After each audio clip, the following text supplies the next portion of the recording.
Hello everyone, this is Tormuse, and today I'm picking up where I left off in the club meetings mod for Doki Doki Literature Club. Yeah, continuing to do more like extra streams like during the week, just so that I can see if I can finish this thing off before the release of the actual compilation on September 22nd. I don't know, I might be able to do it. I might be able to get in time. Unfortunately, this means not streaming at my regular times on the weekends means I seem to be getting like I mean yesterday for the first 45 minutes there was no audience. Um, Oops, I don't know. It might happen again today. Hopefully people creep in here as they realize the stream is happening. We shall see, I suppose. Yeah, I don't know. I guess there is something to be said for having a set schedule for these sorts of things. I'm just generally really bad at that. Oh well. Anyway, this coming episode, this is the midpoint of season 3, and historically, interesting things have happened at the midpoints, like at least for season 1 and 2. So presumably something interesting is going to happen here. I mean, uh, like nothing super dramatic has happened so far this season. I mean, aside from the whole Monica thing in episode 2, which resolved itself anticlimactically, as I said. um, which is still very well written and very mysterious and intriguing and stuff. But yeah, rumor has it might be making Natsuri explicit in this episode. I don't know. We'll see. Presumably there's going to be some kind of angst involved with that. I mean, it's the midpoint. It can't exactly resolve happily. I don't know. I guess I better just load this up and see where this goes. Yeah, episode 30. Natsuki's plan to de-stress Miss Ida doesn't work the way she thought it would. Spoilers. I mean, did anyone expect it to happen the way she thought it would? Oh well, let's start up the episode. Let's see where this goes. Mostly nothing disturbing ever happens anymore. Do we even need this warning now? Disturbing? Already time to get up. Guess I remember putting the alarm on snooze a couple of times. Well, can't be late. I'm so tired. It's quiet outside. I'm still not used to living out in the country. Too much of a city girl still. Barely ever see anyone out here. Even when I'm here during the day, the streets are always bare. But, okay, we're getting some world building here. We're learning Miss Ida lives some distance from the school, I guess? Like, not in the, she doesn't actually live in the city? I mean, seems like extra reason for, I made the comment, hey, maybe Monica could just teleport Miss Ida back into bed, because she passed out in the classroom. Although I suppose that would make it awkward for Miss Ida to get back to school the next day. Although, you could probably just teleport her car too. Why not? I mean, it's sort of, I mean, really, I mean, considering like with the world building we've got in this mod here, it kind of raises questions about a lot of things. Like, I mean, like Natsuki's poverty, for instance. She's lamenting the fact that she only has one uniform. For random example, like, can't you just like, do a copy paste, make yourself another uniform, or get Monica to make it, I guess. Or again, just get Monica to edit the bank account. I mean, Monica's and Yuri have already like edited their rooms to add more stuff to them. Apparently, seize the means of production, so to speak, and just make the things you need. I mean, like it's already established in this mod's canon that like both when MC got presidential powers, and Miss Ida got presidential powers, they basically had to remake the world from scratch. So I mean, they can they can just you can just make things. You can just make whatever you need, right? Like, isn't that the established canon of this? Um, like you don't need to be poor, Natsuki, and for that matter, it just just raises all kinds of questions about again, like why do they even need to go to school? I mean, to prepare for college, which is never coming. I mean, why do they even need to go to college so they can get a job to make a living? Like they can just manufacture anything they need, by willing it into existence within the code. Like I mean, there are all kinds of philosophical questions about then what do their lives mean after that, I suppose. But it's just like whatever they want it to mean. They've got the bottom layers of Maslow's hierarchy of needs covered there. Um, I mean, I suppose from the game's rules perspective, maybe they need to they still need to stay in school for the sake of keeping the club open, since apparently the access to the code is tied to the presidency of the club. um, which again, makes it kind of dumb that the whole fact that they're trying to break the time loop, like what even benefit do they get from breaking the time loop? Like, seriously, what benefit is there to it? Like, why is Monica driven to do that? She established that like they risk destroying everything, and they also are going to age and die eventually. And Monica's fear of death, or hatred of death, I guess. Like, you kind of wonder, like, you're you're potentially throwing away all the things you love to make sure you get all the things you hate. Like, what's the benefit here? Because they're curious to see what college is like. Like, again, and like I said in the previous episode, does the college even exist? I don't know, they're doing this, they're throwing away their stability just to try something new? I don't know. Hey, Beatrice Seeds here. Welcome to the stream. In Dev's apparent absence, I will provide a last net series not canon to find out next episode. Yeah, well, yeah. Welcome to the stream. Thank you for stopping by. I'm streaming at a weird time, so I wasn't sure if there was going to be any audience, to be honest. But I'm still going to go on my tangents. Um, but yeah, because it's like, but you know what I mean? Like the established rules of how the canon works within this mod. It's like, I mean, surely they can just do whatever they want, and like there doesn't seem to be any benefit in breaking the time loop. I mean, they get out of high school, I guess. Maybe they were sick of high school. I don't know. But again, they lose all their stability of knowing what's going to happen, and they're going into a lot of unknowns, um, up to and including possibly destroying everything. So, like, is that worth whatever benefit they think they're going to get? Like, what benefit do they even think they're going to get? Like, I don't know. Anyway, moving right along.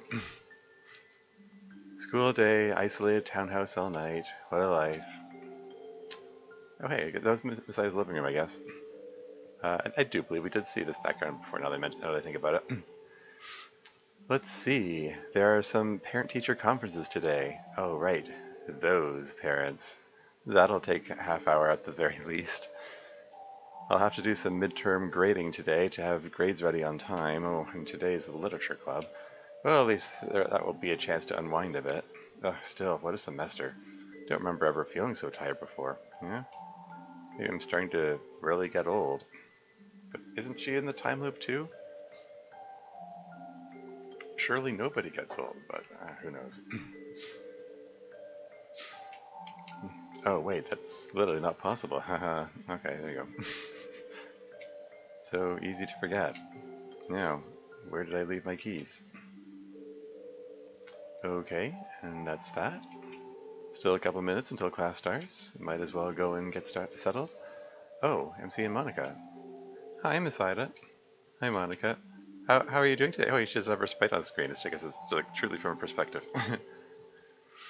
How are you doing today? A bit tired, to be honest, but I'm getting through the day. Uh, yeah, I hear that. Are you not getting enough sleep? Not last night, no. Oh, is MT still having issues with that? Well, you gotta go to bed at a reasonable hour, MC. Yeah, couldn't last night. Had work. Oh, right.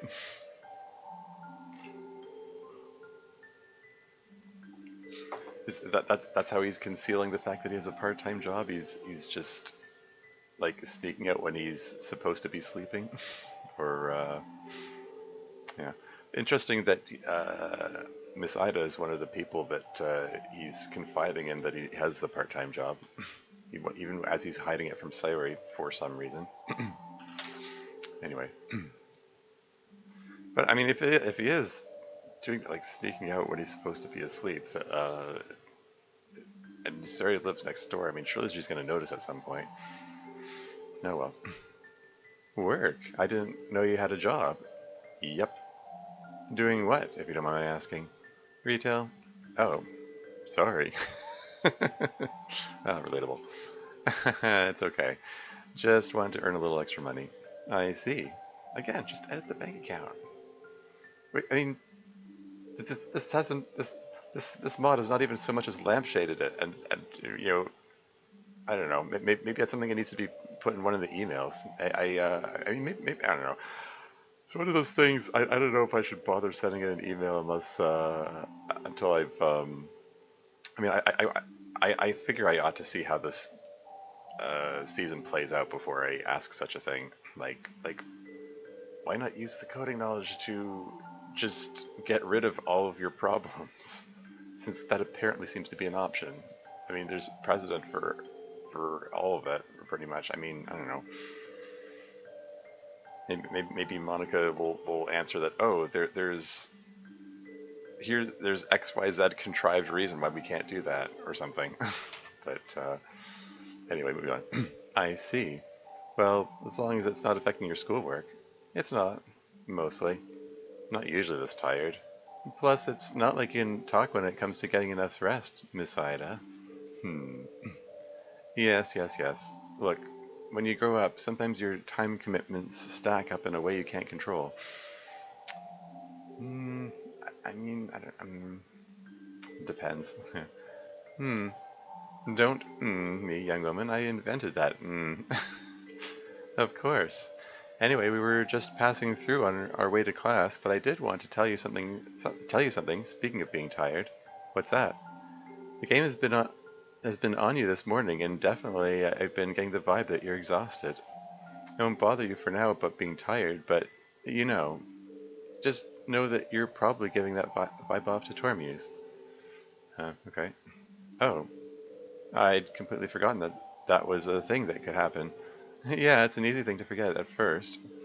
So I just wanted to remind you, for privacy's sake, since it's Wednesday. I mean, it's not necessarily just limited to Wednesday, but you know. Some of us have done or said or thought some pretty embarrassing things because we forgot. And I just MC with his eyes closed during that line there. It's just like he's remembering something like, oh crap. And I just didn't want that to happen to you. I appreciate the warning. Anyway, MC, don't work too hard, yes? Well, I have work again this evening, but after that I've got some days off. I'd put a comma after that. Not on a regular schedule. No, it rotates. Well, like I said, as long as it doesn't interfere with your schooling. It won't. Yeah, still trying to be vigilant for errors. I'm watching the focus changes. I'll still, I guess I'll still make comments about like commas. Dev indicated that I don't need to draw so much attention to the like punctuation inside quotes because it's inconsistent anyway. It's kind of goes back and forth. Anyway, it won't. All right then. Well, get along to class. I'll see you during club. I assume you're going to be a little late again today. Oh, sorry about that. No, I wasn't making a point or anything. I was just actually curious. Yeah, like I put a semicolon or a period there. I know you're busy recently. Just want to know. Oh, well, yeah, probably, if I'm being honest. Maybe 10 minutes late or so. All right. See you then. Yep. Have a good day, guys. You too. Miss Ida goes into her classroom. Just switches to the pink text box, I guess to indicate that it's no longer following her. Sounds like we'll have some time then. Yeah. Not sure what Natsuki's crazy plan will be this time, but I'm sure it'll take a while to discuss. If only because she'll want to argue with us about it after we tell her it's crazy. It's like you can see the future. More like I've known Natsuki for more than 2 hours. Anyway, time for class.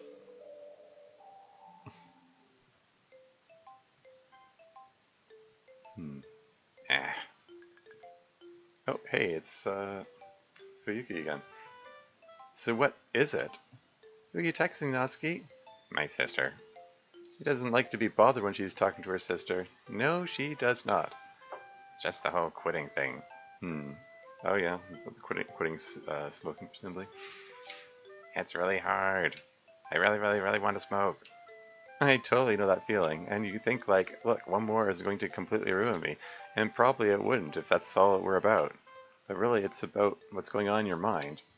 You gotta reprogram your brain, not to just give in and get a cig whenever things get rough. And as you get through those tough moments more and more, it gets easier and easier.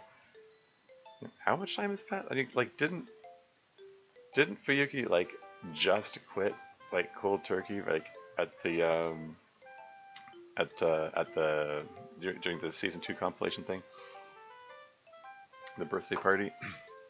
I mean, I suppose okay, we're episode 6 into season 3, so if assuming this is analogous to a year, that is probably 6 months since then. Anyway, trust me. I don't know. I know you can do it, but that doesn't mean I can do it. Well, you can do it, babe. Who gives a shit about whether I can? Just exert some of that famous Natsuki willpower. Go do something else for a bit. Got anyone there you could talk to about whatever? Anyone special?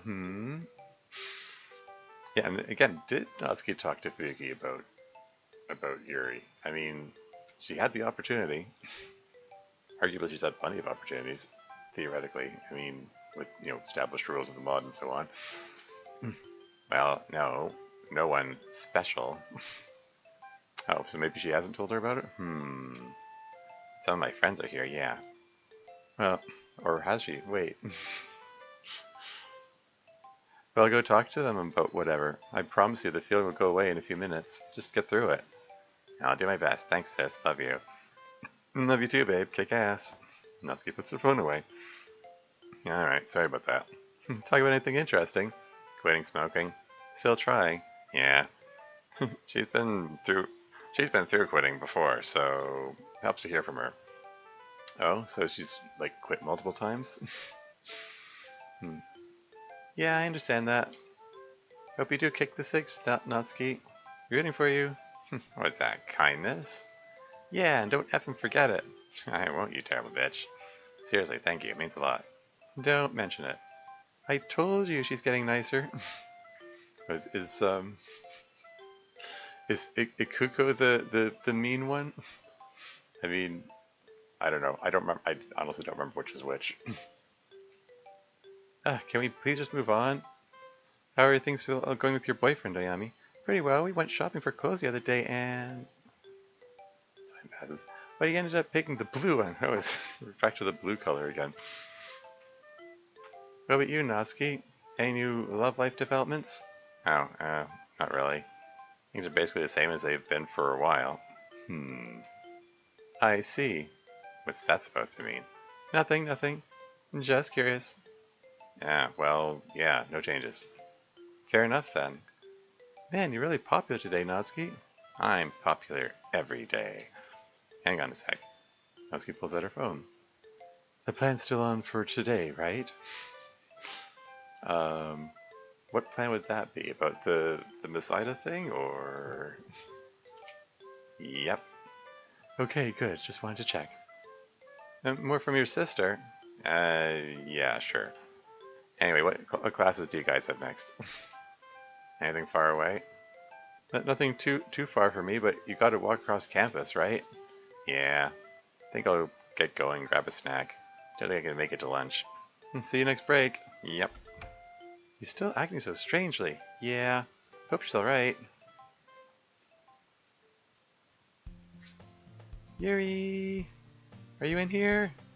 Yuri? Shh. Sari lowers her voice to a very loud whisper. Sorry! Have you seen Yuri?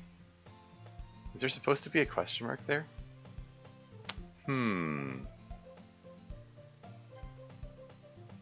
I mean, there seems to be an absence of punctuation following the whispers, I guess. But I don't know. I'm gonna screenshot that. I'd be tempted to put a question mark. A question mark at least. The librarian points towards one corner of the library. Thanks. Librarian rolls her eyes. Hey, there you are. What are you reading? The Poisoner's Handbook. Are you gonna poison someone? Loud sighs audible from the librarian's desk. No, Sayori, it's not actually an instructional guide. It's a book about the history of science, see? Murder and the Birth of Forensic Medicine in Jazz Age New York. Huh. It's quite fascinating.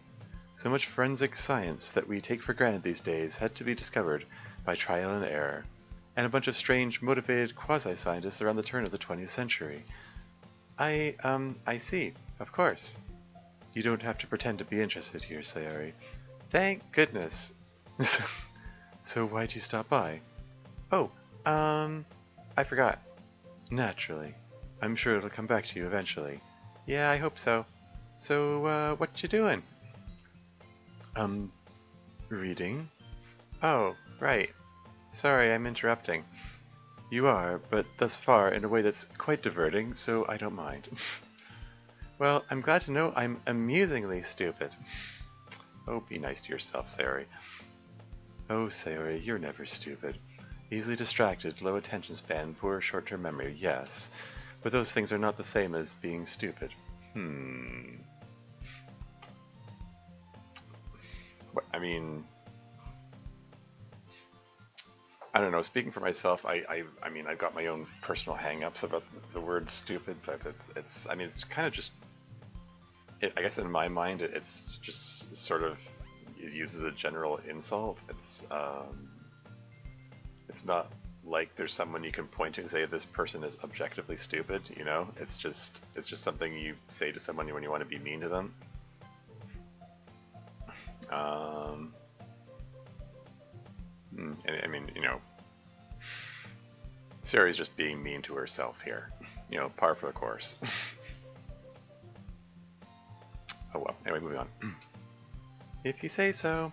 Oh, I remember what I came here to ask you about. Oh? Yeah, so, about Natsuki's scheme to help Miss Ida. What is it? You think I know? I thought maybe she'd have told you. Oh? Why would you Sari have an expectation of that? Why would she have any expectation of that? No, I'm just as in the dark. Looking forward to hearing what she's come up with this time. I hope it's nothing bad. Bad? I would certainly not call any of her plans well thought out, but I wouldn't say that they're anything bad. Well, that's just the thing. Something that seems fun or at least harmless to us might not to Miss Ida. Like, if Natsuki wants us to soak Miss Ida with water guns or something, I could maybe see Miss Ida breaking down and crying because of that. But if you do that to me, I'd laugh. Right. You'd break down and cry later. Exactly. But seriously, I don't think Miss Ida's going to be helped by any weird hijinks. Sorry, like... I mean, I guess that's a joke, but it's like...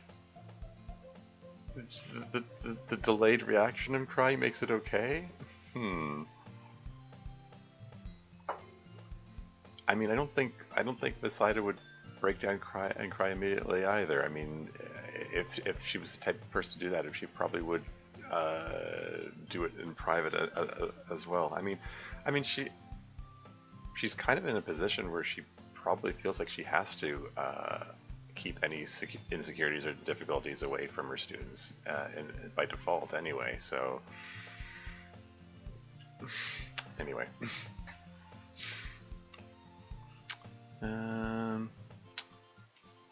they might just stress her out more. You are probably right, but who knows? Maybe Natsuki has actually come up with a sensible idea this time. Okay, yes, that's unlikely. Yeah. More sarcasm from Yuri? But perhaps she has at least come up with one that won't actively hurt the intended beneficiary. Yeah. At the very least, I don't see any harm to hearing her out. I mean, I would have phrased that harm in hearing her out, but I don't know if that's a hard enough suggestion for me to consider that like an error or anything. Well, maybe I'll screenshot and I'll suggest it anyway. Yeah, that's true. Just if she says like, "Oh, let's go paint Miss Ida's room green and pink stripes right now," I don't think you need to fear that actually happening, should she have an idea like that. I believe the rest of the Literature Club feels the way you do, in that they know Miss Ida is probably not in the right place to appreciate hijinks of that sort. So, if Natsuki proposes something like that, I don't think anyone will go along with it. Yeah. I take that comment out there. She can be really insistent, though. She can indeed. But again, even so, I wouldn't worry about it. Even if she pushes really hard for something like that, she still responds well to sincerity. I have previously gone along with her plans against my better judgment, even her more, convoluted ones. I mean, there's the, like, breaking into the student council office, but, it could also include, you know, possible late night meetings and stuff. I mean, I believe I mentioned before, I mean, like, again, assuming Natsuri is happening and so on, and like Natsuki and Yuri are having weird meetings. I would sort of assume that Natsuki's the one that wants to keep it secret, and Yuri would be perfectly content to let everyone know. But she's going along with Natsuki's request out of out of courtesy to her to keep it secret. Anyway, moving on. So I'd hope she would listen if I told her she'd finally had one too problematic. Sorry. I would hope she would listen if I told her she'd finally had one too problematic even for me to go along with.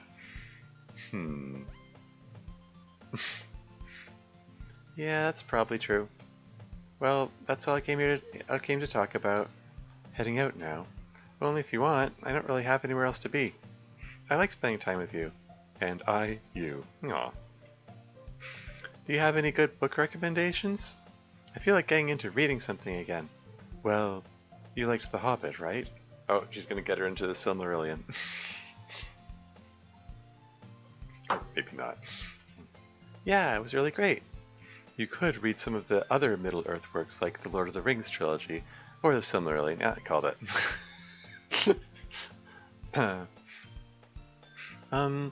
I don't know if I'm ready for all that heavy stuff.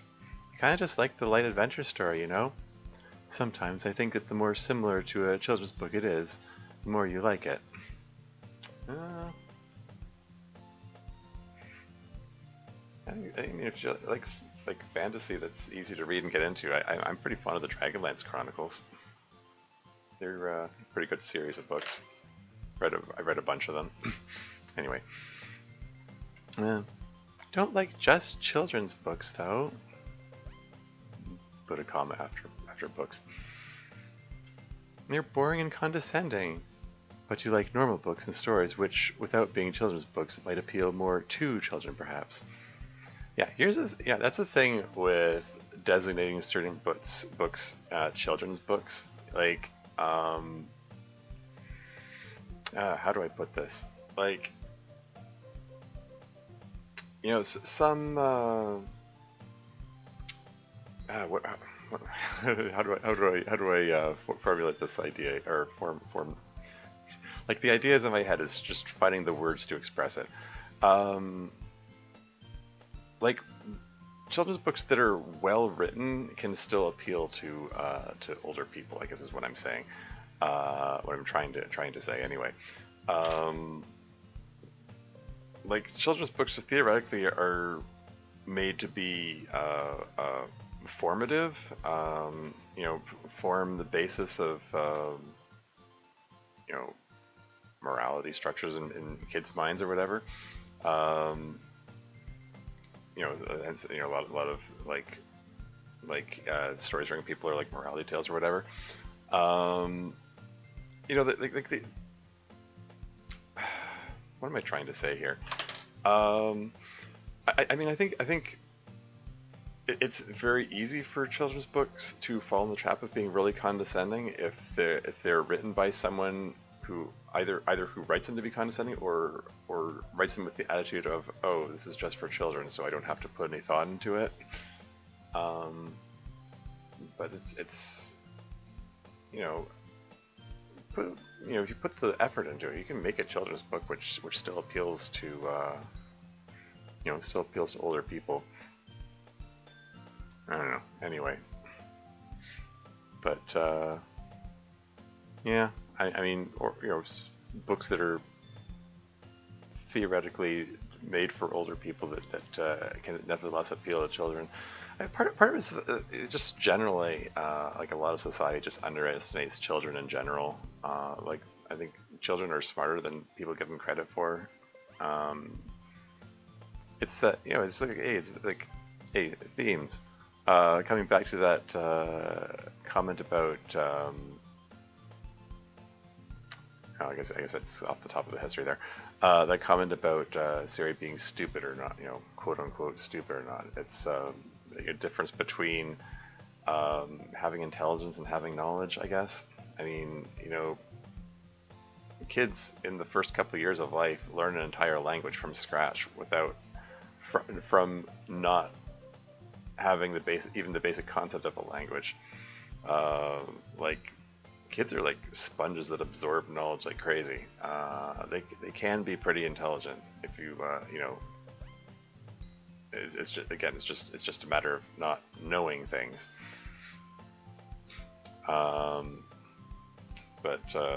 Yeah. Anyway, moving right along. Yeah, maybe. Well then. What about Mrs. Frisbee and the Rats of Nim? I'm not familiar with that one. Sounds complicated. What's it about?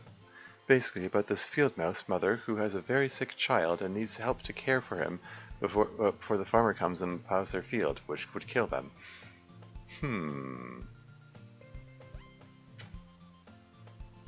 So she ends up asking for help from a lot of the local animals.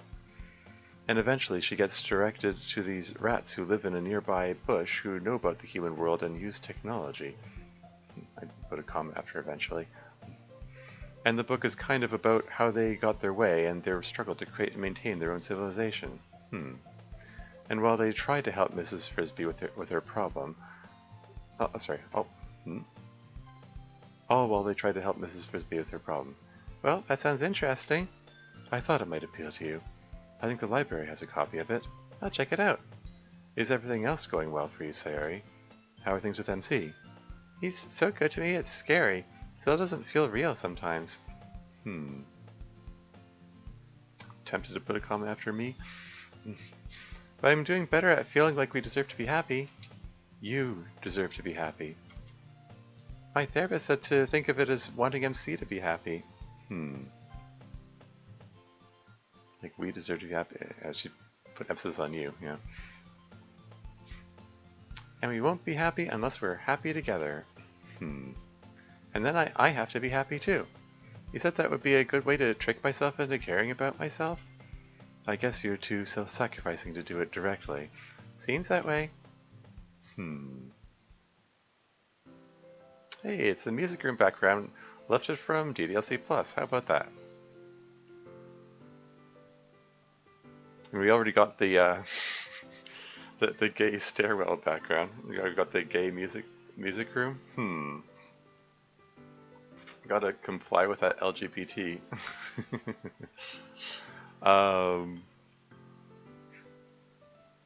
But yeah, uh, this thing about tricking yourself into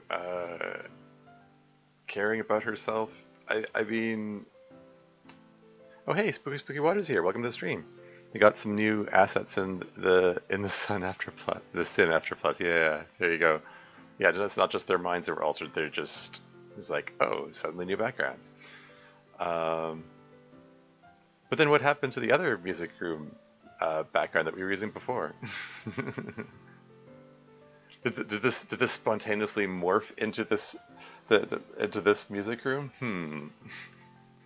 Because pre-release of DDLC Plus, there wasn't another music room background being used in this mod. They remembered that room was there all of a sudden? Yeah, of course.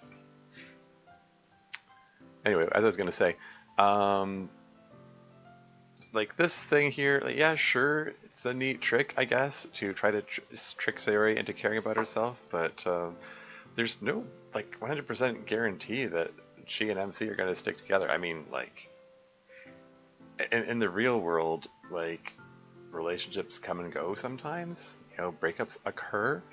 Not saying that's going to happen in this case, but like for the sake of, you know, like mental stability and so on, it is important to not put that emphasis it's too much emphasis on one person. That's why you talk about social support networks and like having like multiple friends. Like it's you're just generally not supposed to not supposed to. It's just generally not a good idea to put all of your you know, put all your eggs in one basket. Put all your not have all of your source of support coming from one person, I guess is what I'm saying. Yeah, you know, friends are important. Like, no matter how close your relationship is, it's still important to have friends and spend time with friends. Um, that's why,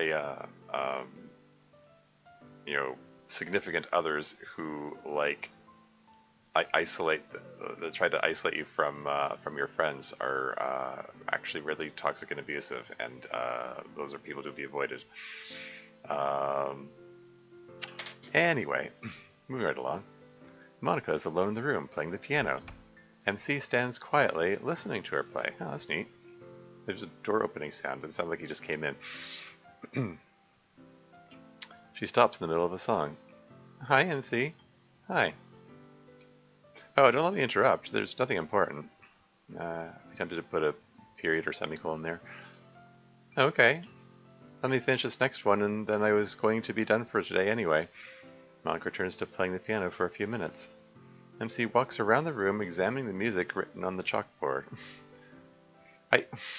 I did try playing that during my DDLC Plus stream. I just whipped out my pitch pipe that I have for barbershop events and was just randomly just trying to blow those notes.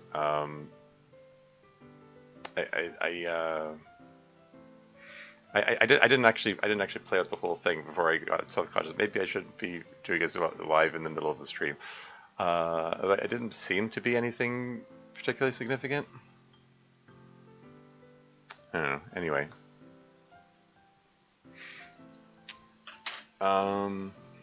Hey, maybe it's the melody for the Project Levitina game coming up or something. I don't know. I'll also try playing that out at some point again. I'm not gonna try right now. I was just gonna say, like, if they're the only two in the room, this is got to be a little awkward. I mean, I have sort of have to imagine, you know, Monica's in there alone so that she can get some practice time in. I don't know, if it was me, I would start to feel self-conscious if someone came in while I'm in the middle of practicing. I mean, it's been forever since I played piano. I played a bit of piano, like I got some piano lessons when I was very little. Yeah, I dropped them at some point. I know the basics. I could probably like learn to play a piece if I had to put my mind to it. But yeah, I haven't touched a piano in forever. Anyway, moving on. Monica continues for a while longer, then stops and gets up. MC? Oh, sorry. I was just thinking about that song on the wall. You know what it is? Not really, no. I mean, I know it came with this room, and that this room came with when the plus stuff showed up in our memories, but I like this room. It's much more cozy than the big band room. Glad it exists now. You ever played the song? I can't really read music. Yeah, I think I played it right after Plus came out just to see what it is. Here, I'll play it for you. Monica sits at the piano and begins playing. Oh, here we go.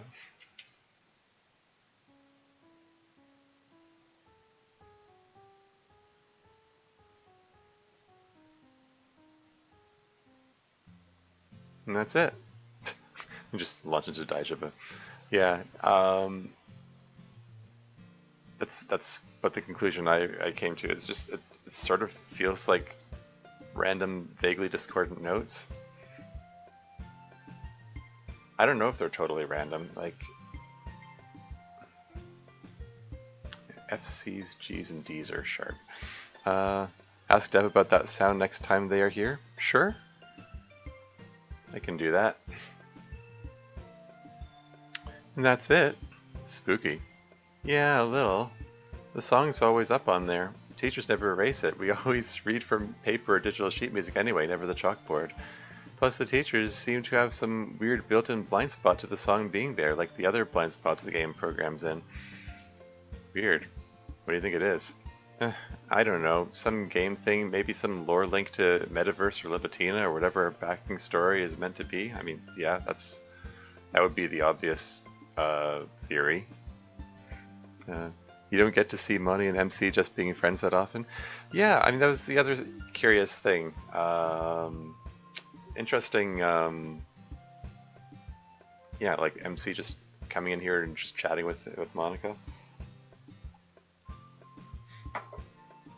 The other notable Monica MC moment that comes to mind was after the fallout between Sari and Monica, and MC went directly to Monica to give her a pep talk and stuff, and I remarked on like, hey, wow, MC character development, that's kind of neat. But yeah, anyway, moving on. That doesn't make you want to dig into it more? I don't want to be part of some weird ARG anymore. I'm tired of having to wonder what I am and what the deep lore of the video game I live in is. I like the new world we've built together. It's much more pleasant to be in. You know, is that part of her motivation for wanting to break the time loop? She just... I mean, I don't know. Like... Again, like, if it's much more pleasant to be in, then why risk destroying it by breaking the time loop? On the other hand, maybe she has this idea that the act of breaking the time loop is some means of taking control of the simulation. I don't know. I'm not quite clear on how she how that works in her mind. Anyway, I'm looking forward to when we can separate ourselves entirely from the shackles the game puts on us, and just live in our own free simulated universe. And that's fair. So, what did you want to talk about? Oh, I didn't have anything to talk about. I just thought I'd stop by and say hi during the break. Really? Sari and the others are busy, are they? Hey, I'd come and see one of my best friends anytime, not just because other people are unavailable. Even if they coincidentally are busy right now. But I really am interested in hanging out more. Feel like you're a really good friend. Aw. We don't hang out as much as we should. I always remember how weird it was when you were taking a break from the club.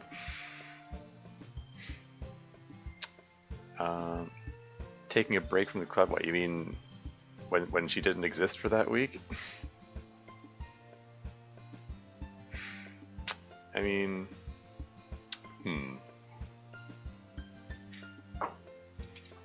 And how rational you were during that whole situation when everyone else was freaking out?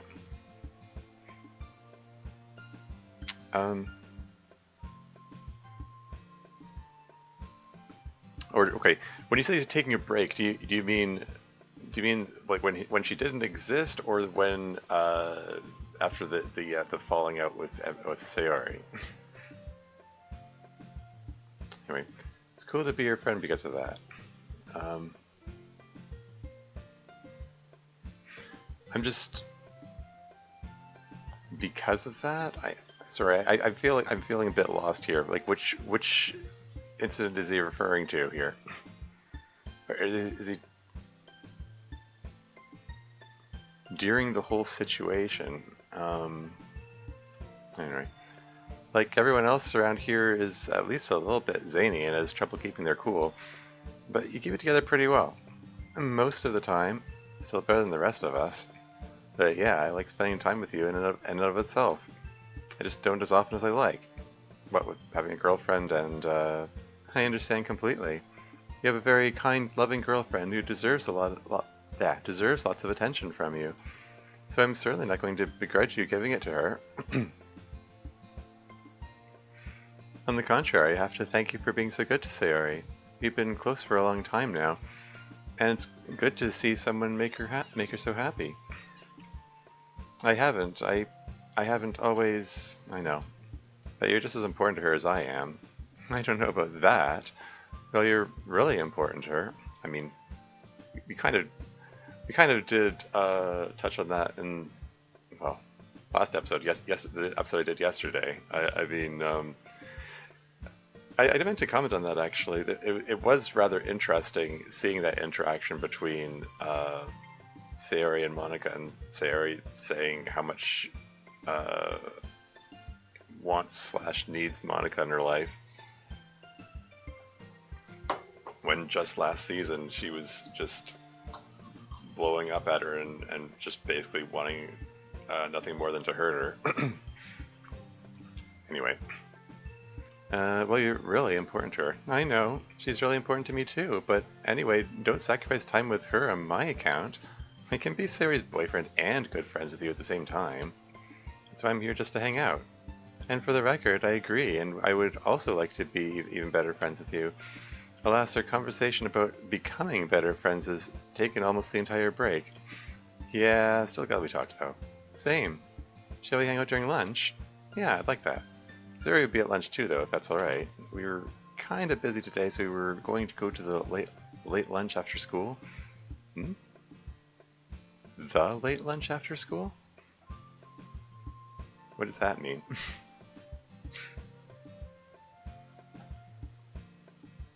Of course, that's alright. Like I said, it's great that you take good care of her and think of her so much. Cool, I'll see you then. Yeah, This kind of raises questions about, it's a pretty dang late lunch, yeah. I mean, first of all, presumably,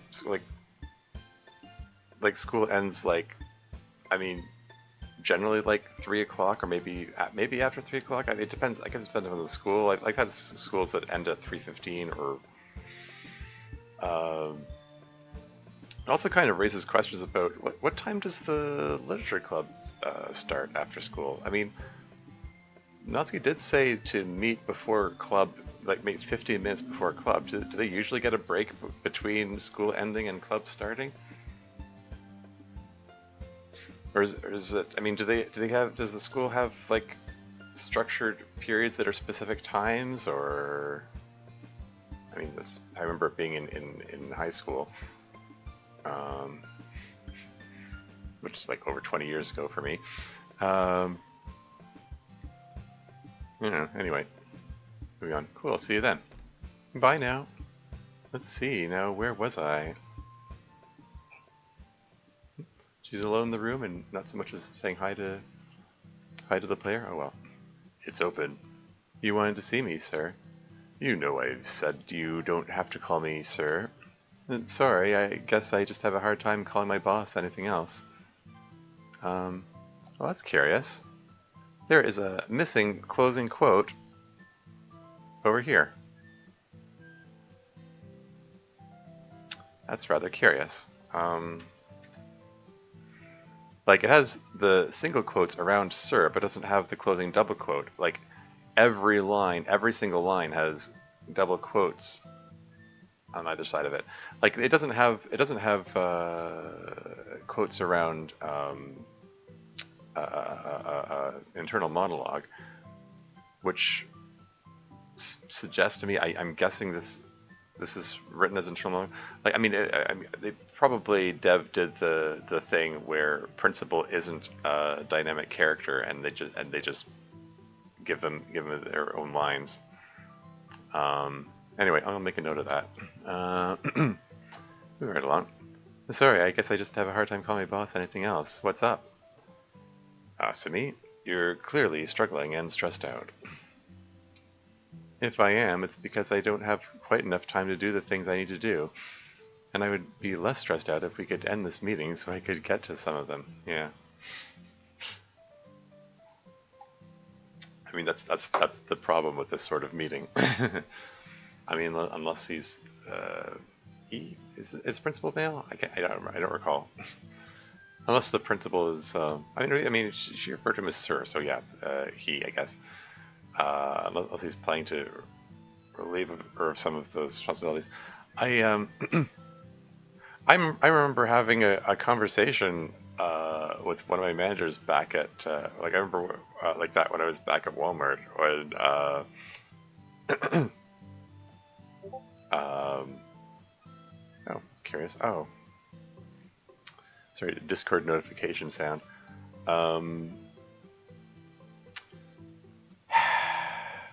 Discord normally suppresses the suppresses notification sounds when sorry, I'm actually a little annoyed at the moment.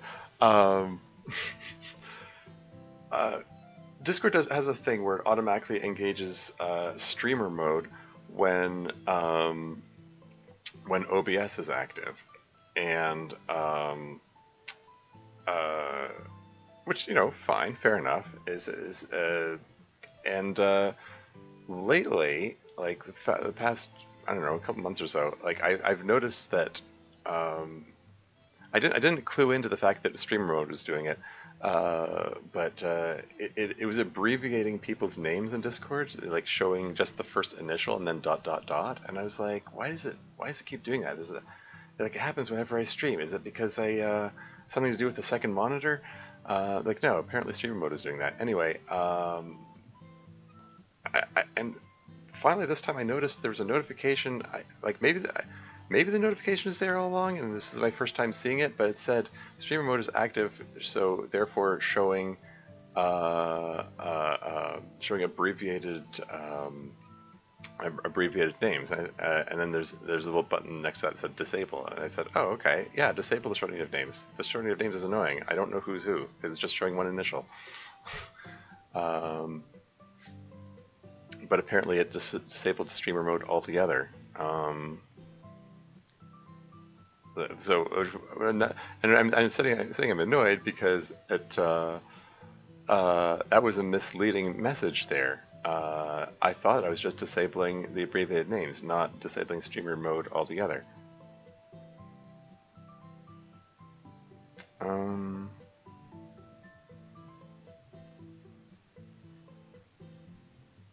mean, I'll put streamer mode back on, but are there sub settings in here? Like, can I disable sounds also?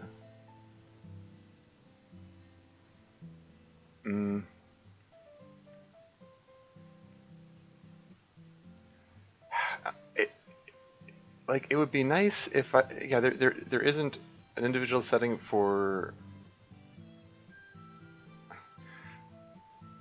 abbreviating the names. I don't get why abbreviating the names is a thing that exists in streamer mode. I suppose like even like selecting the profile, like bring up the profile, it still has the abbreviated name, but the names. But if you look at the sidebar, some of the names are abbreviated and some are not. It's just like, what? This doesn't make any sense. That's weird. Like if the purpose of abbreviating them is like I don't know, what is the purpose? If the purpose is to like, so if someone shows Discord on the stream, it doesn't show actual names. Okay, I guess, but I don't know. I'm not showing the stream on the Discord server on the screen, so I want to turn that off, but it won't let me without turning all of it off. So I don't know. I'm just gonna leave it for the moment. That's just it's just weird. I don't get it. Anyway, as I was going to say, yeah, this I was at work at Walmart one time, and yeah, I was overworked. There's a lot that I had to do, and oh yeah, it was because it was my birthday, and one of the managers wanted to pull me into meeting with the the sales floor staff to like wish me happy birthday and stuff, and I'm like, um, will I get help with the work that I need to do in exchange for that? Because like taking me away from the taking me away from the stuff that I need to do is just gonna increase my workload here. Like I mean, it's gonna pile up. And she said, well no, I can't help you with that. And I'm like, well, then I'm gonna keep doing my work. You keep have the meeting without me. Anyway, moving right along. Sit down for a moment, will you? Sir, I just sit. Thank you. Asumi, you're a wonderful teacher. All the kids love you, you impart your subject material well. I put a period or semicolon there. And more than that, you are the first to volunteer to help your fellow teachers and staff. This sounds like the beginning of a speech where you were nice to me at the beginning and then fire me at the end. Oof. Fire her. For goodness sake, I am not firing you. Just listen for a moment. Like I said, you're eager to take on extra work and help out your colleagues. In fact, you might be a little too eager. I'm in trouble now for doing too much extra work. Sir, you're the one who's asked me. I know.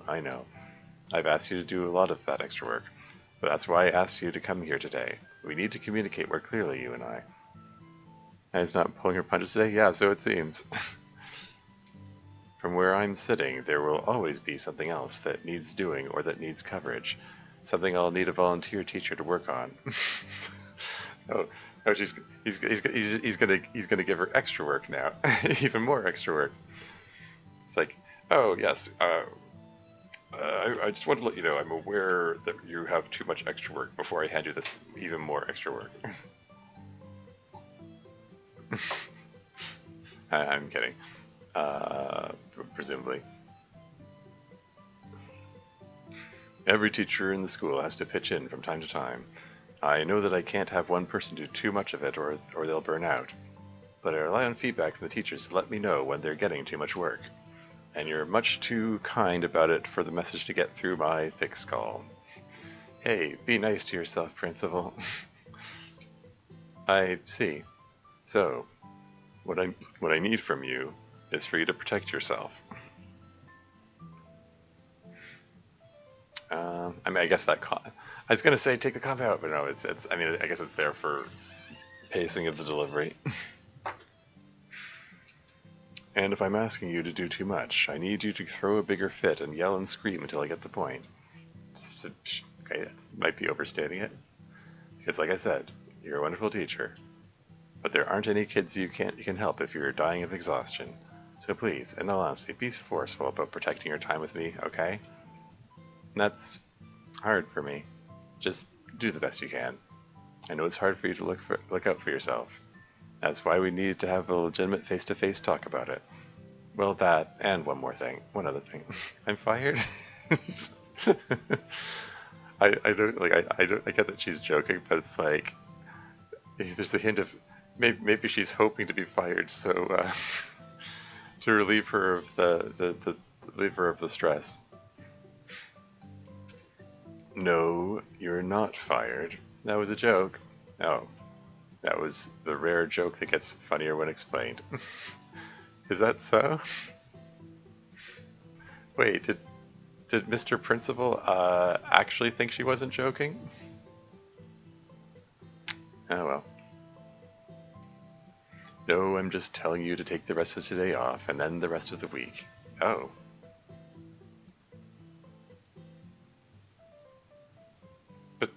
But I mean, like, what about all this? Okay.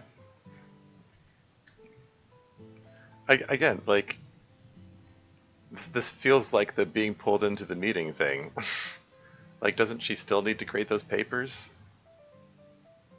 When you say take today off, you mean like don't teach classes but still take that time to do the grading or something? Like, hopefully this is paid time off at least. I mean, it isn't like penalizing her, right? Anyway, come on back on Monday and relax as much as possible between now and then. But I've arranged to cover all your classes. Just leave your lesson plans in the usual place. It's not exam time, so your presence isn't absolutely critical for these few days. But I was going to teach my students about you are absolutely incorrigible. If whatever you had planned is critical, just revisit it after you get back. But for now, I'm ordering you to take time off. I would put a comma after now. Can I make one small request? That depends on what it is. I do have my club to supervise today. We can have someone fill in for that too. Well, I was hoping to still supervise them. I'll still take the rest of the day off otherwise, but spending time with my club is something I look forward to. It definitely helps me unwind. Well, if you say so. They don't meet every day, do they? No, just Wednesdays. Alright then. I'll see you Monday. Take care of yourself, please. There's no mention about the like grading papers. Like, wasn't that the thing that was taking up all her time? Like, she had all the paperwork to do, not just the classes. I'll try. Late lunchtime. Like, what? Late lunchtime is like, is that a thing? Is that a thing? Is this like a Japanese high school thing? I don't know. Anyway, man, I'm so glad the school does a post-school lunch. Is this world building? Is this some kind of post hoc thing that's been added like midway through 3 seasons in? You know, like 2.5 years into this thing, we were just introducing this concept. Okay. What are you gonna get, Monica? I'm not sure yet. High school did have an early and late lunch? Oh, really? Okay. But they were back to back? Yeah. I mean, that would make more sense. I mean, MC indicated that late lunch was after school. Which, again, if there's time for a lunch, I mean, like, if it's a lunch hour or, I don't know, lunch half hour, like, again, how much time is there normally between end of school and start of club? I don't know. I mean, like I'm just thinking back to like high school and, you know, junior high and middle school and all of that. Like, there was just like 1 hour like lunch in the middle of the day. When I was in college, there was no designated lunchtime. It was because like everyone was different classes at different times, and yeah, it's just like because different courses have their stuff laid out all over the place. But I don't know. Anyway, moving on. Not sure yet. The pescatarian-friendly options continue to be pretty sparse. Oh, yeah. I wonder what MC got. Can you see what he has over there? No, the food's too far away. He's just sitting there dutifully watching our bags. But I'm pretty sure you got the cube steak, don't you remember? Nah, that was like 3 minutes ago. I've totally forgotten. Classic Sayori. Cube steak sounds good, though. I'll get that. Sayori and Monica moved down the cafeteria line. Oh, Thanks for telling me that MC came to talk to you. I know he just wanted to hang out, but, I know you very well, Sayori, and I know that MC coming to talk alone to me would be something you'd prefer to hear about from me, rather than be surprised with. Yeah. Besides, it was self-preservation. I know better than to be on the wrong end of you being jealous, even by mistake. So that wasn't the meeting with Monica wasn't a lead-in to some kind of jealousy-related blow-up, I guess.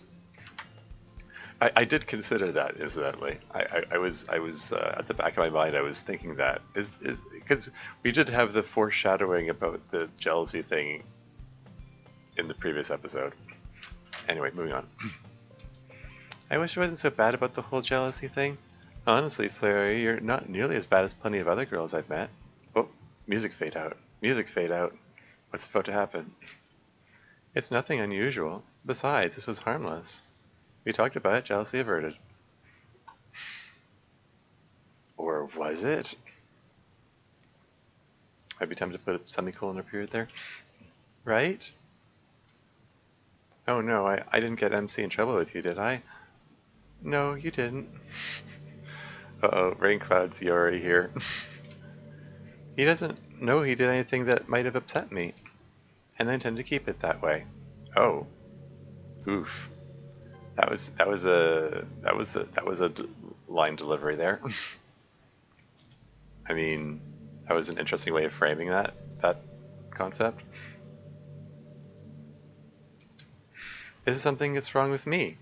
I need to fix it, not him. Even so, don't you think you ought to at least tell him about it? Even with the acknowledgement, hey, this is something I don't like about myself, but dot dot dot. And that way he'd at least know it's something he should work around.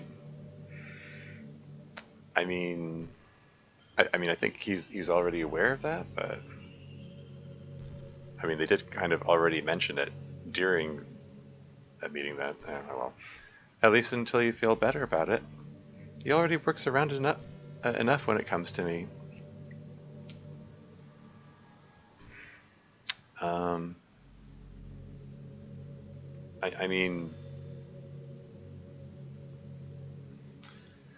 I'm not even sure exactly what would working around it consist of in this context. I mean, like it's not, it doesn't make for a healthy relationship if you're like isolating yourself from friends. So I mean, you can't. It's not like Sierra can just tell him, don't ever talk to Monica, right? Anyway, moving on. He has to work around me being me. He does enough, don't you think? I would say he probably thinks he's not doing enough until he's doing all he can. But he can't do that unless you tell him about this. I don't know. Like I said, he already carries so much of a burden just by being in this relationship, and when I feel strong enough, I want to carry that burden at least a little. I mean, just like I said, I mean, like I said in those previous episodes, like, at some point she needs to get some more self-sufficiency.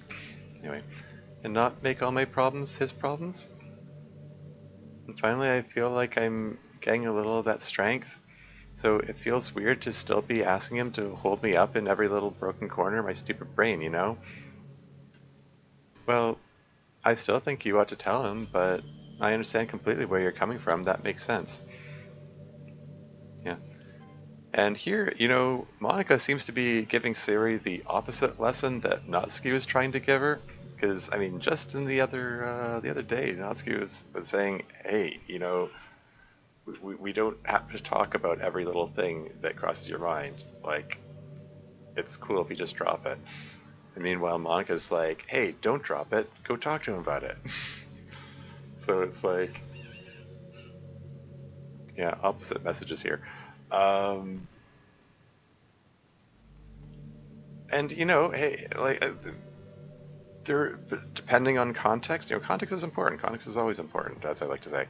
Um, there's potential value in either one of those.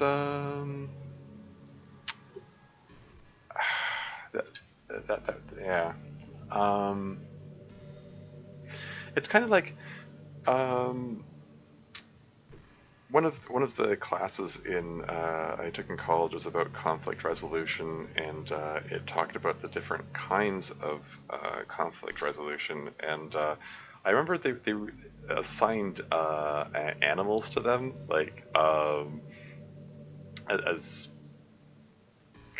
just a way to remember which is which. If I remember correctly, there was the forcing shark, as in, someone who tries to get their own way no matter what, at the expense of everyone else. There was the collaborative owl, basically working together, talking things out, and trying to find what works, what kind of solution will work best for everyone, which is, the by definition, the collaborative owl method is kind of the longest and most involved one, which requires, uh,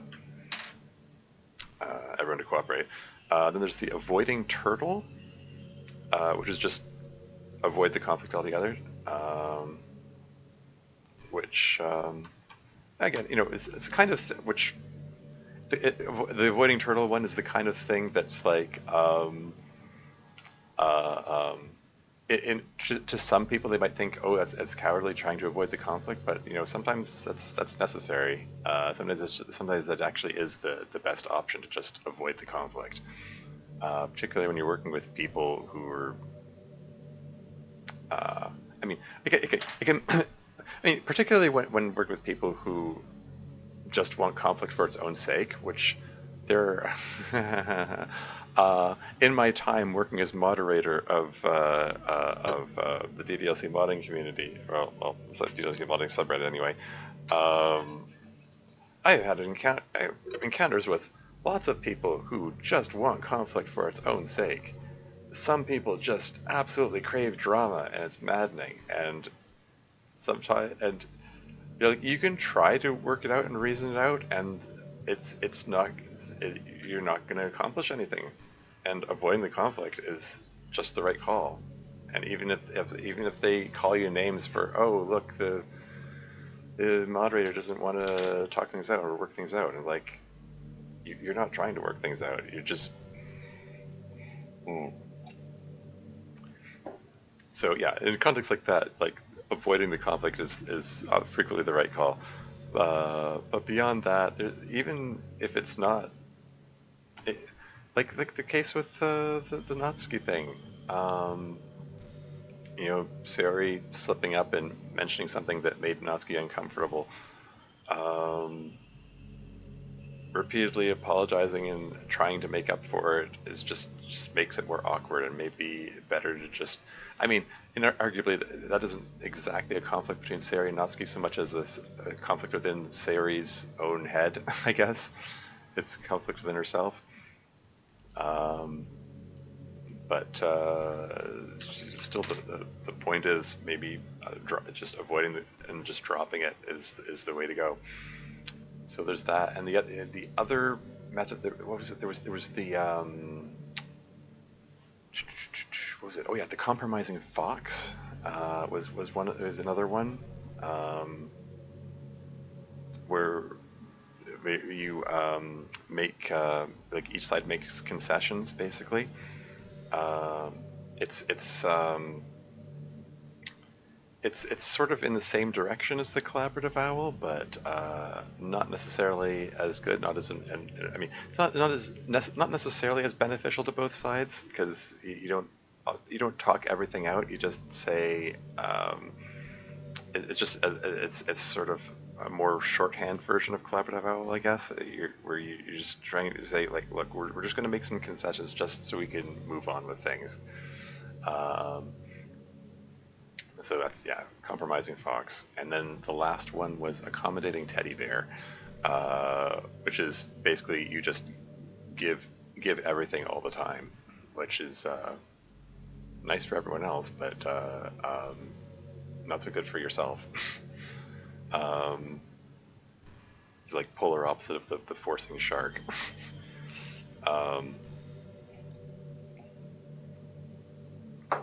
Anyway, those are the. It was a while ago that I took that class. Man, that was. Oh,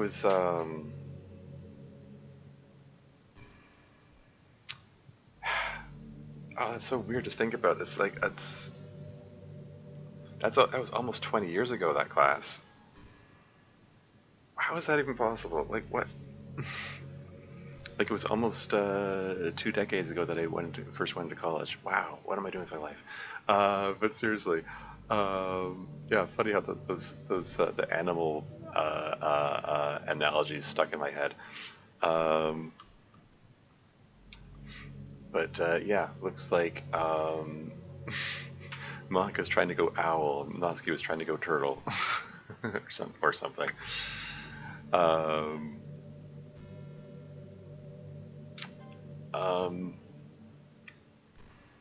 I guess arguably Sari might, you could say arguably Sari's going teddy bear, like trying to be more giving or something. Uh, like something's troubling her and she doesn't want to mention it. At least on some level in this particular instance. What am I trying to say here?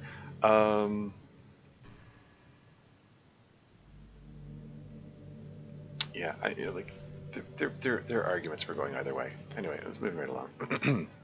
I understand completely where you're coming from. That makes sense. Yeah, you get everything you wanted. Ready to go back? Hang on a second. All right, let's go. That never stops being eerie. Stops being presumably referring to the fact that she resumed smiling. Just has to collect herself and put on a smile or whatever. And we're back. Hi, MC. And Sari, what's wrong? What? Nothing's wrong. Everything's fine. You're using the tone of voice you use when you're trying to pretend everything is fine, but it's not. Well, I guess MC's not going to turtle today. That sounds wrong.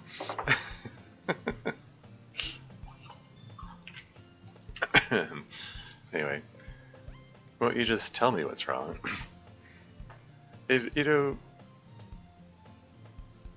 Talk about it just outright like that in front of Monika, like this.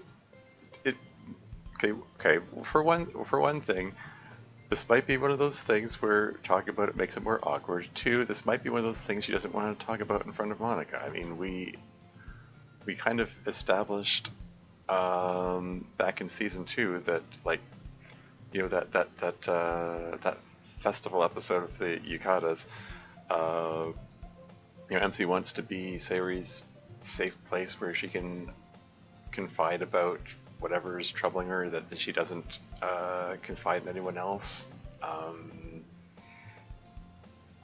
But him inviting her to talk in front of Monika might in public place too. I don't know, MC. Anyway, having so hard when people get to know you too well. Part of the price you pay for having a loving boyfriend? Yeah, I guess. Look, maybe something is making me feel weird, but also maybe I don't really want to talk about it right now. Good. Set those boundaries, Sayori. You go, girl. Have some healthy mental health coping mechanisms. Maybe I'd rather we just be happy and cool, and if I need to talk about it later, I will. There you go. That's the healthy way to do it. Should I go? That's iffy. I can go if you need me to. No, please stay. Like I said, I just want to have a good, cool lunch with you guys. Just because I feel weird about something doesn't mean we can't all have a good time. I feel weird about a lot of things. If you want everything to be cool, everything can be cool. I just want you to be happy. But don't expect me to forget about something being wrong. Yeah, I know you won't. It's like he has a book where he writes down any minor problem he thinks I have. That can also be, again, context. Positive or negative. Some would just call that being a good boyfriend. Well, he is a good boyfriend. Or I try to be. Besides, I must have learned about taking weird copious notes about people close to me from someone. Anyway, how's class, you guys? Boring. But I tried to pay attention. Good. How about you, Monika? Also boring, believe it or not. I've long since finished all my critical classes, so I'm just doing electives. You do anything Wait a second. long since finished all my critical classes. Is that, you mean due to the time loop? All critical classes are done. So like, is this all electives all the time at this point? Is that? I mean, that's the other thing. Like, part of that world building. Like, I asked Dev when they were in chat at one time, like about that, about because they were asking about, like, well, I mean, I didn't specifically ask Dev, but I was wondering aloud in my tangents, like, do they yeah, fascinating. So it's sort of like how in college you choose what you take, maybe, I guess. I mean, when I was in college, like I was taking the excuse me, cleared all the major credits already. Yeah, I mean, like yeah, but like when I was in college, yeah, first for the massage therapy program, then for the nursing program. Uh, like there were core classes that were required to take, and then there were some electives that you can take on the side. Um, and this is so it was just rather much like in high school, really. I mean, yeah, it's been a while since I took high school, but there were a bunch of like there are a bunch of required courses like grade 9 is basically, I think you get like one elective, and everything was everything else was like required, and then for all the grades after that, it's like English was required, but it was what was required besides that was like a lot more flexible. um, but yeah, I mean,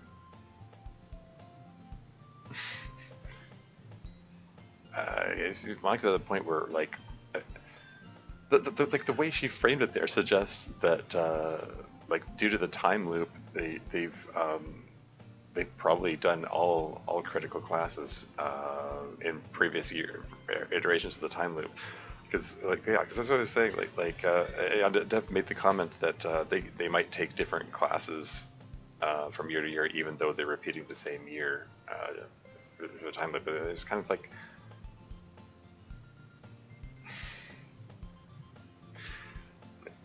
no, but that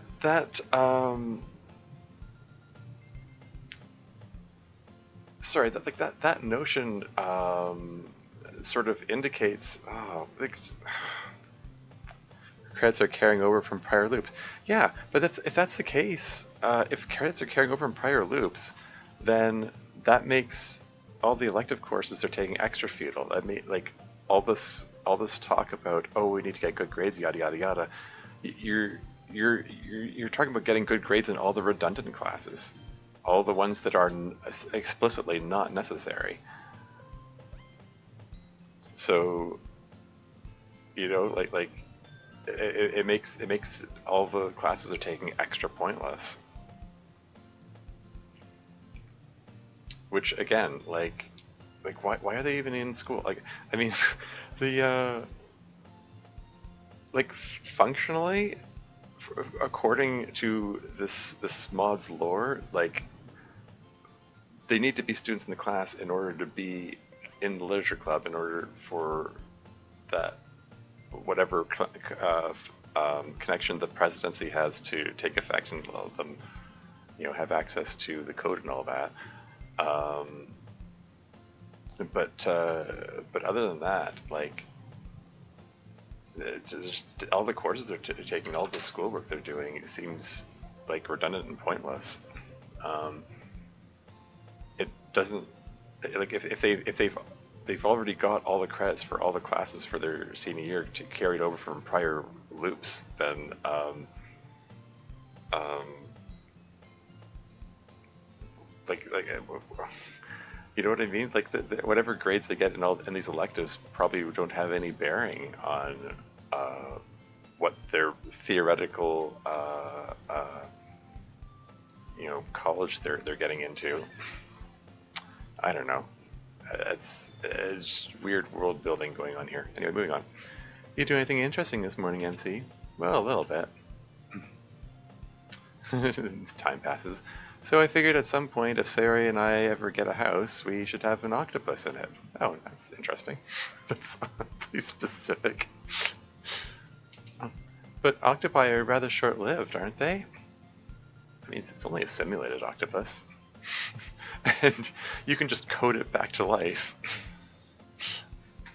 I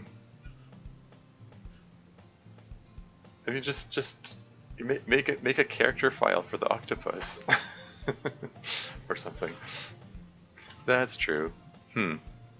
Oh, it's almost time for literature club since we have to get there early today. How much time has passed here? Like,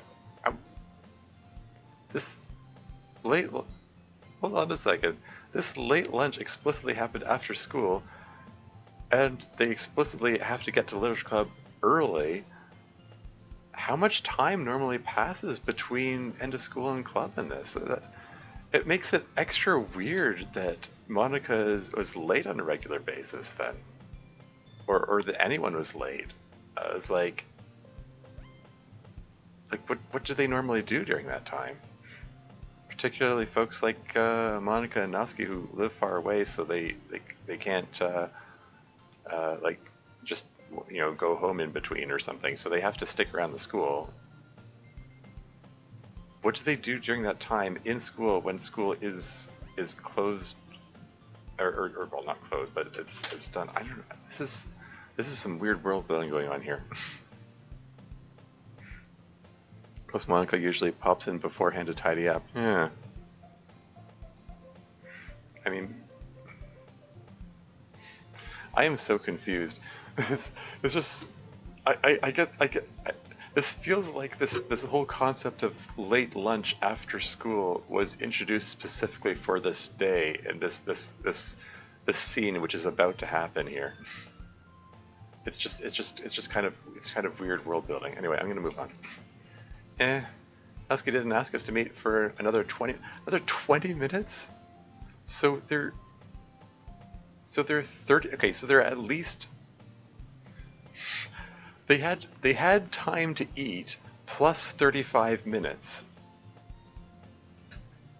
And he ate a cube steak, apparently. How much time is there in between the end of school and the literature club? Like, what? Okay. Bad mod. I don't know, it's just weird. It's just we've gone through 2.5 seasons of this with this getting introduced now. Like really? There's been this much time. They had this much time every day all along. This is the first we've heard about it. Anyway, let's go anyway. We're all done eating. I'd rather hang around in our room than here. Plus, we can get a head start on what we're doing for the day once everyone else gets there. Yeah, that was a good idea. All right then, shall we? Yeah, let's go. Yeah, and again, and also, Monica is explicitly spending her time here during this late lunch. Therefore, her usual time spent cleaning up apparently doesn't happen during this extra stretch of time.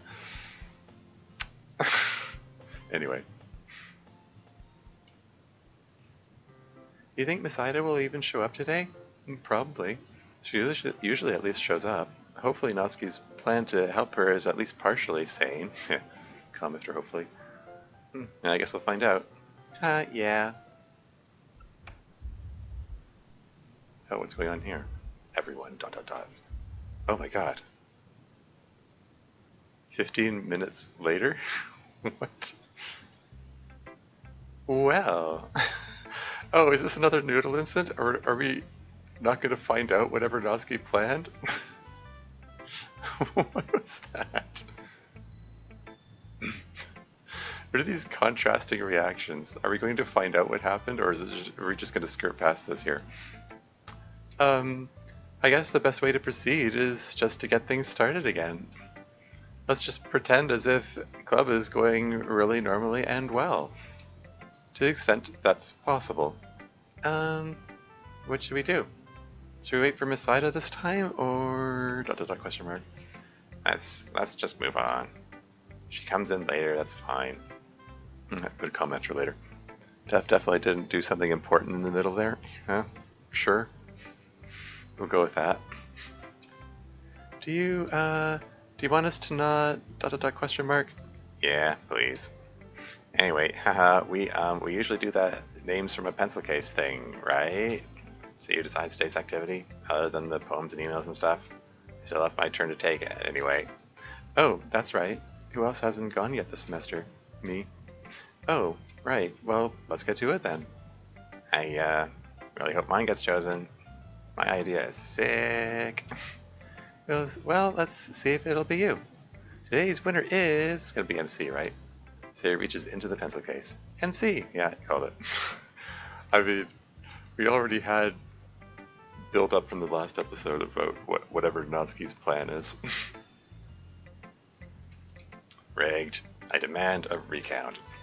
If you really wanted to go today, Natsuki, that's fine. I'm happy to give you my turn. Nah, that's okay. I'm just joshing you. Let's do what you want to do. I'm sure it'll be cool. Alright then. Well, my idea isn't super well fleshed out, but I remember when we wrote poems that were song lyrics but turned into poem form?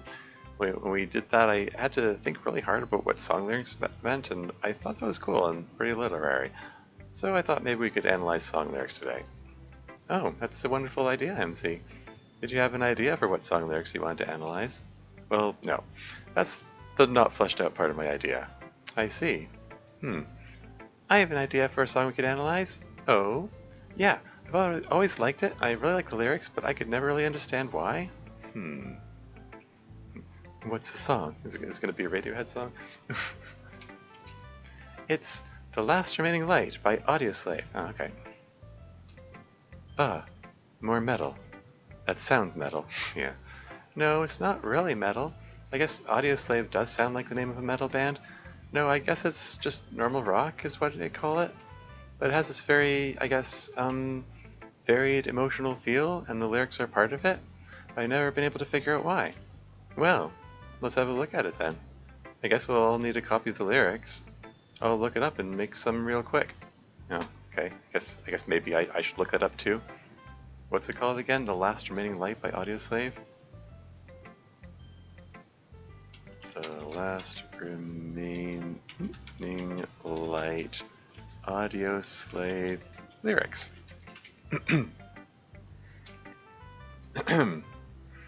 Roll me on your frozen fields, break my bones to watch them heal, drown me in your thirsty veins, where I'll watch and I'll wait and pray for the rain.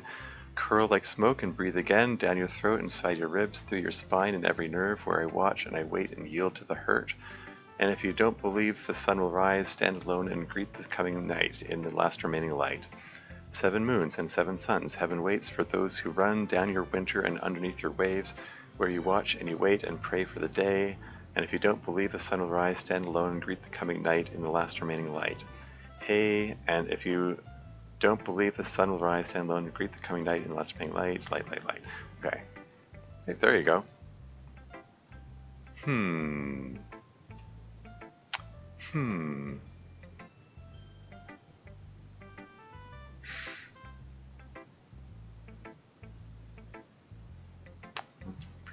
Yield to the hurt. Yeah, I don't know. I'm trying to make sense of it. Anyway, moving right along. Oh, that's the lyrics of the song they're studying. Oh, for you too, Tarmuse. Oh, right. Hi, Tarmuse. Yo. Hi. Hello again.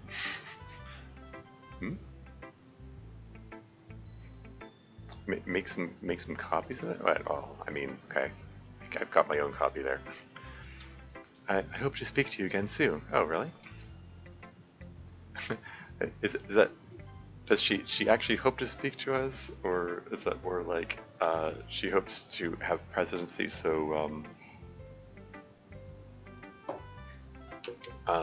she can have more private moments with Natsuki, perhaps. Anyway. You about done, Monica? Almost. Here, let me see if I can get Tormy's third copy up on the screen really quick. Obviously, make sure to read it so you know what we're talking about. Let's see. Okay. Yeah, I mean, that's, That seems to be the lyrics I just read.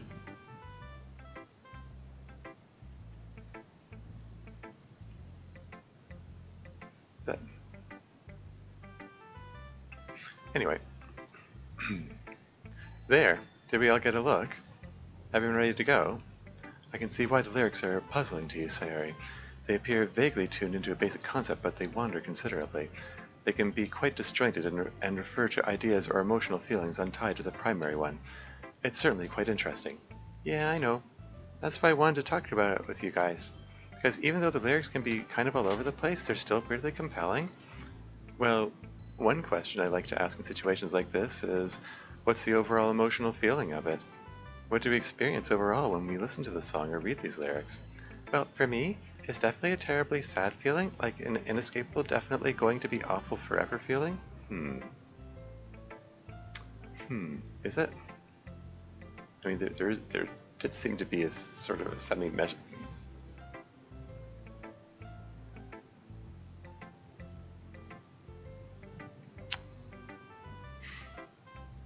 I don't know. I did get sort of almost hints of like some hopefulness in the last remaining. I don't know. Moving on. Definitely going to be an awful forever feeling, but it's trying really hard to be as positive as possible about it. Like, everything's terrible and bad, but you might as well make the best of it. That's sort of what I get out of it. Well, no wonder you like the song then. Yeah. Uh-huh. I see how you get that feeling from it though, especially the message of the chorus. Like, everything's black and light is fading and it's going to be dark forever, but hey, I'm not gonna curl up into a ball. Yeah, the chorus seems clear enough. Parts that confuse me are the verses, especially the first one. Like, I get how in general the song's about that blackness, but clinging to the last bit of light and dealing with the situation in as positive a way as possible, maybe? Yeah. Although arguably, greeting the coming night might also be an argument for despair. I mean, yeah, I was considering that too. But I don't get these verses. In these, it almost seems like he's speaking directly to someone who's hurt him. Yeah. Is it someone who's hurt him? I mean, I guess that's stuff about break my bones and stuff. I kind of wondered if... Well, never mind. Let's just move on. I put a comment after these. And then it goes into this imagery I don't understand about, like the 7 moons and 7 suns and stuff. Maybe it means a week? I don't know. You know, it's strange. The whole main image that he talks about in the title of the song and everything, the last remaining light, sounds super familiar from somewhere, but I can't put my finger on it. I used similar imagery in a recent poem of mine. Well, yeah, it's true. I also talked about The Last Light. Oh, right, I remember. Weird. Had you heard the song before? No, I'd never heard of this song before today. Plus, the singer and I are referring to very different things when we talk about The Last Light. Oh? Are you? Do you know that for sure? Well, I can sort of figure out what he's talking about, but I still have no idea what that poem of yours is about. Well, I'm certainly not going to describe it now. Tell me later? No, I think that I'd like to continue keeping that poem's meaning a secret. Oh, that's very pointedly talking about that specific poem. She was kind of mysterious about it in the day after. I mean, she generally says that people should find their own meaning in her poems, but that one in particular, she seemed rather pointed about saying she doesn't want to talk about.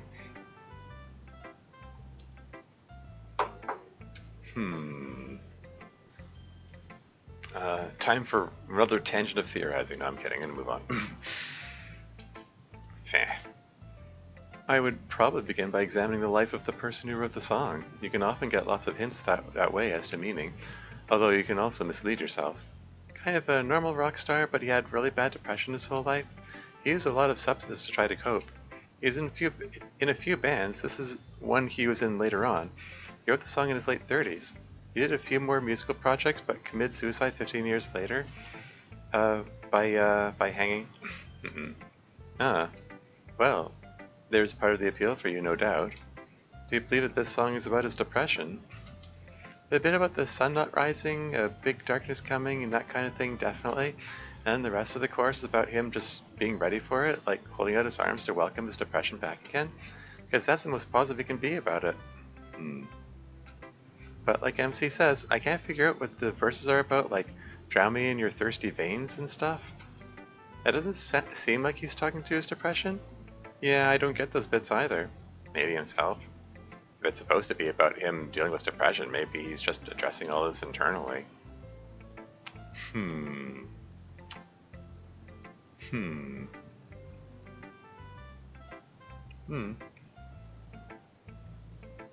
Thirsty veins? I don't know, maybe if he's struggling with addiction, you know,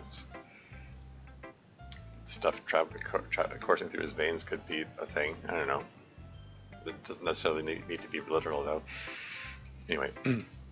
Yes, perhaps some means of dealing with his depression, interspersed among his self-reminders to approach the onset of his depression with cheerful acceptance to the extent possible. Such interpretation would make sense. Man, I'm glad I brought this up with you guys. You know, I've thought of a bunch of things I never would. Yeah, this is a good exercise. It really gets our literary brains going. Well, originally I was going to have us all bring up a song to analyze, but we're getting super deep into just one song. Yeah, could probably keep talking about this for the rest of the club. Club door opens. Hi, everyone. Hi, Miss Ida. You seem a little less tired today. I suppose I do feel less tired today.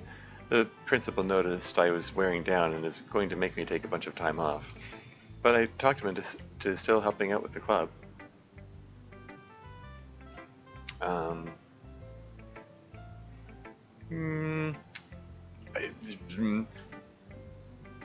Perhaps, but I talked him into still, like, letting me help out with the club? Like, I don't know, that makes, her phrasing here makes it sound like the principal's helping out with the club. I talked him into still helping out with the club? Yeah. I like seeing you guys. We like seeing you too, Miss Ida. Oh, Natsuki. Uh-oh. Should we tell Miss Ida, Natsuki is frantically gesturing at Suri and shaking her head. Oh no. Was it that bad?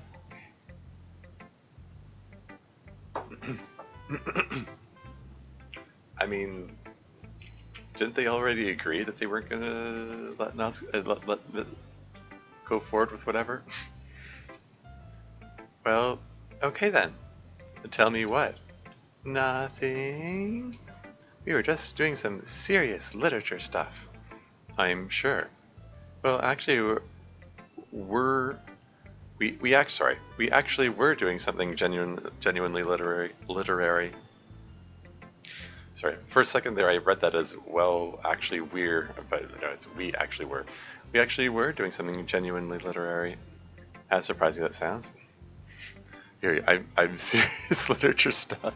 Ha ha ha. Yes. Oh? Yeah, we were analyzing song lyrics for literary meaning. It was actually a lot of fun. Other than the parts where the song got really dark and made me worried that Zary brought it up.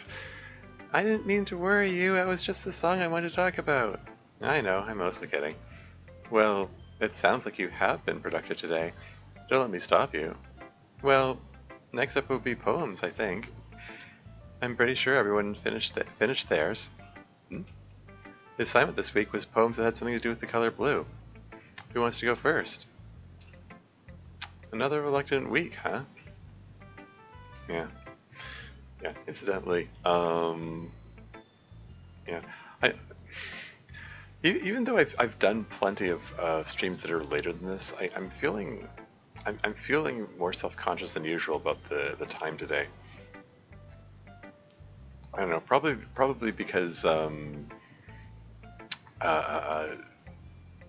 doing a stream of a DDLC mod means there's a lot more reading and therefore a lot more talking compared to plus it's it's a school day.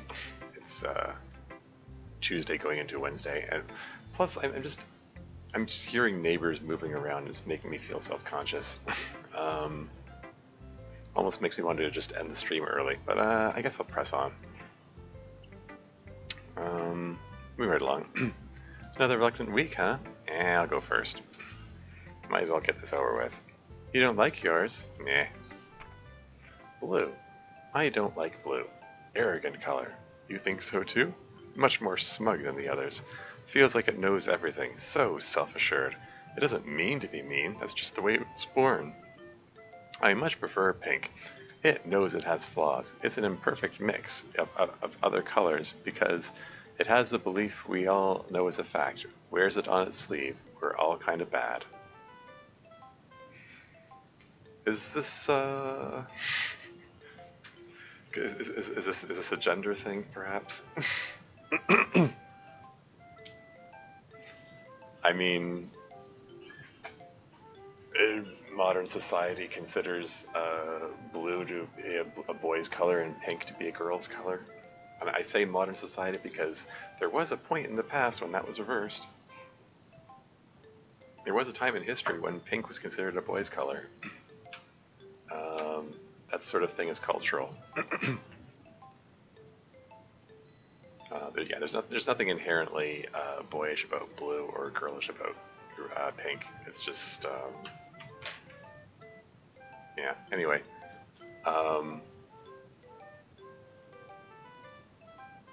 perfect mix of other colors. That's the belief we all know it is a fact. I mean, could also refer to her like her own hair color.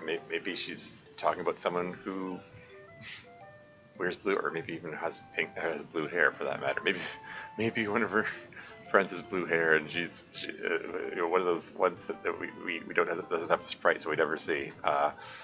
But I kind of like the gender interpretation better, because it sort of leans into the idea that Natsuki's still getting used to the idea of being interested in a girl. Anyway, moving on. This is a very interesting sentiment. You have all these very weighted feelings attached to colors. That's an alien experience for me, I must confess. Really? Really? After you... that's the last episode, or one of the recent episodes, Yuri was going on about how she associates dreams with a specific color, like a dark purple. That kind of gave me the impression that she does have strong associations with colors. And I made the comment about some people have, their minds their brains are wired differently to process information different ways, and I have a friend who associates certain sounds and music with certain colors. Anyway, moving on. Focus change fail. I was keeping an eye out for it. I'm watching those focus changes. Natsuki didn't focus there when Yuri defocused, or maybe she was. Yeah. Okay. Different colors don't give you different feelings. I think it sure looked like Natsuki's size didn't change. I think she might have already been focused when the because she was still in the center of the screen when the poem came on, and then the poem went off. I think maybe she was focused for the entire time, and then didn't defocus when Yuri spoke. I think that's why the size didn't change. I'll have to review the recording to confirm that. Something looked off there. Anyway. Well, they do, but not in and of themselves. For instance, blue makes me think of the ocean, and pink reminds me of you. It's just Siri and Natsuki both blushing there. But there is nothing about the colors themselves that makes me feel anything. Devoid of context relating to my memories and experiences, they mean nothing. I think that's kind of true of everyone here. Like, I have this super normal base reaction to blue or pink, but pretty sure that all comes from my lived experiences around those colors. I don't know if I'm making sense. Yes, you are, and I think you're right. You all really have the same method of being emotionally affected by color, and that our memories color the colors. You're really proud of that wordplay, aren't you? I actually didn't do it on purpose. That was just the first word I reached for. I like the poem. I'm not sure why you think pink is flawed so much. Like, it's a blend of other colors, yeah, but aren't most colors? Yeah, I guess so. But not blue, it's a primary color. That's probably why I think it's so snobby. Hmm. I mean, arguably magenta could be... Yeah, anyway, moving on. But yeah, with pink, it's just obviously not its own color. Yeah. Uh-oh. Uh-oh. Is there an apostrophe in its where it doesn't belong? Could it be? Could it be an actual error? Its own color. That sounds like possessive.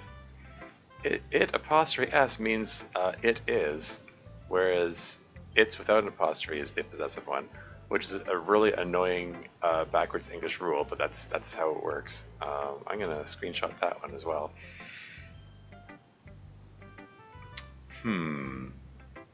It's not its own color. I think that's. I don't think that means it is own color. So yeah, that's an error. Moving right along. It's really clear that it's just red plus white.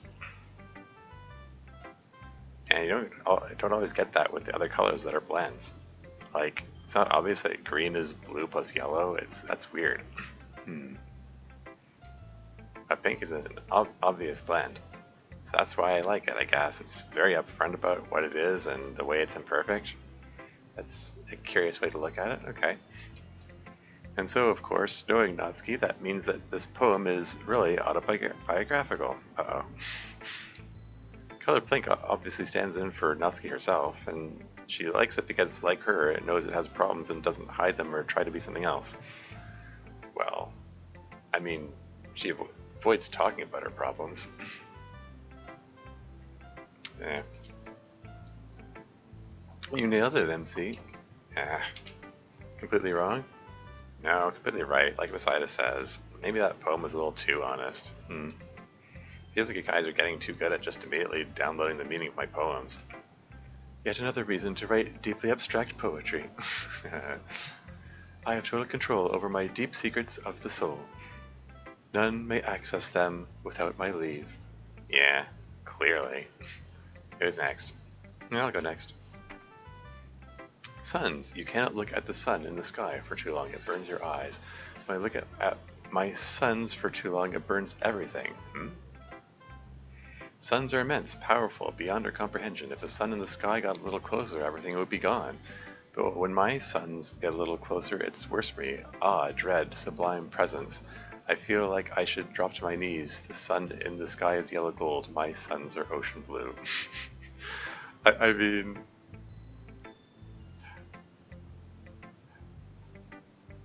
I know he's talking about your Sayori's eyes. I mean, I figured that out partway through. This sort of feels like a nod to Yuri's poem, Ghost in the Light Part 2 from the original game. You know, her special poem. This is cute. Anyway, moving on. Wow. That was sure a direct hit, MC. You're getting good at writing some pretty smooth poetry. Just take care not to break your girlfriend with it, huh? I don't go into it trying to write something smooth or whatever. It just ends up that way. Yeah, because you're so in love. It is a lovely romantic poem, MC, but I am even more impressed by the style and word choice.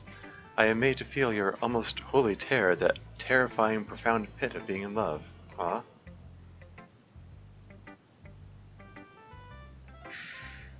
I'm tempted to put a semicolon after terror. Yeah, I guess it's as is. But Yuri hasn't really talked about being in love before, so that's the interesting part about that line for me. Yeah, actually, that's a pretty good description of it.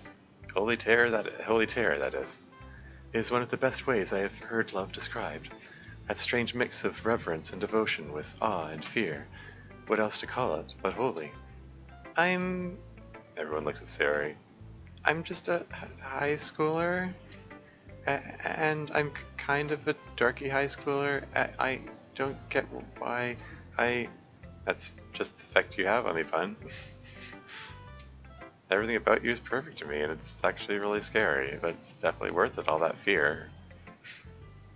It's another, also an interesting way of framing herself here. Dorky high schooler? Alright, that's enough flirting in the literature club. Even though you do way more of it all the time? Wait, what?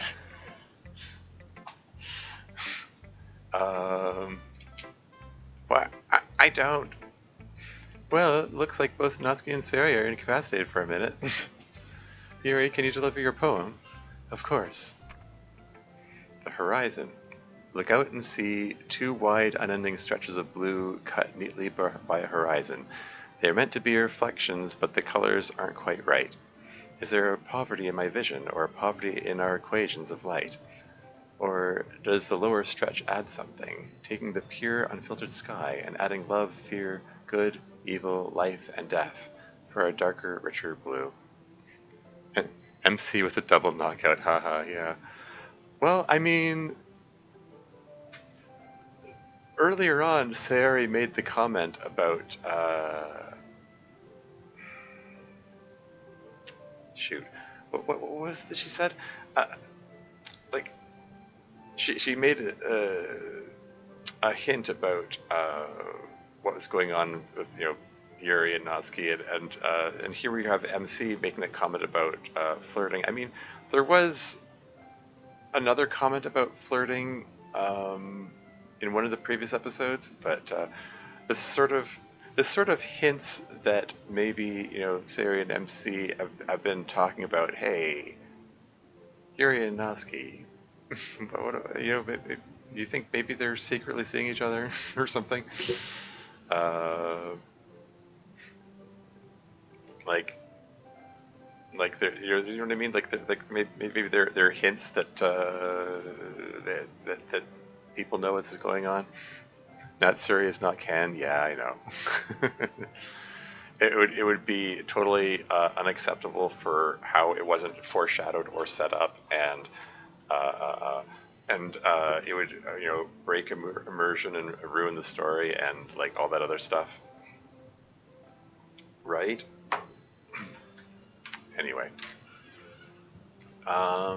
yeah. So you're talking about the horizon, unending stretches of blue.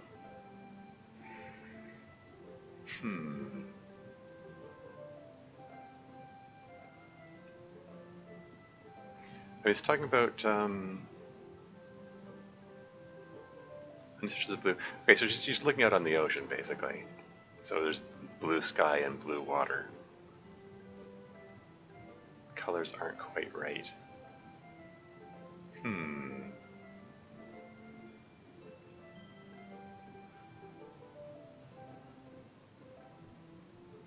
That's interesting. Sorry. But yeah, it's an interesting way of framing the ocean. Talking about it like the ocean adds all this stuff. Darker, richer blue.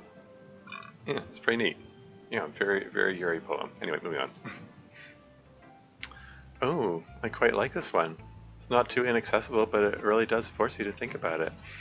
And I just adore that visual concept, the metaphor you're using. It's so elegant. Very high praise coming from such a talented poet. I mean it. The form is very good and Yuri quality as usual, but just, I want you to know I really like the whole poem concept. Thank you. Use some spaces for emphasis and I think pacing at the end there? For both, yes. I really like that. Usually it's a thing that manga uses more, but it makes a lot of sense here.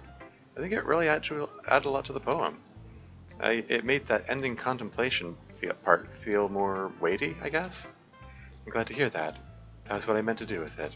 Good job, Yuri. I only kind of get what you're going for, but I can definitely tell you love the ocean. Although, I already knew that. Of course. What did you think, Natsuki? Oh, I thought it was okay, I guess. Oh no, Is that Yuri looking hurt after every single other person complimented her on it? I liked it. Is this Natsuki experiencing trying to restore equilibrium by deliberately unflirting? Not your best work, I'd say. Oh, is there anything you think I should work on improving? Well, oh yeah, and there was the shy pose, the playing with her hair pose, which seldom gets used in this mod. I commented on that in one of the previous streams. Because Yuri's character development, and so on, she's generally carries herself with more confidence than in base game. Anyway, well, I guess you should stick to using your own vocabulary choices more, and like, I don't know, like write a poem more true to your own style, I guess. But that was her style, though. Not trying to say this isn't good or anything. It is. Just no, I think I understand. Okay. Well, that was Hey, how about I go next? Color, flavor. Red flavored, that could be watermelon, raspberry, strawberry, or cherry. Yellow flavored, lemon, banana, pineapple, ananas. Green could be sour apple or maybe a lime, and purple is grape all of the time. There's only one blue flavor, and no fruit is involved. It's just flavored blue, but it's still best of all. Raspberry also often gets associated with blue. Not sure why that is.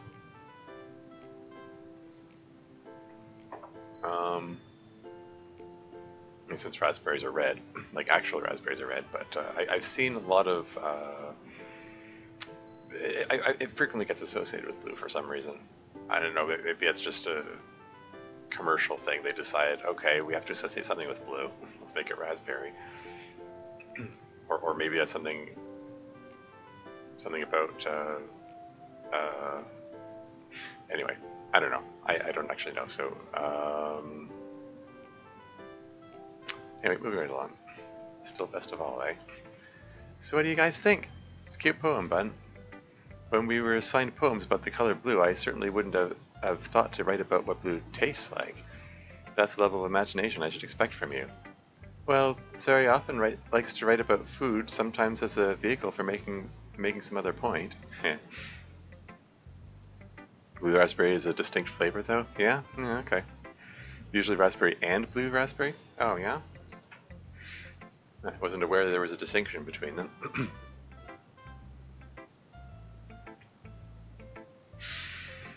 Anyway, moving on. But I think it's charming how this is actually just a poem about food, and not a carefully designed metaphor for something else. I think. So far as I can tell, it's just a really wholesome Sari poem about food. And MC's right, it's extremely cute. I love the playful rhyme scheme and the overall feel of the poem. Just full of that bouncy, happy Sari energy. Thanks. I have a question. Yeah? What's with the ananas thing? I mean, that's French for pineapple. Which, you know, any like pretty much any Canadian is going to be aware of. That classic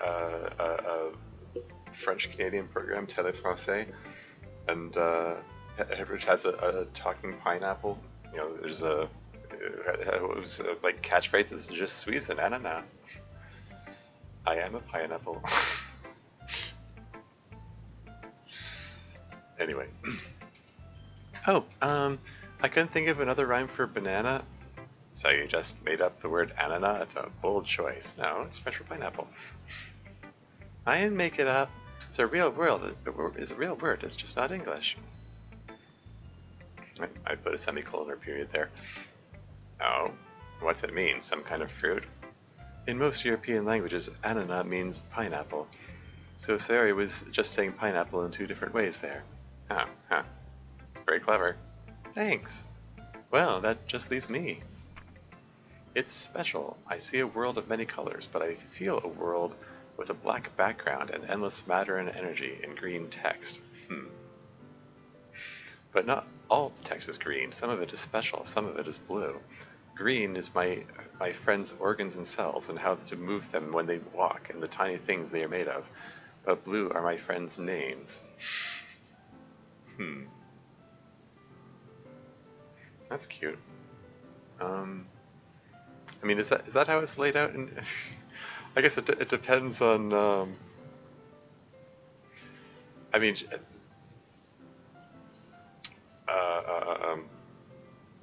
she's talking about the code, obviously. I mean, I guess it depends on what program you're using for coding, like which text editor. Like they usually lay things out in different colors to separate different important like coding things. But the names being in blue is interesting, which is kind of sweet. It's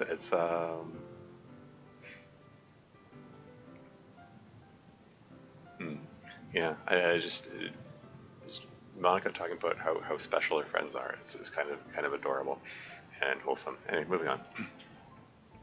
I think I kind of get this one.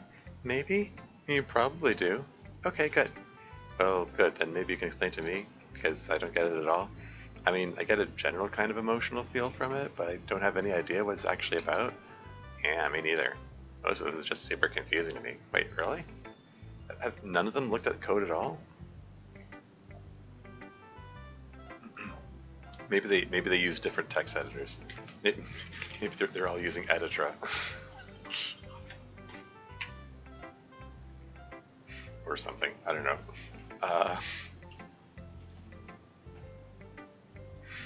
What is this about, Monica? It is about how, when Monica is the president of the club, she now feels the presence of the actual code text in the world. Formerly a vague, half-conscious awareness, now she can almost feel the text, down to the color of the text in a text editor. Yeah. In Monica's usual editor, general code is green, but labels for special things like character names are blue. So she associates blue with things of great importance to her, including all of us. Oh. Well, that's a heck of a way to see the world. Come to think of that, I never get that the times that I'm the club president. I'd put a comma after that. Yeah, it takes a lot of exposure to this to begin to feel it that way.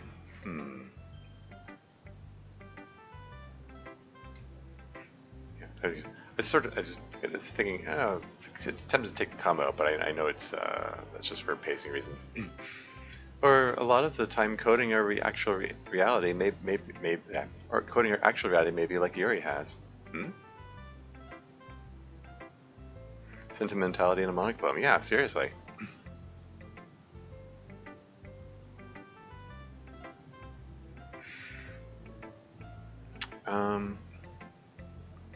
This is a rather curious line here. Coding our actual reality maybe like Yuri has. Like, what? Aside from the Messiah thing, what experience does Yuri have coding their actual reality? I mean, they explicitly said they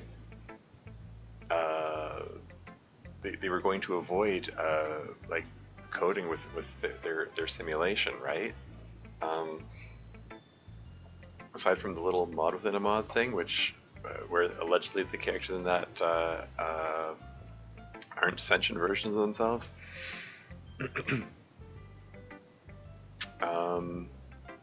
But yeah, like when would Yuri have had experience coding it? I don't know. I mean, yeah, again, there's the Messiah thing. But other than that, okay, well, we're moving right along. Yuri's done a lot of reality coding? Yes, of course. I've always been a little curious about it since I found out. And she's gotten really good at it. She did a lot of the work to get Miss Ida back after last year. Thanks for that, by the way. You're thanking me? None of us would even be here if you had not chosen to sacrifice yourself. And for all you knew, it would be permanent. Well, I mean, I think it's still worth thanking. Thank her for bringing her back, but I mean, mutual thanks are in order. If anything, really. Um, But yeah, like the fact that Sayori is unaware of Yuri doing the reality coding, it kind of again it reinforces the like more part of this world building. Did they not establish that they didn't want to actual do any actual coding in the uh, uh, of the actual simulation, and that's why they were trying to do isolated instances of the coding in the mod within the mod thing with non-sentient characters.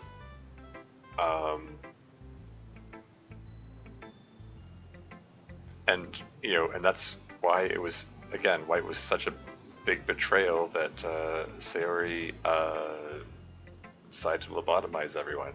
I mean, part of why, like that whole Escape Plan 2 thing was part of the thing that they all agreed that they weren't going to do, or at least that was the impression I got.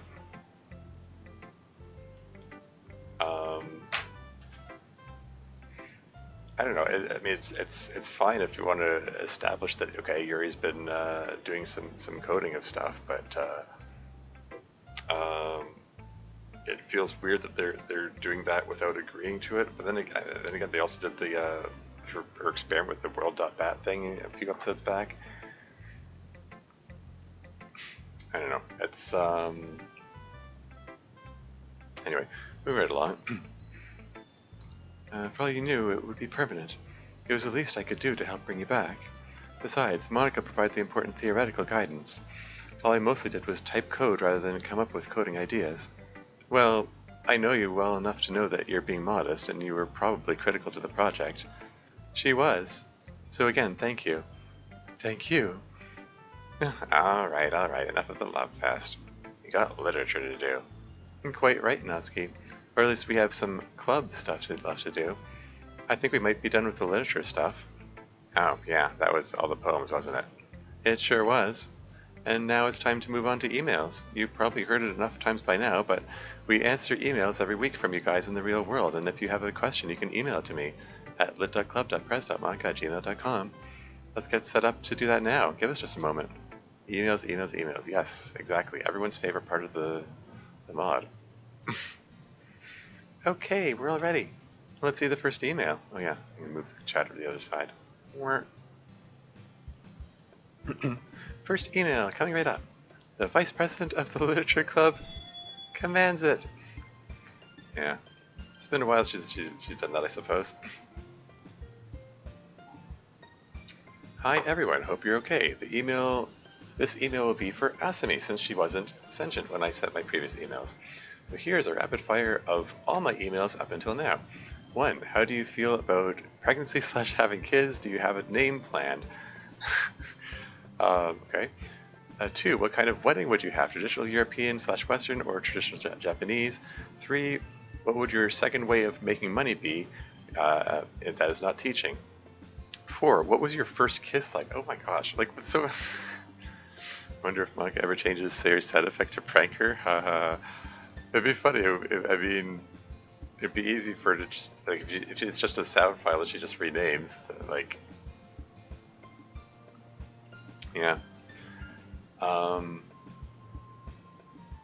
yeah. But we're back to the really intrusive questions here again. I mean, like the thing about like how do you feel about pregnancy, having kids is like that's already kind of like, fairly intrusive. Then what was your first kiss like? It's even more intrusive,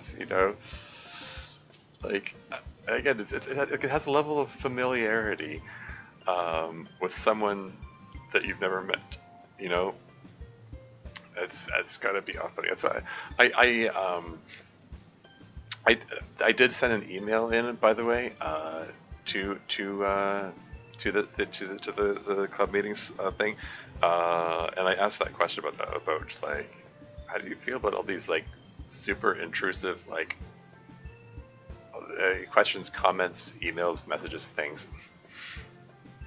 Emailer also called Ida by her first name. Yeah, that too. Like that again. It has like this level of familiarity that's like, you know, like you're not friends. You don't know each other. I mean, she's fictional, of course, but anyway, moving right along. You're straight, but what kind of woman would make you question this? Okay. I believe that is all of the emails that you didn't answer. So my last new personal question to you is, don't you think that the weeks before you came aware you were acting very creepy, you're almost spying on the club? I feel if you were a male teacher, the club would have reported you. I know you were coming from a good place, but did you maybe not think you were being strange? And a bonus point, don't you think that this level of overbearing care is putting a strain on your ability to find men?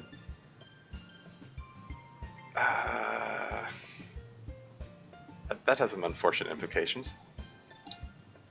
Perhaps your high standards combined with your nature is causing the good men to evade your grasp? That has some unfortunate implications.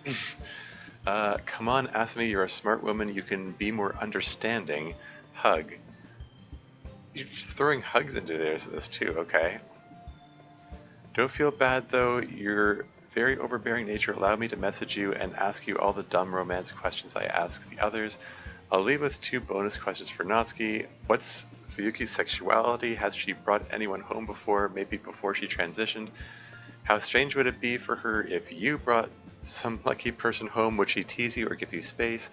Would she just lock your bedroom door from the outside so you're forced to spend hours with someone you like very much? Anyway, stay safe, everyone. Yeah, and no name signed to it, so like I'm wondering which person this is. Apparently a recurring emailer. Hug, yeah, right.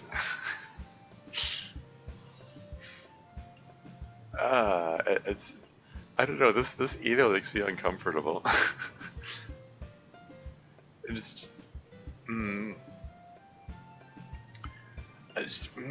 mean, like we've already had intrusive questions about asking about their sexuality, and moving on to Fuyuki's sexuality too is just I don't know.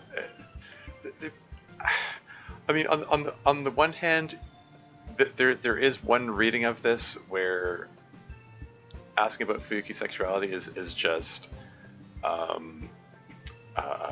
it's just an extension of asking about everyone else's sexuality that they've already asked so far. But there's also an edge of like some people have weird associations with transgender folks. So like the fact that Fuyuki's trans is that question could also have some other implications. Yeah, I don't know. Anyway, let's move right along here. Oh gosh, that is long. Yeah, don't forget to right-click to see the whole email. Let's see. Oh, hi again, Shaka. Oh, this is Shaka? Okay. I mean, okay. Thanks for writing it to us again. Miss Ida, this one is for you. Come right over. Give me just a moment to read up. Yeah, like many women, I'm eager to have kids. I don't have any names planned. Hopefully I'll be able to talk that out with the father, if I ever find one. You'll find one? I wonder. I'm getting a little bit old. You're in your mid-30s, that's not old. That's comforting, coming from a high schooler anyway. Yeah. Now Charmy's disparaging your loyal chatters. Yeah. Well, I mean... Well, all due respect to Shaka, it doesn't change the fact there's still, I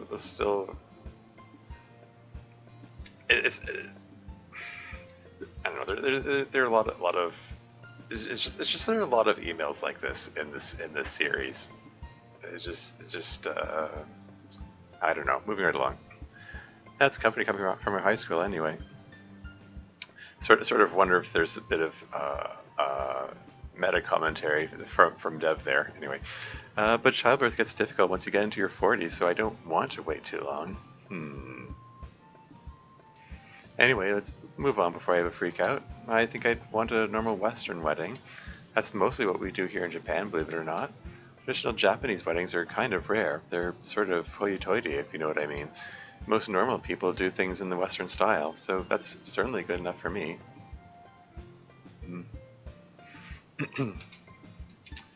What would I do for money besides teaching? I'll just code. I keep saying, just code the money in. Like we just established that Yuri's doing experiments in, with coding in reality and stuff. Come to think of it, I mean, if Yuri's doing that, maybe she coded in ways to keep things secret between her and Natsuki and so on. Anyway, moving on. I'm not really sure. I've never really thought about it. I don't really know anything other than chemistry. You could be an author. You're really good at literature. I don't think I'm very good, let alone good enough to make a living off of it. I've never published a single thing. Bet you could, though. Well, maybe something to consider. But if I actually had to pick something, maybe cooking, if I could learn professionally. As many of the things I like about chemistry, you get to have fun with stuff. It's just slightly less volatile stuff, usually. Less chance of setting things on fire, perhaps? I mean, accepting Sari's experience, maybe? Ida, we need to cook? Anyway, let me see. What was the next part of your question? Oh, my first kiss. I do still remember it. It was in high school when I was maybe a year younger than the club is now. It was very awkward. Uh-oh. Given how fried Ida's been the last few episodes, I'm surprised she hasn't considered quitting or changing careers. I don't think she'd do that. I mean, that doesn't... I mean, from everything that she's expressed, she seems like the type of person who would put up with the burnout rather than complain or do something for herself.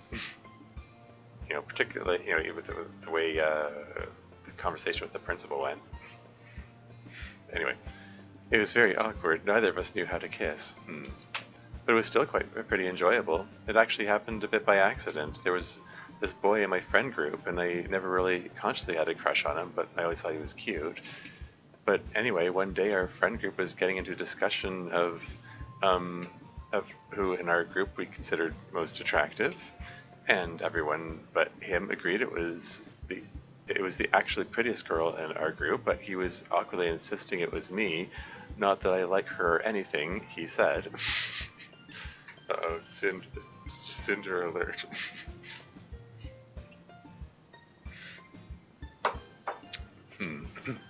And then, of course, I was the only one who said he was the best-looking guy. And then one of our friends said, well, clearly you guys should just kiss. And then he said, really jokingly, when the bell rung, okay, yeah, fine, we'll go kiss right now. And we got up to go to class. But then we got into the hallway, and when we got into the hallway, he really did kiss me, and which I was okay with. Like I said, it was really awkward, but it definitely got my heart racing. He said sorry afterward, and I said it was alright and that I liked it. We didn't date or anything after that. I think we were both too awkward and too used to being friends. I was gonna say, like, gosh darn it, I mean, after that, how could... I mean, she even said to him that she liked it, like, that could, you could have spun that into, I don't know, an opportunity to, like, hey, maybe we should get to know each other better later and, talk more and stuff. Like, I guess if they're used to being friends, I mean, there's that thing too. I screenshot this moment from the mod all the time for Ida expression references. Heh. Yeah. She's used that expression before. When she got the presidency, she had that expression. So actually, thanks, Shaka, for asking about this. Ha. Yeah. I mean, I'm assuming you're referring to that stunned expression that she had.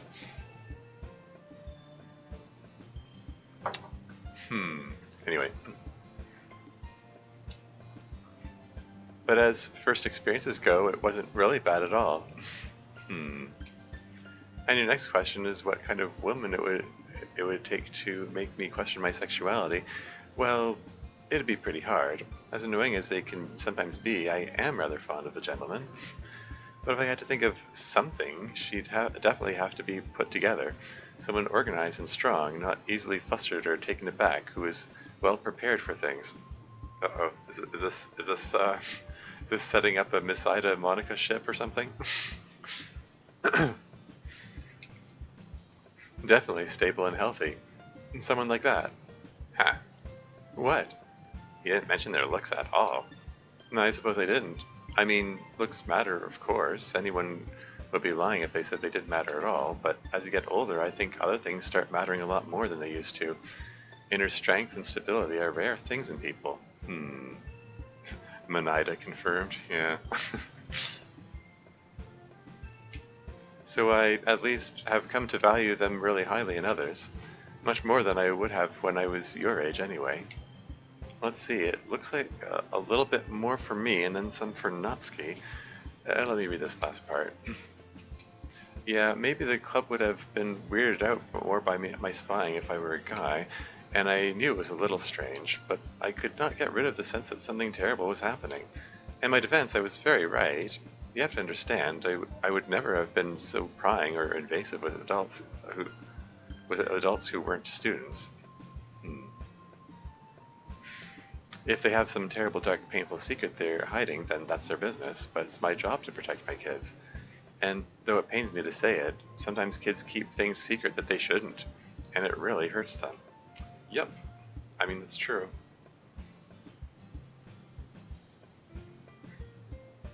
I mean, like,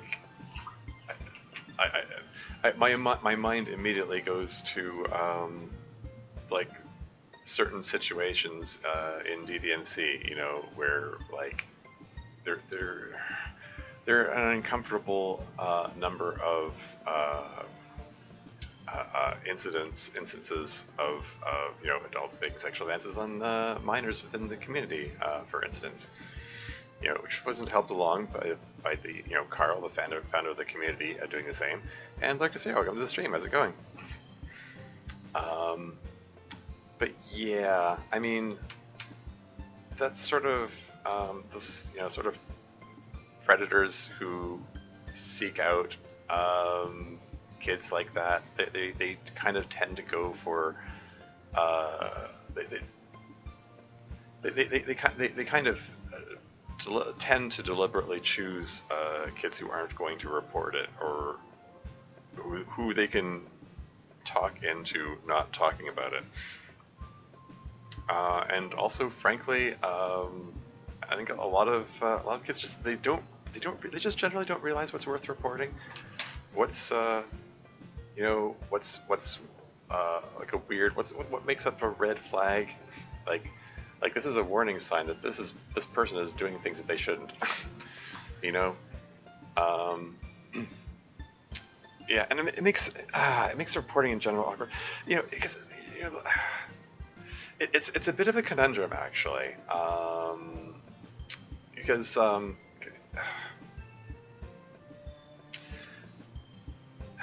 like how do I even put this? Like you know, I was working as moderator in that community for 3 years, and I've worked in other communities as moderator before in the past, of other online communities. Yeah, and just it comes up from time to time, you know, like it's going to happen in any community that attracts a lot of kids, you know, like dedicated to a video game, for instance. Anything that attracts kids is also going to attract people who prey on kids. So yeah, and like I want to be able to put myself forward as being someone who's trustworthy, they can confide in, to report things to, that things that shouldn't be happening, you know. But yeah, it's what am I trying to say here? Yeah, the trouble is like a lot of times these kids, and by kids, I'm including like minus teenagers, young people, younger than myself, 41-year-old here. Um, yeah, they don't know what to report, and I think I've seen a lot of instances of people reporting like really innocuous, really innocent looking things that uh, they are claiming are examples of like pedophilic behavior or whatever. And on the other end, I've also seen people comment on things that were like really super concerning, but they didn't realize were super concerning, Um, and like when these things come up, like for the most part, we as a staff, like the moderating team, we don't make those things public usually. Generally, like thing with Carl was a special case. Again, because he was the founder of the community and had unrestricted access to like a lot of people for a long time, um, and that made him, comparatively a lot more dangerous. Um, because he had administrative access to everything. Um, uh, but yeah, like a lot of these things are handled quietly, and no evidence gets posted publicly. I mean, it's rare for evidence to get posted publicly anyway, because like you need to protect the identities of victims for one thing, and just generally. Like if people are making sexual comments, like you can't be posting that publicly in a setting which is viewed by kids, So like the fact that no one is able to see that evidence, I think contributes to the fact that people in the community don't realize what counts as evidence. They don't realize uh, what is a serious issue that needs to be reported, Um,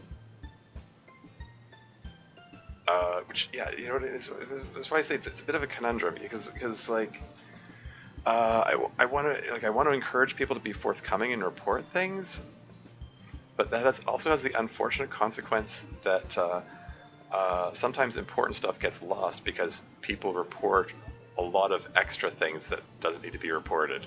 And I've had situations of getting uh, uh, deluged with information that was just not relevant.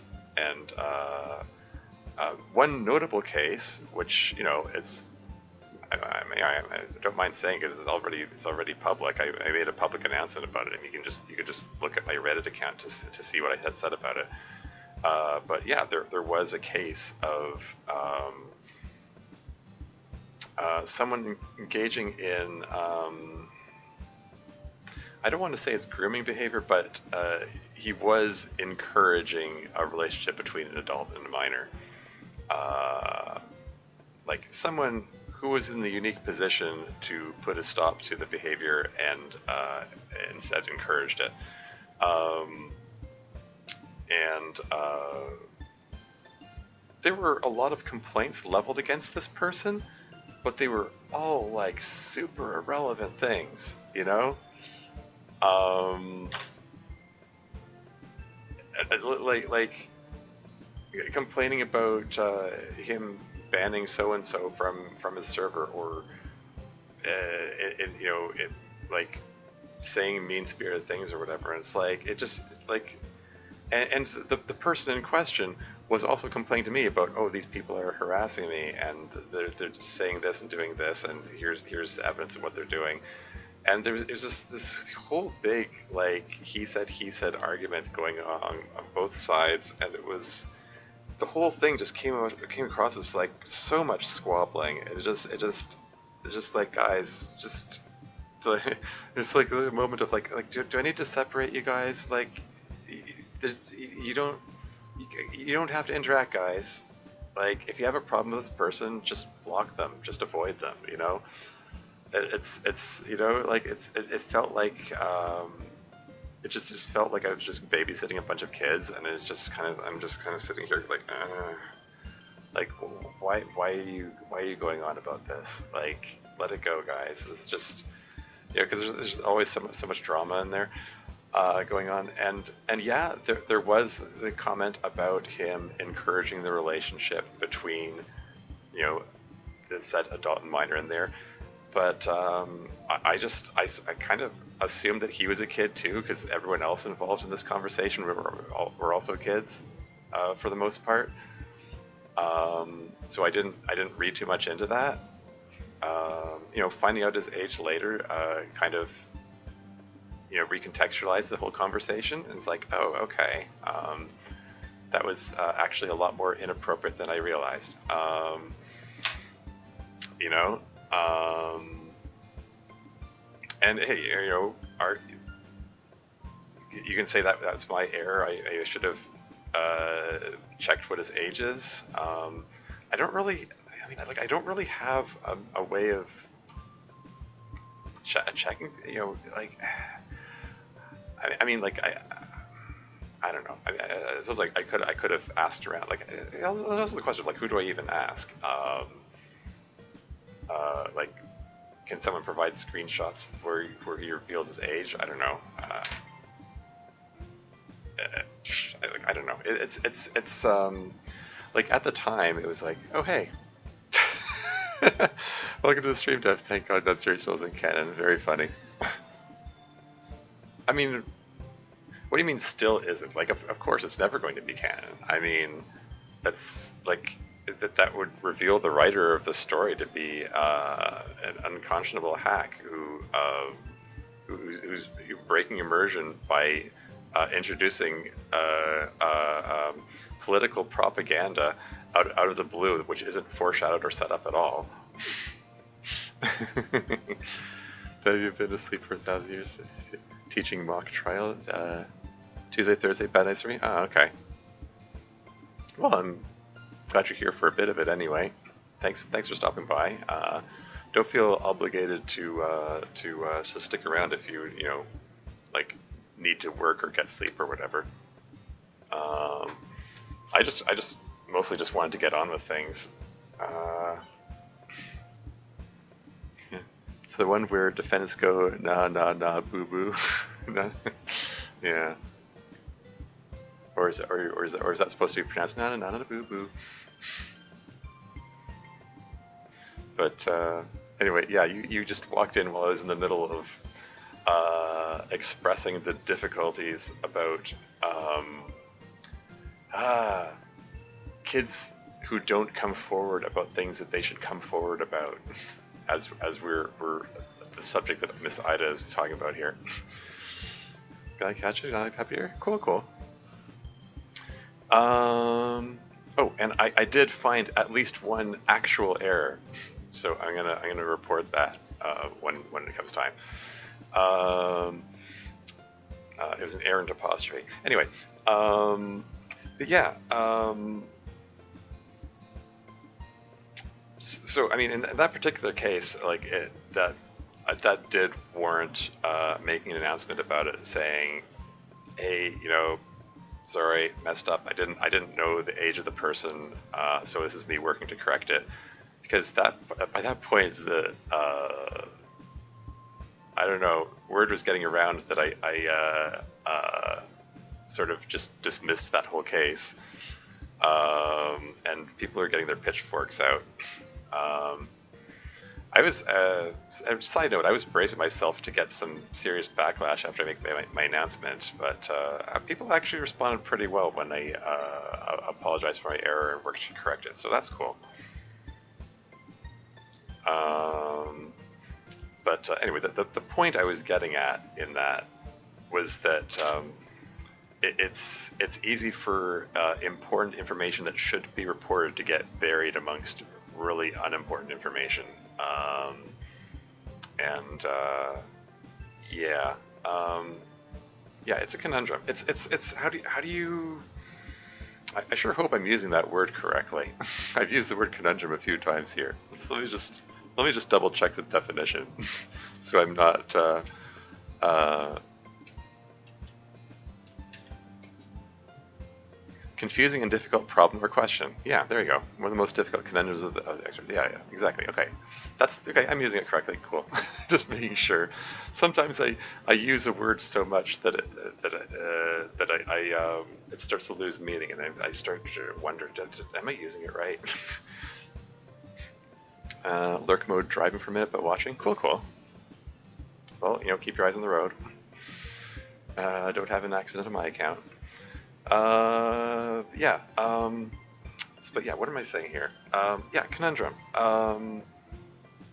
Like, what's the best way to put it? Because it's not like I have some special means of finding out who the predators are. At the end of the day, it comes down to the victims have to report it, because the predators are generally going to do whatever they can to keep their actions secret. They keep things private in DMs, direct messages or whatever. Like they're not going to announce that, hey, hey, I like kids, like publicly or anything like that, or whatever. Or they might do that like as a quote unquote joke to be quote unquote edgy. So to hide in plain sight or something. Which is part of why I really don't approve of that kind of quote unquote joke. It's yeah, I don't know. It's yeah, I got it. That's a whole other story. I got into an argument about that some time ago. Anyway, but yeah, I don't know. Like it's a conundrum. It's a problem with no easy solution. Because I want to encourage people to come forward, but if they don't know what to come forward with, it means I get buried in unnecessary information, and like just having extra stuff to sort through and read through is just it's a source of extra burnout, and it's just like really the two there are two key things that you need to be in there. One, the adult in question knows the age of the person they're making these sexual comments to, and two, sexual comments that happened after they knew the age of the person,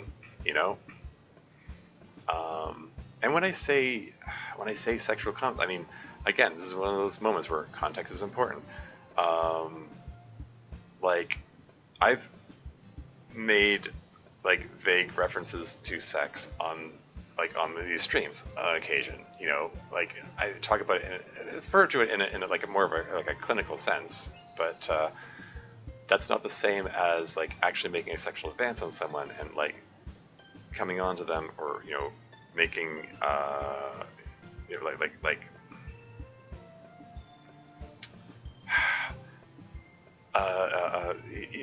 it's just making sexual advances on them, like expressing the hell. I like, even as I say it like that, it's just it still further re-highlights the difficulty in it. Because yeah, context is important, but kids are not necessarily going to have the understanding of what context means what,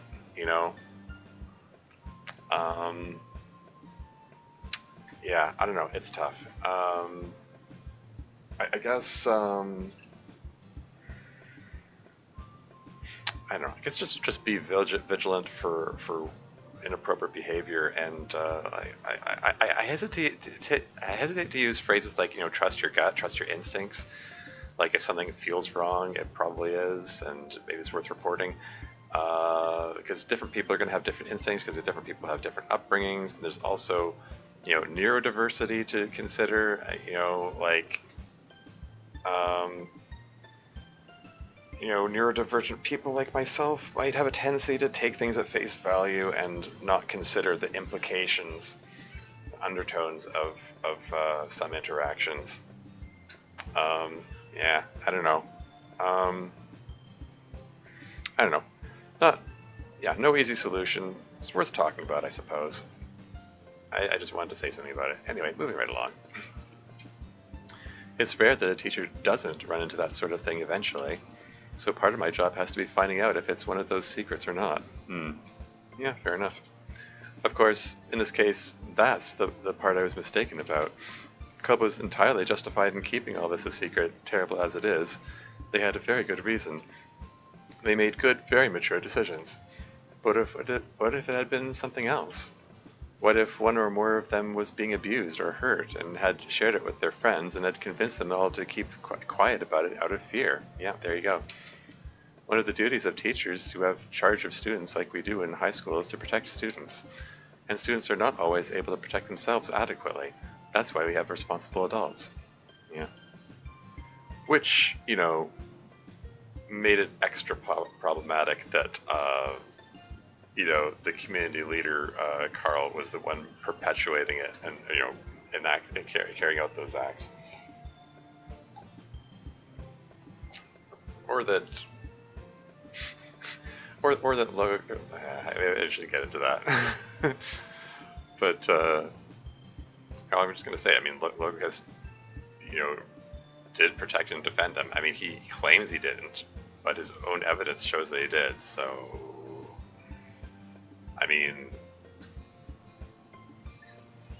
Logos has gone on record as saying, in his own words, reporting predators is a mistake that does more harm than good.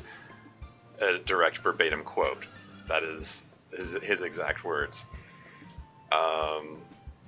Which, in my view, that's obviously wrong.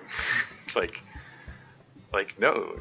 The most alarming part about it is that he said that after having a year to reflect on it. He still said that.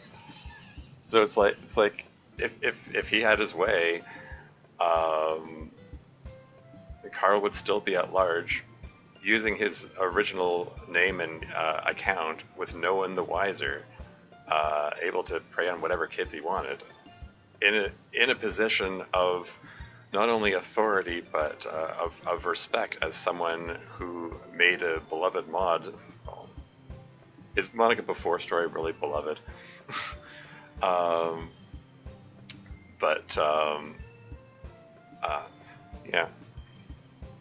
Watching while driving. Yeah, I know. I'm sure Dev means that they're listening while driving. Dev, look out the truck. Yeah.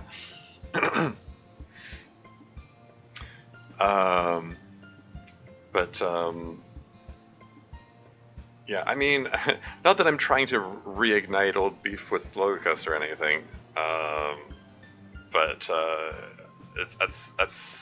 that is a position I kind of have to vehemently speak out against. This, again, context, etc., etc. I can sort of understand coming at that that notion from a sense of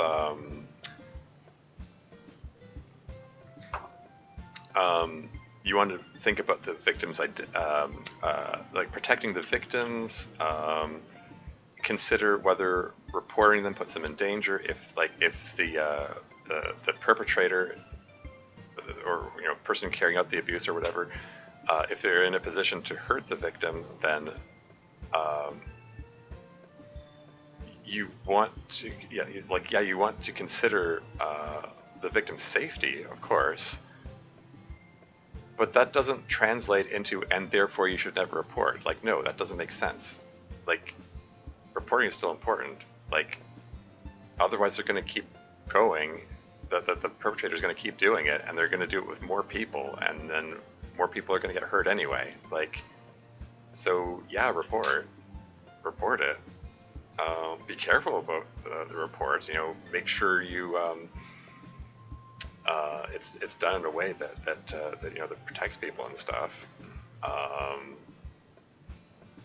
but yeah, no, like I can't agree with Lucas's position that reporting is a quote mistake that does more harm than good, unquote. And he can go ahead and write as many 42-page documents condemning me as he wants. I'm still going to disagree with him. And he can threaten as many frivolous lawsuits as he wants. You might appreciate that, Dev. But yeah, he did threaten me with a lawsuit over. I should go there. I'm just going to move on here. Students are not always able to protect themselves adequately. That's why we have responsible adults. So yes, while I get that it was weird, I stand by it, and I do the same thing again. As to my troubles with guys, well, like I said, I wouldn't ever be that way with an adult non-student, especially not a date. Oh, yeah. I mean, yeah, I was a little confused by that part of the email about, like, I mean, and this is Shako saying this too. So this is not something I would have expected Shako to say.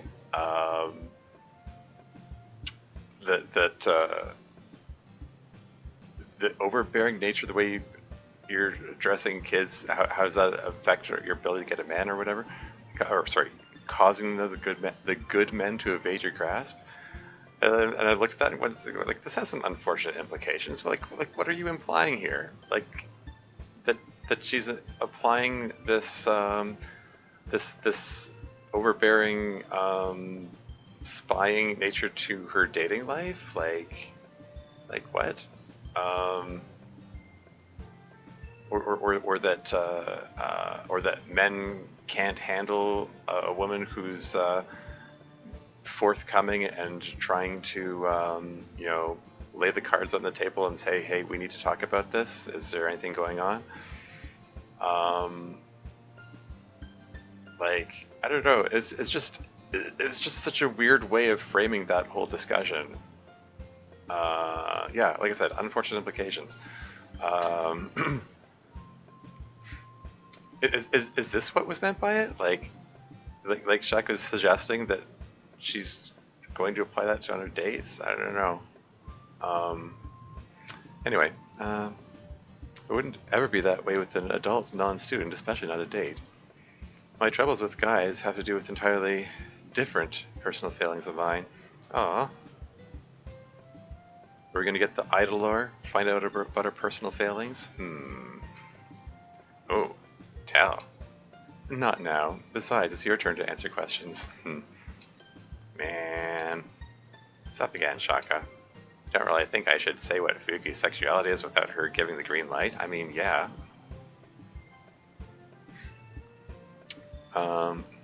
It's also curiously hypocritical of Natsuki to be asking Miss Ida to talk about her personal failings when Natsuki's reluctant to talk about herself, but whatever. I mean, there's kind of a lot of hypocrisy in the way Natsuki carries herself, so par for the course, I suppose. Anyway, not that she's really touchy about it, but I don't know that she would want random internet people to know. Obviously, I know what it is, having grown up with her, but you gotta make really sure about that kind of thing before you just go telling anyone. I mean, yeah. I mean, yes, absolutely. That's you don't ever want to out someone without their permission. Just a general rule, which is why I was a little put off when Sayori suddenly outed Fuyuki to the audience. I mean, I don't think.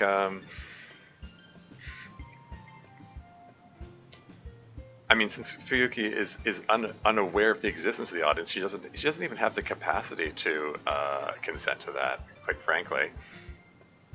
But I guess she has a standing order that she's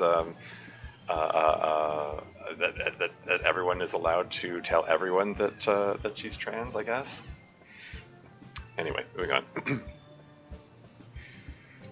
So maybe I'll ask her if it's okay to just generally talk about it and get back to you on that one. Yeah, get back to you on that one. It's a weird place for a comma. As for if I brought someone home, well, honestly, it would probably depend. I put a comma after honestly. If she thought we were being too tentative or awkward, she probably would do something like locking the bedroom door. Ha ha ha. Yeah, I can imagine that. If she could. My door doesn't work like that. But if I was getting along well with them and we were close, she would absolutely just completely leave us alone and give us our space. She's really cool like that. Thanks for the email, Chaka. Next. You're still doing that bit? You have to commit to the bit, Monica.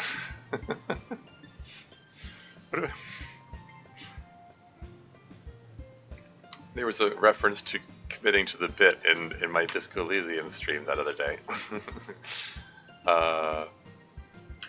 Anyway, moving on. I guess it's a running thing in the club meeting server, probably. Anyway, I thought you said it was a one-time thing. Commit to the bit. You teach me so much every day, Natsuki. Hi again, got another question for you all. What would you all say are your 2 favorite CGs? They can be from the original game or from Plus, but with one rule, it has to be one CG that includes yourself and one that doesn't. Obviously, Miss Ida can't adhere to this rule, and MC doesn't have to if he doesn't want to, if they can just pick any 2 they want. But for the others, I'm curious to know your favorites with these conditions. P.S. Love you, Yuri. You're my favorite. Saeed. Favorite CGs? Yeah, I don't know.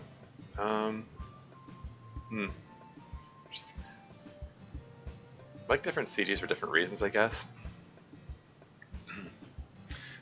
I rather like the Sayori Natsuki one from the Balance Side story. It's super cute. Natsuki looking all bashful. So there's that one. I mean, actually, I guess the Natsuri one is also pretty nice. The self-love one, it's cute.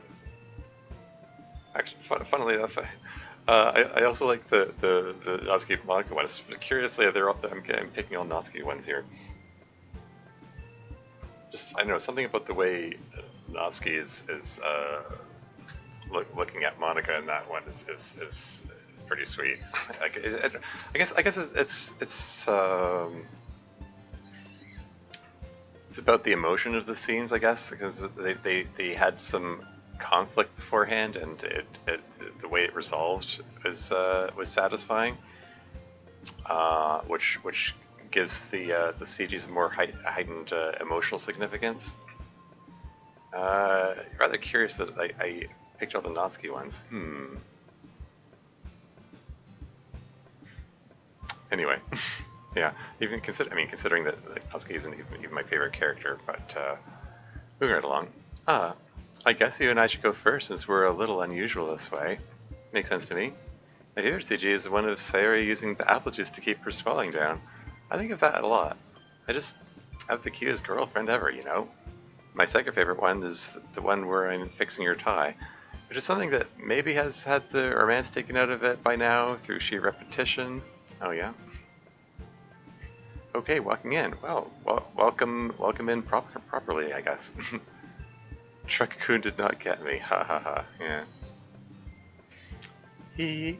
Well, I'll never forget how I felt doing it that time. Other than those, which sort of have me in them, my favorite is the one from Plus, where Monica understands Sari and accepts her. Yeah, that was pretty sweet too. I mean, it's sweet, but it's like, Sari explicitly goes up to her to get a hug, but that doesn't look like a hug. It looks like Sari just leaning her head against Monica. So I can't count that in my top CGs there, because it's like it doesn't have that hug energy, you know. What can I talk to the rest of his lol? Talk to the doctor, yeah. Don't do any massive spoilers while I'm gone. Kenzuri's canon? Oh no.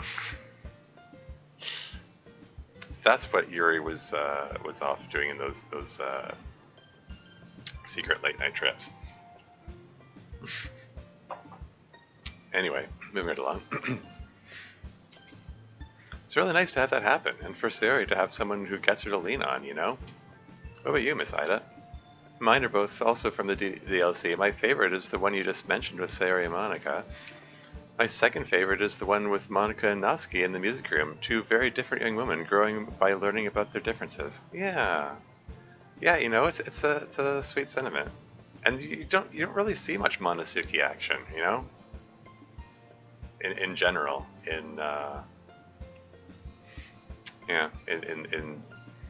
Like in DDLC in general and the fandom in general, really.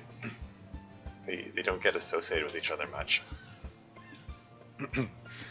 That's the kind of thing that school is really about. My favorite one with me in it is the one from Plus where I'm helping Yuri feel okay about taking friendship slowly. Aww. But my favorite is the one with Natsuki and Yuri sitting with each other by the vending machine by the stairs. Natsuki and Yuri both blushing. And that one is very cute. May sound strange, but even with all the wholesome things that happen in Plus, my favorite CG with myself is still the space room. Interesting. It feels like home, somehow. My favorite one without me in it might be considered a little prosaic, but I really like the one from Plus of Sayori and Natsuki talking in the hall out there. Yeah, there you go. The first one that I mentioned, coincidentally. It's just so expressive of their characters. Yeah, exactly. Like, Sayori with her, like, surprised expression, and Natsuki with her looking away with her bashful expression.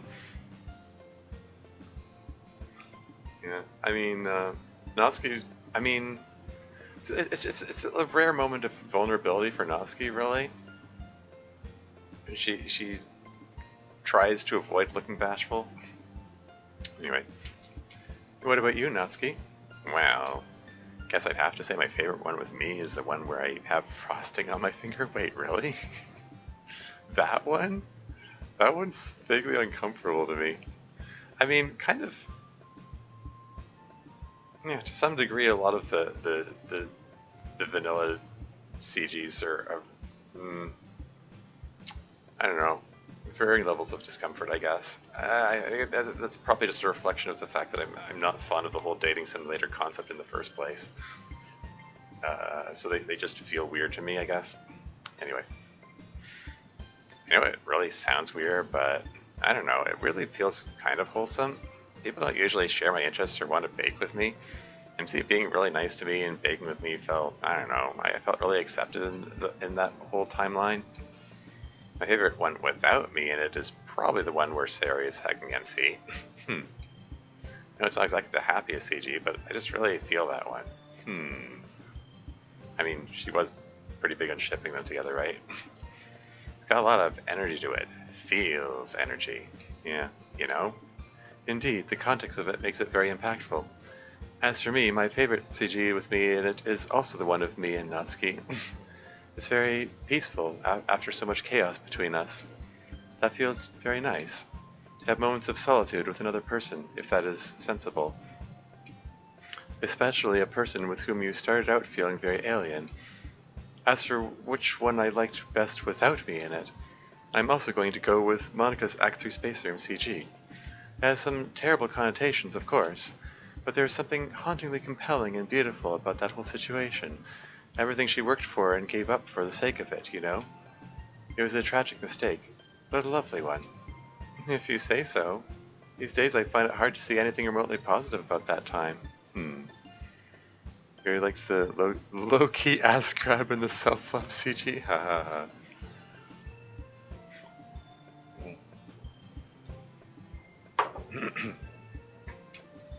Or even to remember why I thought any of that was a good idea. But I guess that's probably a good thing. Shall I move on to the next one? Before we do, I will say thank you to Saeed. I am grateful to be your favorite.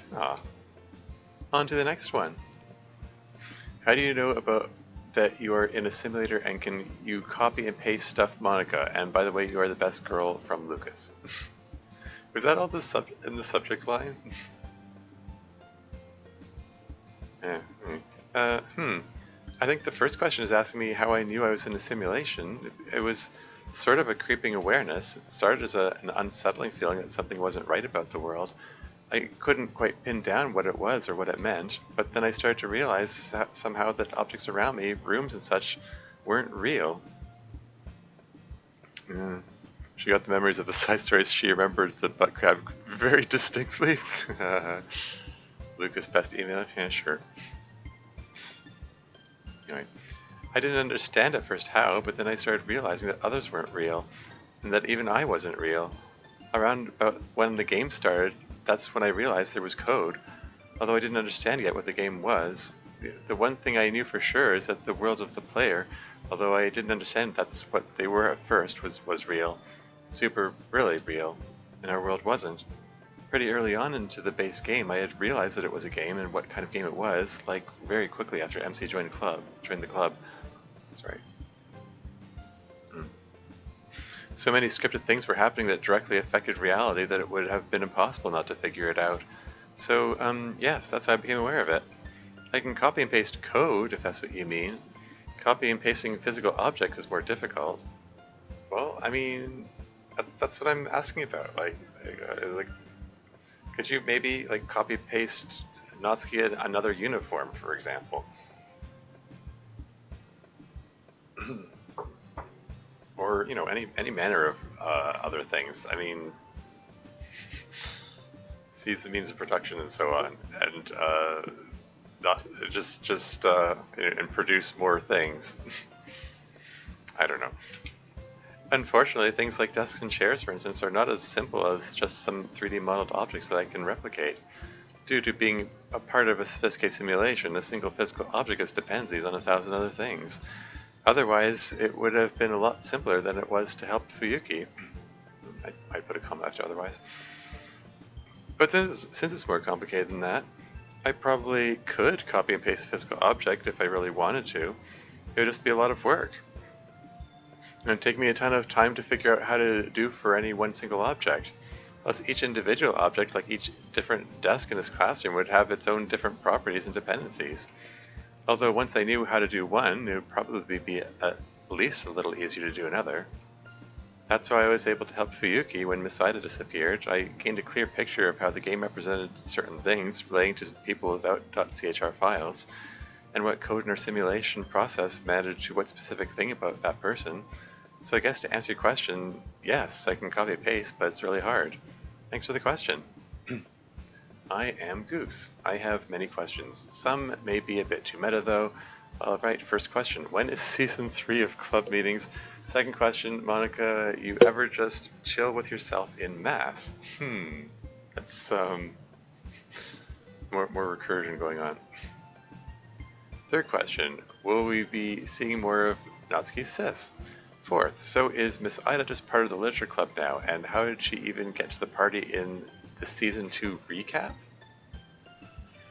Wait, what? Like, why are you asking this question if you've already, I'm confused. Surely you've already, okay, you're asking when season 3 is. Presumably that means you've already played season 2. How did you know that she's there without knowing how she got there? Did you play the episodes out of order or something? Or did you watch maybe part of somebody's stream without and avoided the context somehow? It's a weird question. Anyway, fifth, if you girls ever do code in college or something like that, do you know what courses you're going to take or jobs, etc.? Sixth, Natsuri confirmed, question mark, question mark, question mark, puts on tinfoil hat. Seventh, Christmas special, question mark. Eighth, you guys watch the Dream SMP, question mark. What? Dream SMP? I don't know what that means. Alright, that's pretty much it from what I can come up with. Cheers, a sad goose. Well, the first question's answer is right now, of course, but you wrote this before it started. I hope we didn't make you wait too long. I don't really play Mass, Monica After Story. Oh, Monica isn't Mass pilled? Can you get the Monica from Monica After Story to play Mass? I wonder how many recursions you could do of that. Monica would probably be into that. Oh well. I think I said before that's really impressive, but it gives me the creeps to play it. I mean, yeah. I feel really sorry for Mass Monica. Oh, don't get me wrong, she seems very happy, but I don't know, it seems hollow somehow. So, nothing against you if you play it. We've just become two very different Monicas. I'm glad to be me. And I prefer not to be reminded of when I was less me, I guess. Let's see, what's next? Yeah, Miss Ida is definitely one of us now. She's an important part of this whole operation. I'm not sure how she got to Fuki's party, though. Interpreter 84 is here. Welcome to the stream. Doki Doki I missed my email? Oh, miss email? I mean, I put a notification as usual. I don't know what to tell you. I mean, yeah, I guess if you have it set up for notifications for that, then I guess you missed it then. But yeah, you know what? Normally, I have been doing these on weekends for the past several months. I'm only doing some extra episodes of it now because the season 3 compilation is being released on September 22nd, and I figure I want to see if I can get some more playtesting, proofreading, bug hunting. I tend to oversleep quite a bit. Yeah. Same. To be honest. Yeah. I mean, and back to this. I'm presuming Miss Ida has a car. I mean, her internal monologue earlier indicated that she lives out in the countryside, out away from the city, which would mean that she would have to have a means of getting into the city. Anyway, moving on. Speaking of Fuki, I have no idea if you'll see her more often. That's not really up to us. But getting back to Miss Ida and how she got to the party, I assume she drove. I actually took public transportation. Oh, is that so? Taking the train around? Correction, did I miss the reading of it? Oh, no. Of course, definitely not. I mean, that's not going to be... I think we've pretty well established that your email is not going to be until the compilation emails, which are yeah, they're going to be much later. Like it's going to be after season 3 completes. It's going to be in the like the mailbag of extra emails, because this episode here and the next 6 episodes after it are stuff that were already released like a year ago. So yeah, so your email is definitely not it's not going to come up for a while.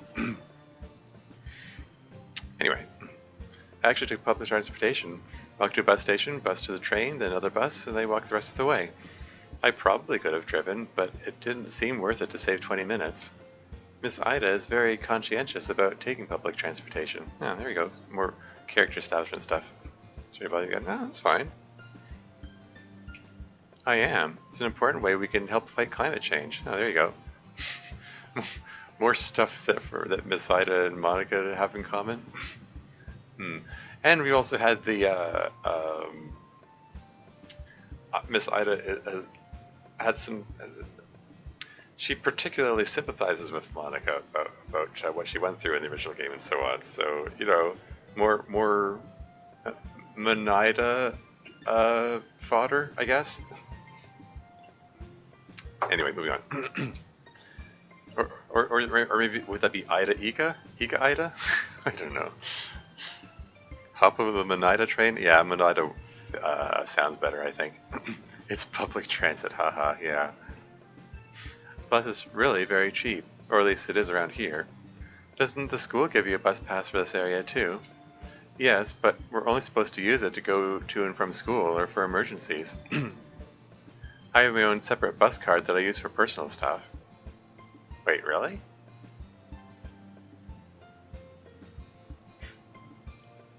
What, you have a bus pass, but you're not allowed to use it if you're not using it to go to school? Like, what?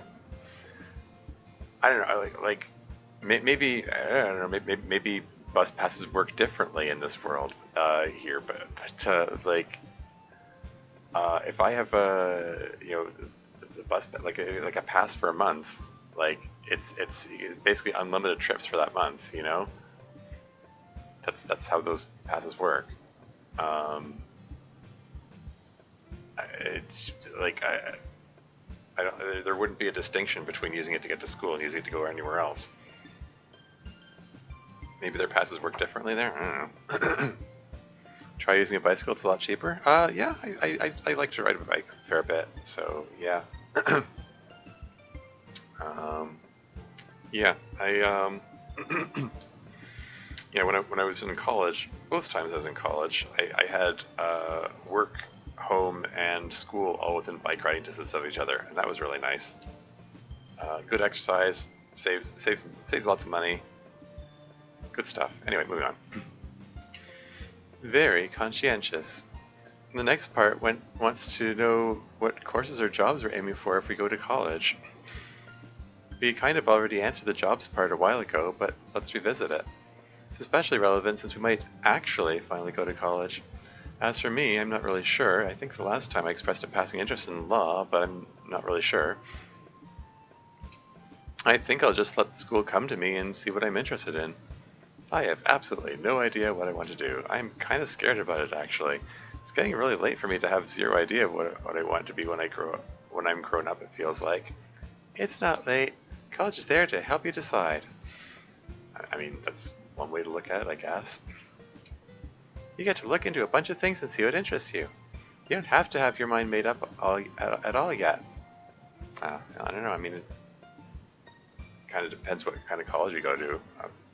I mean, I went to college for the massage therapy course. That was pretty solidly geared towards teaching massage therapy. And there's a fair bit of time and financial investment in that as well. So, you know, it's kind of thing. It's a bit expensive to change my mind at that point, which is unfortunate. Anyway, moving on. Besides, I don't have any idea what I want to do yet either. So I'm just going to make it up as I go along too. To be honest, I wasn't even sure I wanted to go to college. Not sure I'd be a good fit. Like, I really do love baking, and I'd love to do that as a career, but that doesn't exactly need a college degree. Which is interesting sentiment from Natsuki. I mean, you'd think. I mean, considering how much she likes hanging out with her friends and stuff, you think she'd be all about college life, or at least the social aspect of college life. Oh well. But apparently, according to some of these nerds, I'm too smart and should try some other things out just in case. Yeah. So we'll see how that goes. I'm looking forward to you loving some classes and absolutely detesting others, Natsuki. As for me, I also have not really decided on particular classes or fields yet. Marine biology is of great interest to me, as I have said many times before, but so are many other subjects. So, as with the others, we shall see. And there you have it. None of us have any idea what we want to do at all. Which again, reinforces this whole notion. You know, they're breaking the time loop for what reason? For what reason? What reason do they have for breaking the time loop? What reason exists for it? What reason exists? Like they're talking about, oh, we're gonna break the time loop so we aren't repeating the last year of high school year after year, so that we can go to college. And then they're like, oh heck, I don't even know what I want to go to college for. I mean, you know, like we got Monica going, law, I guess. And we got Sari and MC going, Natsuki saying, I don't even want to go to college, and Yuri being, Yuri biology, I guess. You know, like, what reason exists for it? Like, and it also has the additional drawback of they're gonna get old and die, which Monica especially doesn't like, which makes it extra weird that she's spearheading this. because it really was Monica's initiative. Like Monica's initiatives that she expressed at the end of season 2, and then reinforced with her little, you know, non-existential code dive thing, or however we want to frame it. Natsuki's motivation for breaking the time loop is moving out and then staying up past 11 p.m. regularly. That's fair. I guess. I mean, although seriously, what's stopping her from doing that anyway? I mean, she's 18, she's an adult. I mean, you could say income, but you could also say just edit the bank account, like I keep saying. Or, you know, I mean, like, okay, copying and pasting physical objects is possible but hard to do. Okay, just figure out how to copy a $100 bill, or I guess, you know, I don't know, 10,000 yen bill or something, and then just do that a bunch of times. You know, like, if there's for some reason some issue with editing bank accounts, like, you know, like they have the means of working around all their problems, as far as I can tell, that seemingly theoretically exist because of the time loop. There doesn't seem to be any reason to break the time loop. They want to get out of high school, I guess, but I don't know. It's just odd. It's just like, what reasons they have? Like, so they can go to college. They don't even know what they want to do in college, apparently. Will colleges even work or exist or stuff in the simulation? Again, I would have presumed that the time loop existed because the original simulation wasn't designed to account for college existing, so maybe there isn't going to be anything there. And they could be breaking everything for nothing, and with the additional possibility that they lose the club and therefore lose the presidency and therefore lose the ability to edit the code and therefore lose any ability to fix anything. Plus, they're going to grow old and die, and then without the access to the code, they might not be able to reset things so that they can you know, come back this time.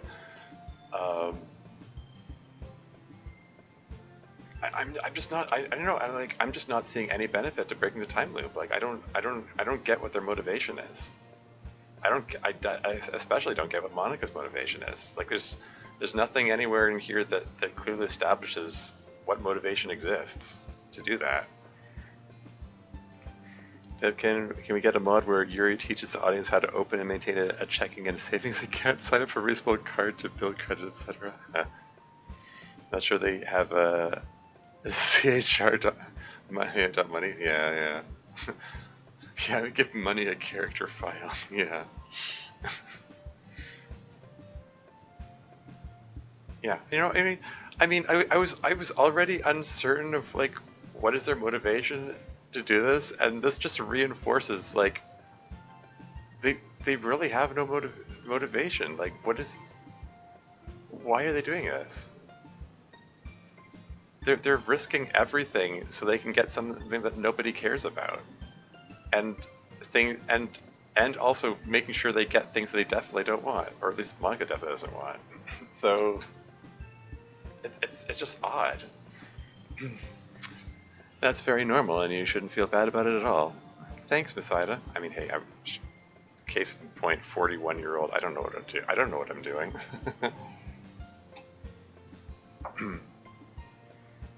Global funds that any file might help them out, though? Yeah, sure. Well, looks like the next question is for Natsuki and Yuri. Oh boy. Next. But next. Well, I was only going to say there are still more questions this one, so getting to those. No Christmas special, sorry. Christmas is probably not as much a big deal to us as it is to anyone reading this, but we still get together and have fun. It's not enough to necessarily do a whole special about it. Lastly, Goose wanted to know if we watch the Dream SMP. Does anyone get this? I don't. Stand aside. I've got this. Yeah. So besides reason for wanting wanting out of her workload, yeah. Stand aside. I got this. MC, do you know about Dream SMP? No, sorry. Okay. Well, unfortunately, emailer, I have never really watched any of it, but I do know what it is. It's basically a Minecraft server with a bunch of YouTubers on it, and they do bits and tell weird, funny, long-term stories on it. It's pretty cute sounding, but yeah, sorry, never really watched it. If I have time to watch Minecraft, I have time to play Minecraft, you know? But thanks for asking. And that's all of that one. Wait, you say she doesn't have time to play Minecraft? No. Has that been mentioned before? Is that established she doesn't play Minecraft? Yeah, she plays lots of other games. Oh well. Anyway, and that's all of that one. Good questions, Goose. Thank you. I lied. Just one question. Monica, if the player turned out to be asexual and aromantic, would you be okay? Cheers. Well, I'd understand, I guess. After all, I really want you to be happy. And at this point, I definitely care about that more than about whether I get to be with you.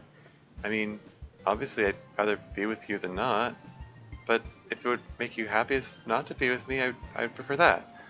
And a lot of you might jump in and say I need to value my own happiness, and that's true, but I think maybe I've gotten to a place where if I had to, I could be happy without you. I'd still struggle a lot with it and freak out sometimes, but I think in the end I'd be okay. And don't get me wrong, though, I still love you and I'd drop everything to be with you if I could. It's just that if for whatever reason you didn't want to be with me, I'd understand and be okay. Especially if it were something so important as being ace or arrow, then I would definitely tell you to look after yourself. That's,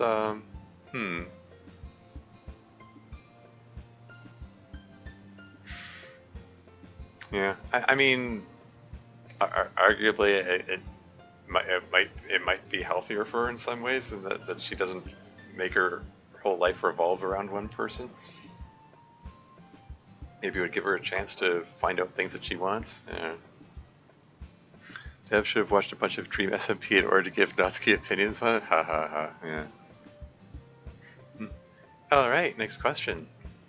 Hi there, longtime fan of you guys. I'm eager to see where things go for you girls and hope that everything is well. I was wondering what you all do when it comes to writer's block. I'm a musician and I'm working hard on EP with my band, and I tend to be the one writing the lyrics for us, as I know that lyric writing and poetry come hand in hand. But I've been stuck for what seems like forever. Any advice on how to resolve this? This is kind of a long one I saved for last. Is it long? Oh, okay. I guess there are other pages. Great. Maybe it's a sign I should take a quick break. Because I need to get more water. I also need to use the washroom and maybe grab a snack. I'll be a bit. I'll be right back.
And I'm back again.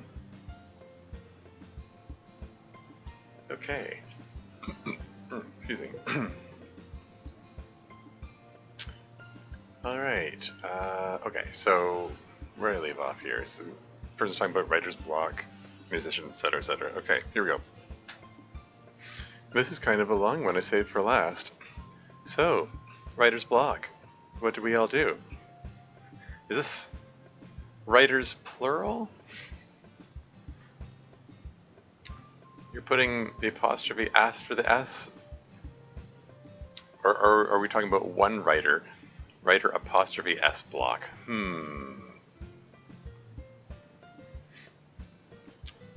That's a good question. Is it writer's block? Is writer's block singular or writer's block plural?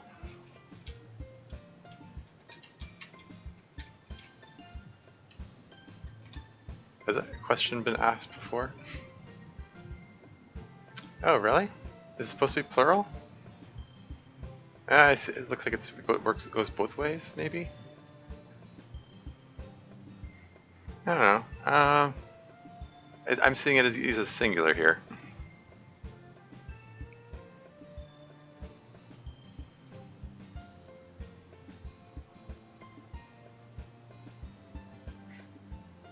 I don't know. It just seems weird to. I've never seen writer's block with S apostrophe indicating plural writers, like block belonging to the plural multiple writers, rather than writer apostrophe S block meaning one writer's block. Yeah, I'm just gonna. Anyway, moving right along.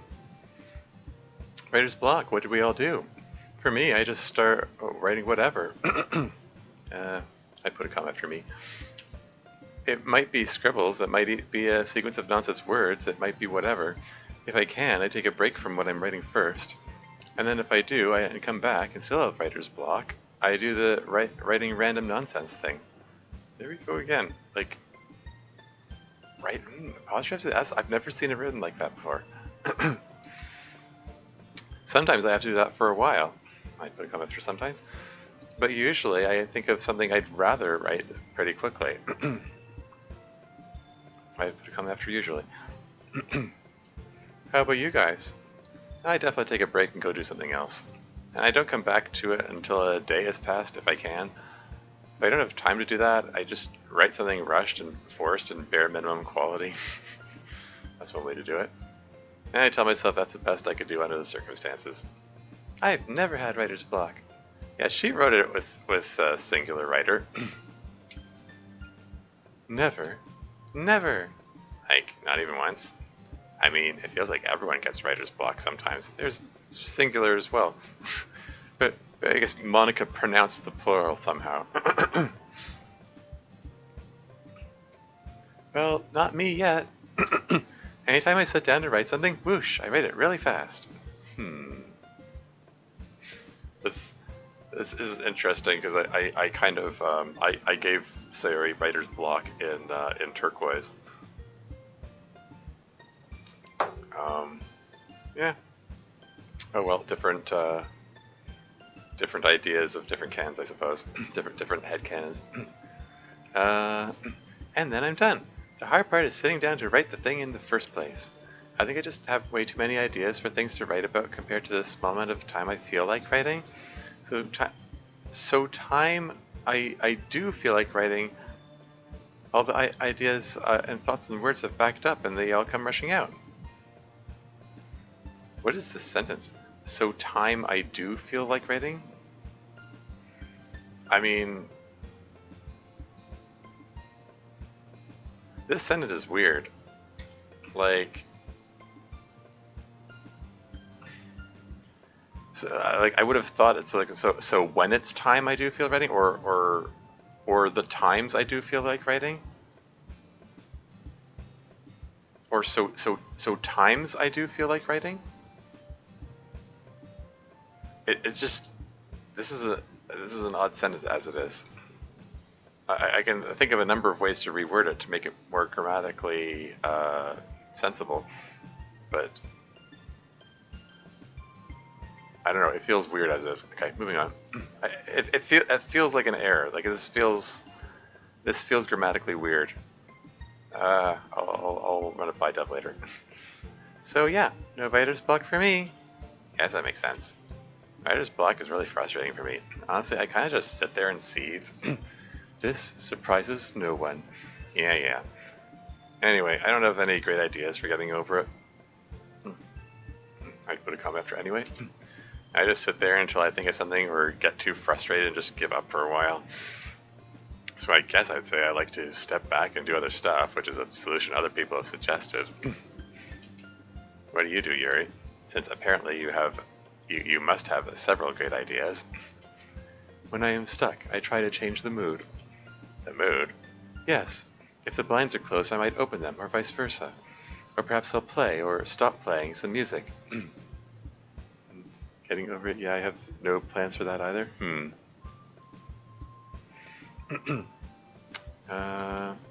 Or burn some incense or otherwise change the air. Usually I find that is sufficient to give me a new direction. Good answers, everyone. Let's see what's next. Yeah, I've had plenty of occasions when I'm trying to write something and I just get stuck sitting there staring into space.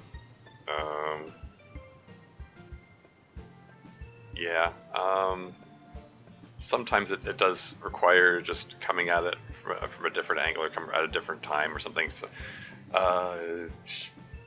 usually I don't have the whatever I need to I don't have the presence of mind to consciously decide, okay, I'm going to go do something else so I can come back to this later.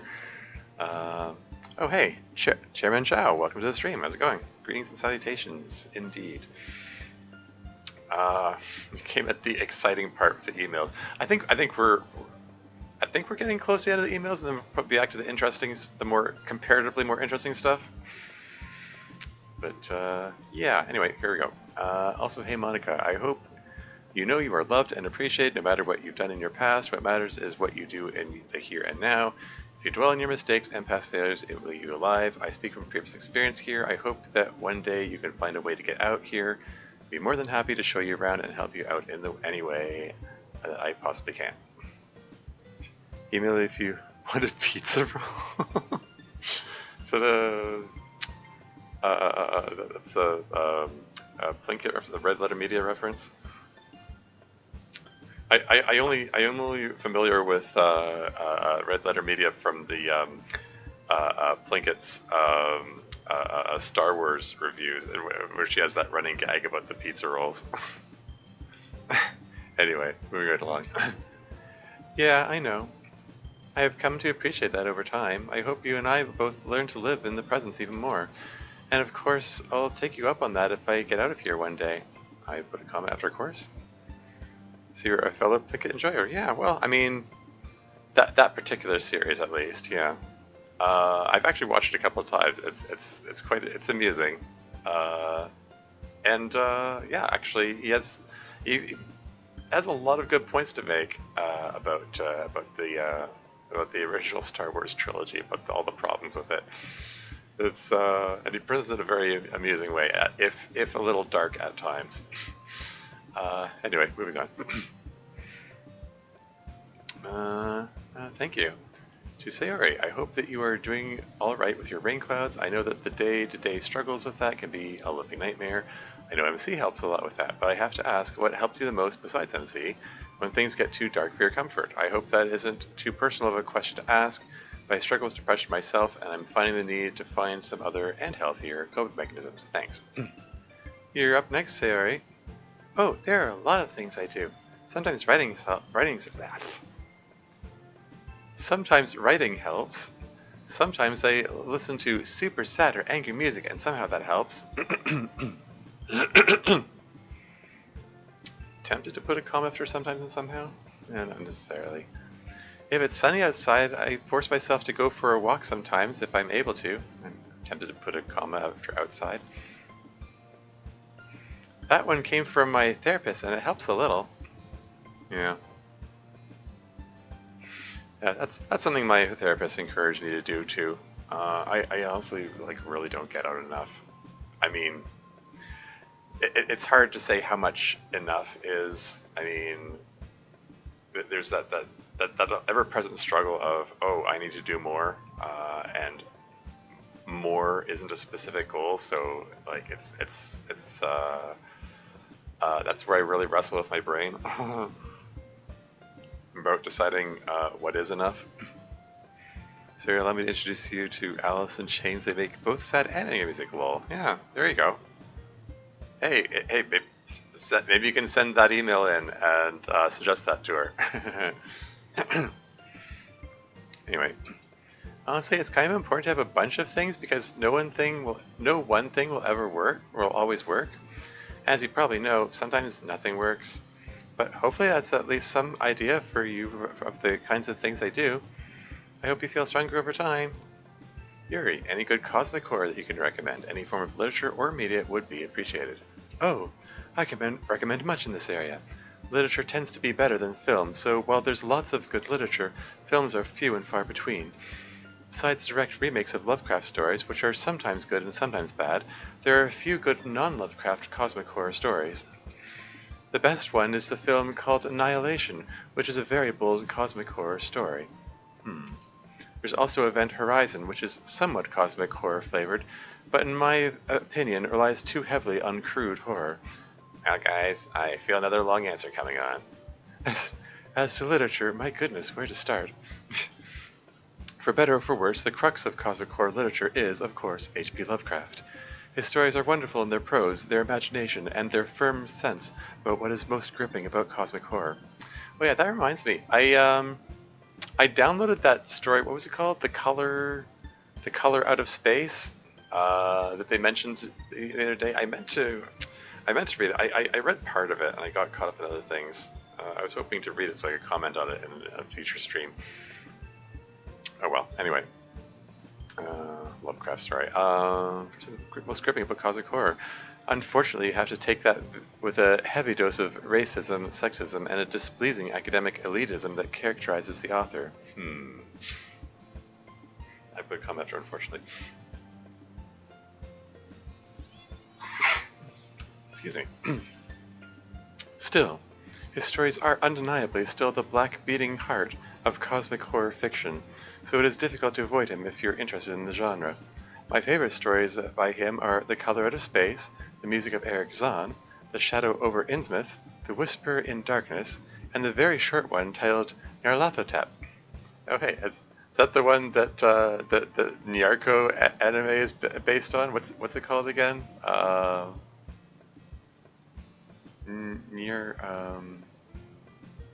Hayori Nyarko-san?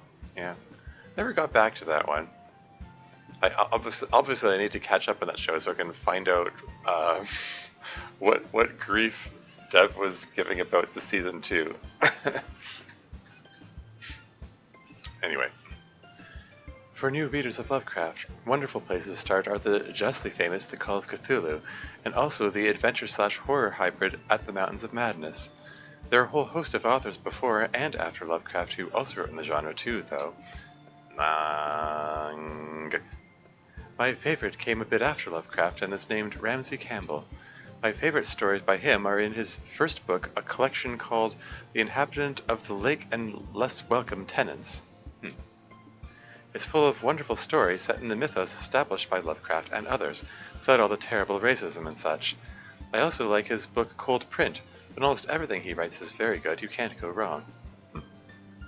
Excuse me. Of course, Dev probably just read all these books just for this, to prepare for this question. No, I'm kidding.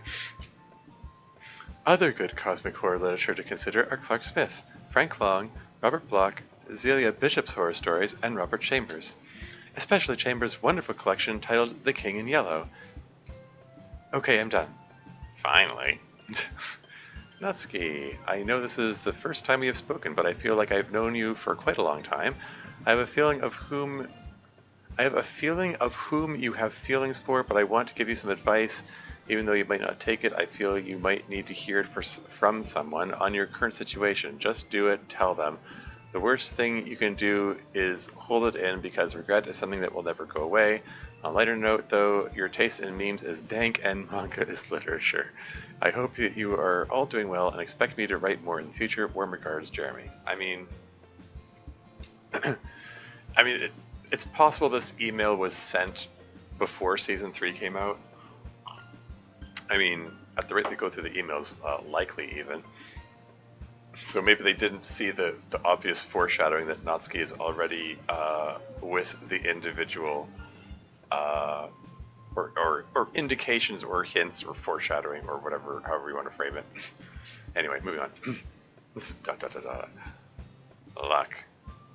I'm just gonna say next, and if you don't understand, you will. Oh. Does that imply that she's already preparing to come out about it? But thanks for saying that my memes are dank, and that manga is literature. That part is especially appreciated. Wait, there aren't any more? Nope. That was the last one. For poems next week, I have a fun idea. You need to take a line from a book and use that as inspiration for your poem. And that line has to be in the poem. Sounds delightful. I'm sure Yuri will be thrilled. By the way, I take it based on Miss Ida getting a bunch of time off, we don't need to discuss your whole thing, Natsuki. Whole thing? I mean, I was under the impression that she didn't want to talk about it. What whole thing? Oh, Natsuki thought you were working too hard and needed to relax and invest in yourself a little bit. And that's probably true.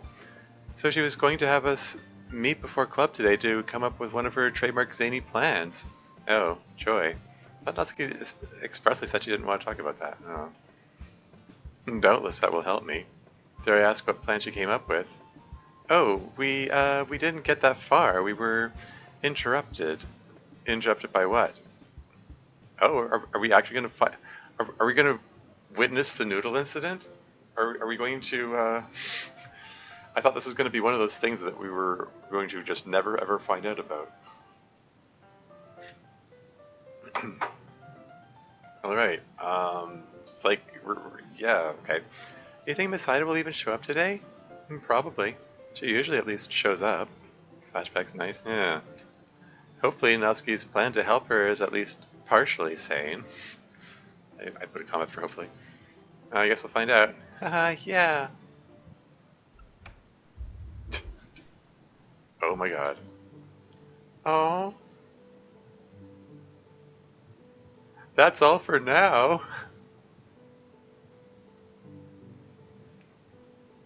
Oh.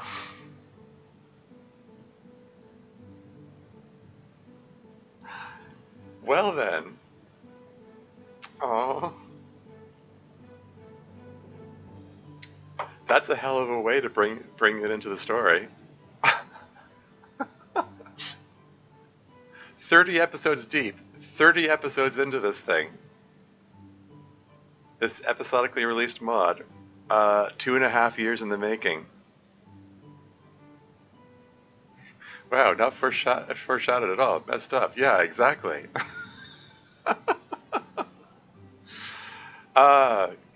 Deb, if you're watching, kudos. Wasn't the noodle incident I was expecting. You got me. You got me there.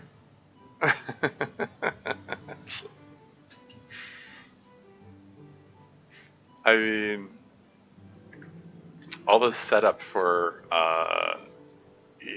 going on about everything that Natsuki was planning to do, with Miss Ida and stuff.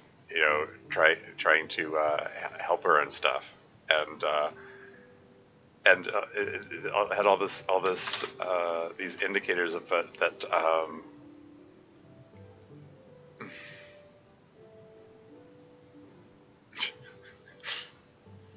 Plot twist: she was just trying to taste Yuri's gum. Yeah, sure.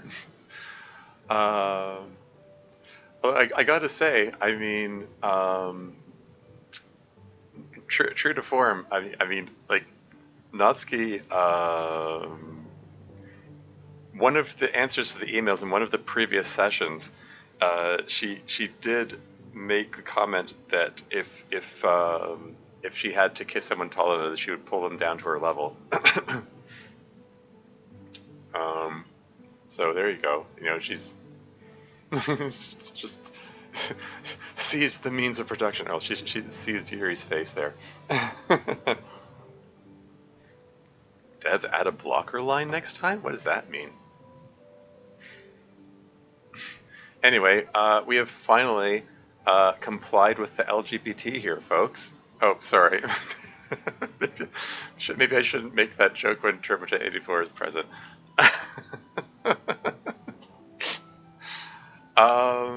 Yeah, wow, fantastic. Who knows, maybe Natsuki and Yuri will find a closet to hide in these days? Yeah. Um,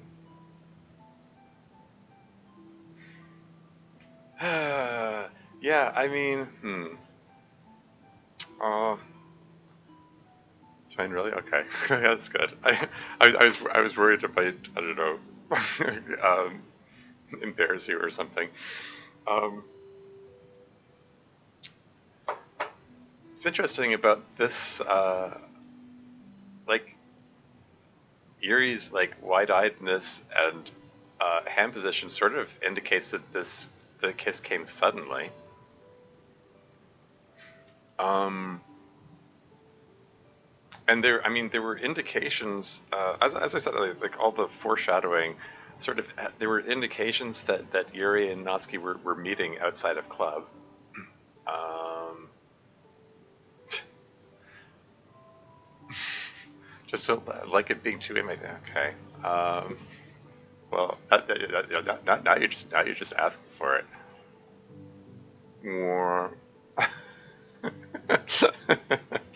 Okay. No, I'm just get that back there. Um, anyway, um, yeah, what was I gonna say? Like I was ready to make some. I mean, I was planning to make comments about it anyway. Like I've already said that like it was pretty clear that Natsuki was. I mean, like I kept saying like hypothetically, if Natsuri is in progress, that Natsuki is the one that wants to keep it secret, and oh damn, indeed. Wow, welcome to the stream. It just yeah, there we go. Um,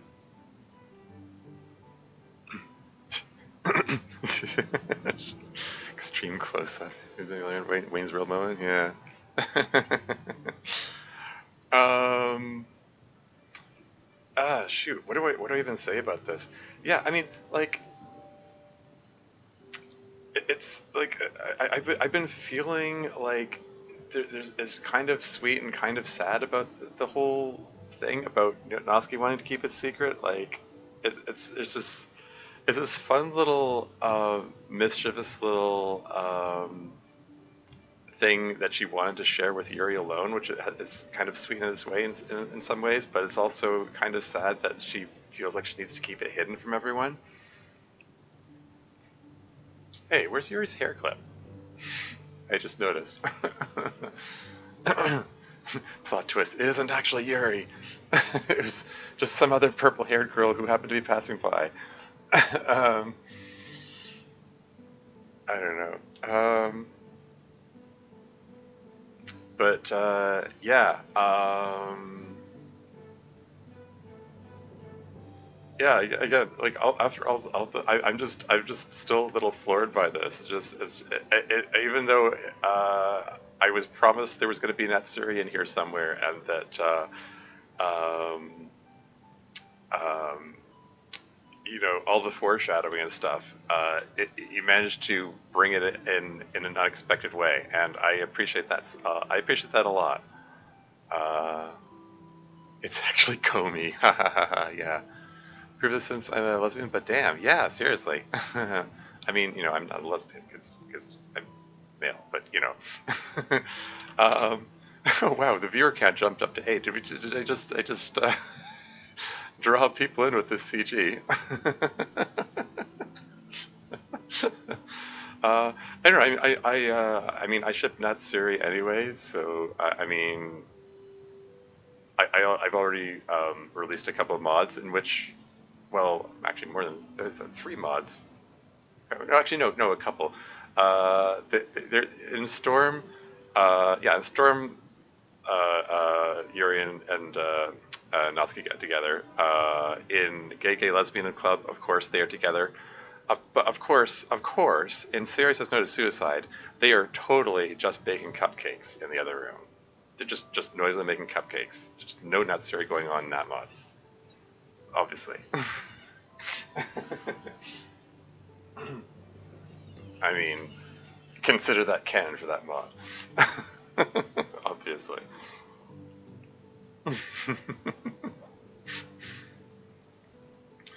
But yeah, oh, it's neat. So, it's kind of neat that the animated emoji shows up over here too. Um, but yeah, I feel like I should say something about. Like, I feel like there are things I wanted to say about this, but Shrieking Violet would have been a Natsuri mod, but its corpse is currently in the process of having its organs harvested for something new. Yeah. Yep. Which I believe you said there's a demo coming out in January. Is that right, Zhao? Um, I mean, I mean, I guess I can say that. I mean, you posted the trailer publicly, after all. So, yeah, courting disaster. Look out for that, I guess. That's Zhao's upcoming work. But yeah. Yeah. Yep. And that in itself, an RLM mod and the whole FU it's January thing. RLM. Oh yeah, Rebel. Wait. What's the RLM mods? Sorry. Red Letter Media. Oh, okay. Mm-hmm. FU it's January. Yeah. Anyway. Yeah. It's.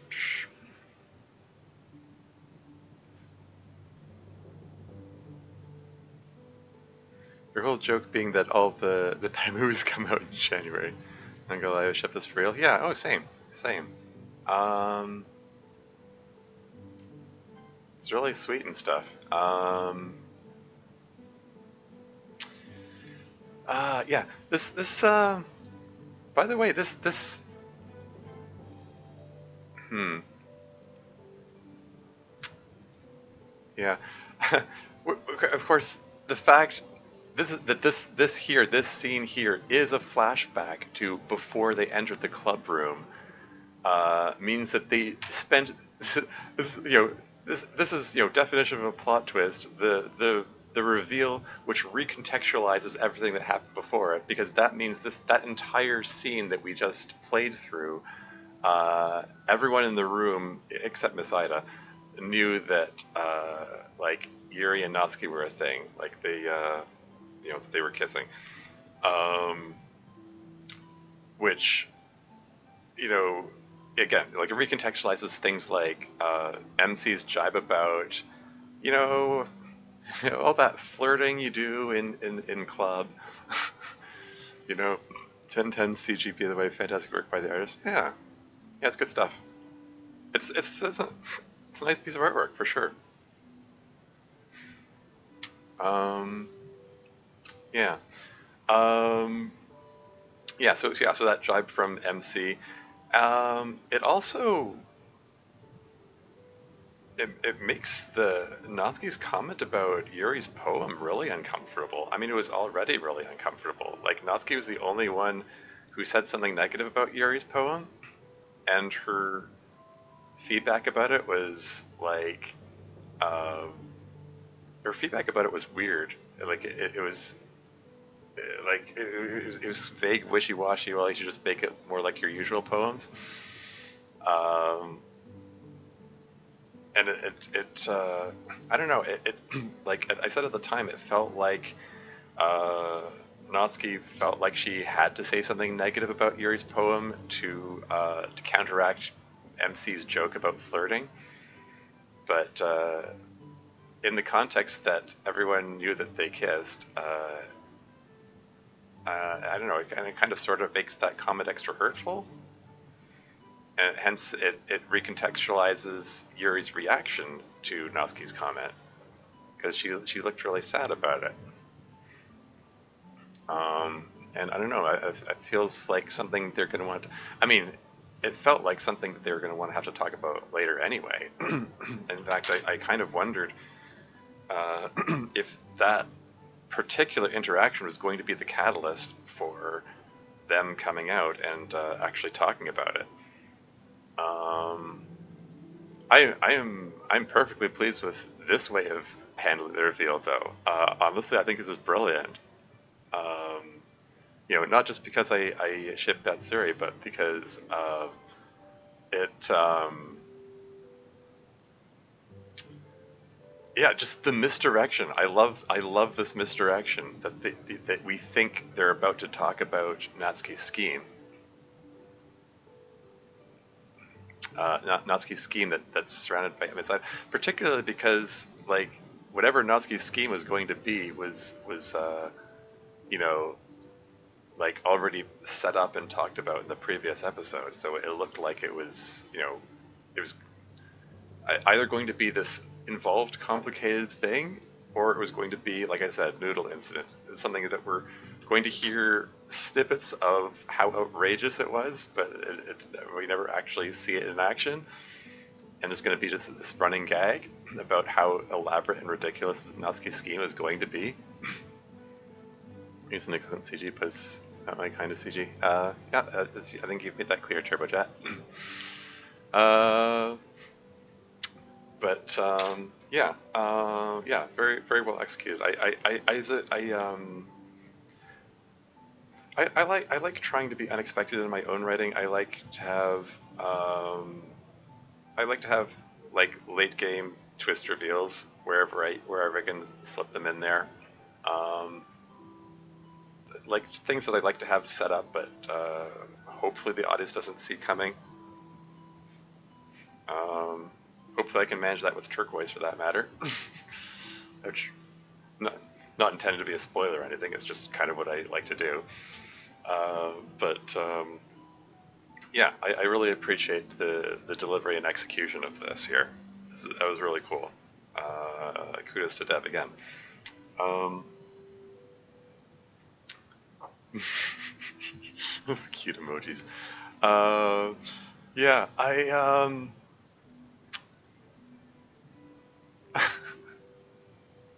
and poor Yuri, like she's got like Natsuki making fun of her long speech about eldritch horror. I mean that's part of the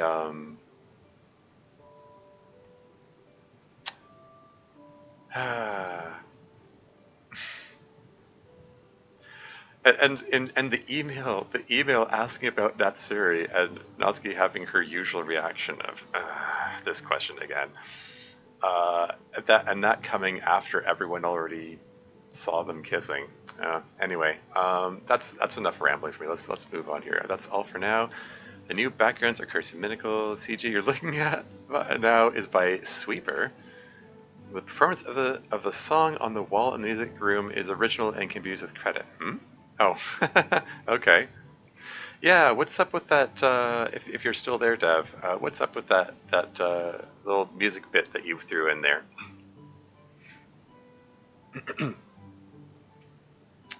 Wait, use with credit. Credit to whom though? Credit to you, Dev, I presume. You guys in the chat file. Thanks for playing Club Meetings. We'll see you next time. Ah, man. Okay. Yeah. Wow. Okay. That was something. That was that was a heck of a way to hit the midpoint of the season. Let's just sorry, I'm still just floored by that. I mean, I was the first two, okay, because season 1 and season 2 had real downer endings for their episode 6 for the midpoint. You know, like season 1 had the sad cake CG, you know, world's saddest cake CG, and season 2 had, you know, the fallout between Sayori and Monica running off crying.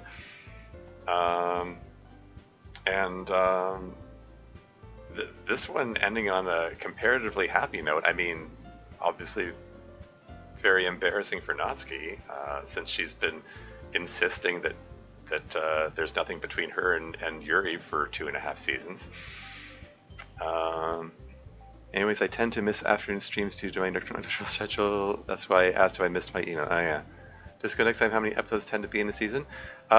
This series has had 12 episodes per season. That was episode 6 of season 3. There are still 6 more episodes in. I would like to, if possible, it would be neat if I could get all 6 of those in between now and September 22nd. I mean, theoretically, if I go 1, 2, 3, 4, 5, 6, I mean, it's possible. I would leave, I mean, if I managed to get 1 stream in per day and 1 episode in per day, it's theoretically possible.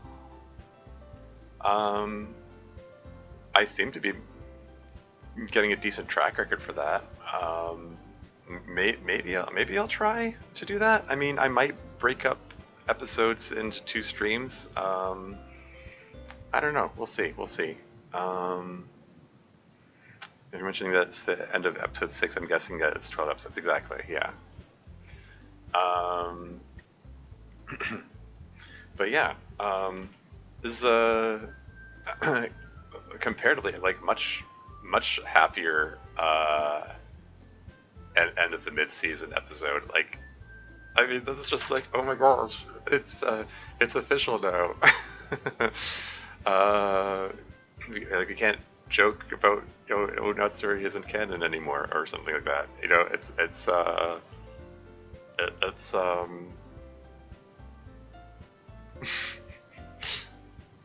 again, you know, it's an embarrassing way from Natsuki's standpoint for it to come out.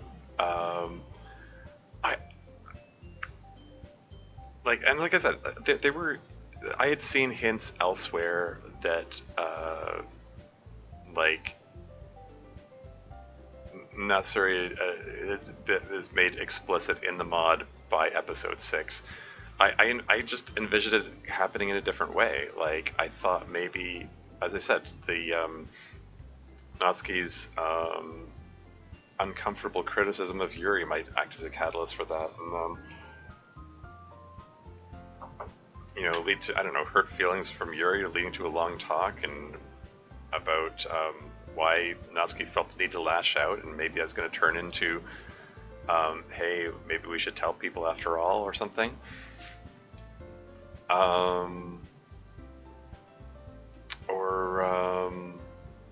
Or something like that, or you know, or maybe Natsuki's zany scheme was going to go wrong in some way, which led to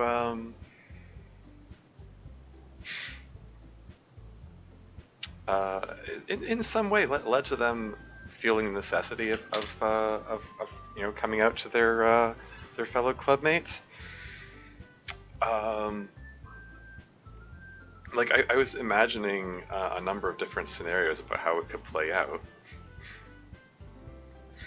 I mean, there was seemingly some build-up to it, in you know, until to the notion that Natsuki might be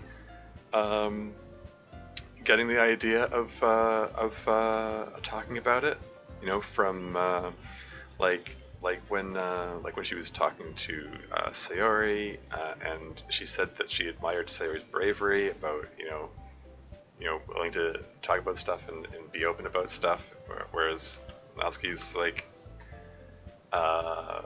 you know, comparatively very guarded, and presumably she was also talking about not wanting to talk about having feelings for Yuri. Um, so Malka is a thing going on with you, Sarah, and MC are an item, and we just learned that Natsuki and Yuri are together. Yes, of course, just learned. It was not foreshadowed at all. Sorry. um, at this point, it's probably. I'm genuinely curious about some of the reactions to this because I know Dev mentioned before that there were some complaints that this wasn't set up at all, or there was no foreshadowing, or there was whatever, doesn't work for this, that, or the other reason, which is utter bull to do, bull nonsense. Like there are plenty of indications peppered throughout, especially throughout season 3. Like if that little that nighttime forest scene at the end of season 2 wasn't an indication.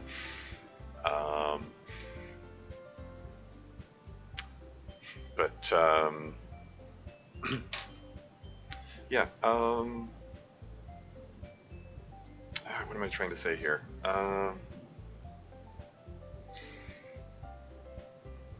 Yeah, I don't know. I'm kind of curious to know what kind of fallout there was from that. I mean, as I've expressed a number of times, there is an uncomfortable level of bigotry in the DDMC, in the DDLC modding community, for whatever reason. I've already said plenty about that.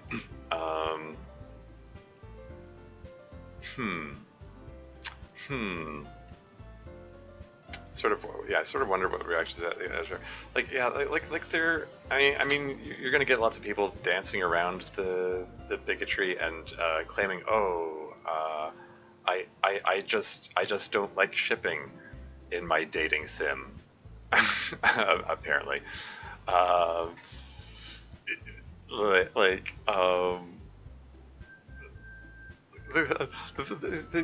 argument or the complaint of I don't want to ship Yuri and Natsuki together because I don't like shipping in general, when they're playing a game that's ostensibly a deconstruction of a dating simulator. And they're just skirting past the fact that you were okay with shipping when it was shipping between MC and like one of the other girls. Like when it's a heterosexual ship, you're apparently okay with it. Yeah, I don't know. It's yeah, I don't know. Some people just really like to tap dance around that issue and not. They don't want to acknowledge that it's the fact that it's a same-sex pairing they object to. It's I don't know. It got extra obvious with the release of Gay Lesbian Club.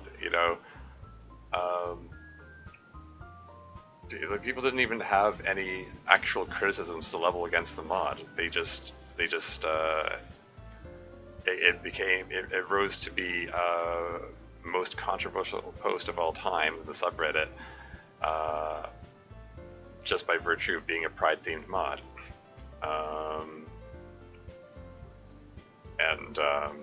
Yeah, it's do you think that you'd try out the unfair platformer by A Games, assuming that it were possible to play? Unfair platformer, is that the name of the game? I am not familiar with that at all. I'm open to trying out whatever. Unfair platformer? I mean, I've got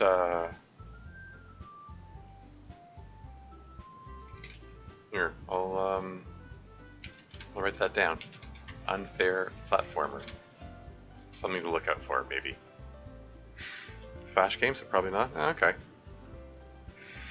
Yeah. Yeah. I'm open to whatever. Yeah. But what I was getting at though, yeah, like, I mean, I get it. I think people are cagey about talking about their dislike of same-sex relationships because they're afraid of I don't know, uh, being condemned for like homophobia or bigotry or whatever. And I think a lot of people aren't very honest about it. They aren't on, may not even be honest with themselves about their reasons for it. Uh, and they'll get really mad at me for saying that. Uh, like some people I've gotten into arguments and disagreements with have got really mad at me for saying, hey, you know, there's a common thread here, there's a common theme here. Like you're claiming that you don't like ships, but it seems the only ships you object to are the same sex ones. Like there's a pattern here, and they really don't like that being pointed out. I don't know. I think yeah, I don't know. Um, I don't know. I think it would be good for people to be more honest with themselves. Um, a little self-reflection is healthy. I mean, I know self-reflection is hard. I mean, self-reflection can be painful. People don't like to analyze themselves. People don't like to analyze their reasons for doing things.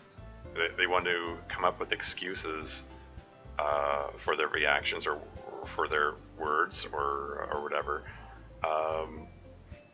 because it helps them feel better about themselves, I guess. Because no one wants to feel like they're a bad person, quote unquote. Um, I mean, at the end of the day, I mean, like, gay people exist. You know, whether you like approve of them or not, um, they're gonna continue. They've existed throughout history, and they're gonna continue to exist no matter what your opinions of them are, or opinions of whether or not they should exist. Um, and like having a same-sex pairing in a piece of fiction is just reflecting reality, really. Um, and they don't get a lot of representation in media because of this stigma attached to them, and negative reactions they get. And it's unfortunate because that's I mean this is why Pride theme events exist, because you know, gay people, lesbians, bisexual, pansexual, whatever, like they're frequently taught or told they're bad or wrong or whatever, and that they should be ashamed of themselves or whatever, and you know, like Turbojet84 made the comment. How did you say it? Don't like it being too in my face. That's a very common criticism from those people who, I'm gonna say, don't want to be honest about their reasons for it. Like what does that even mean? Don't want it to be in my face. Like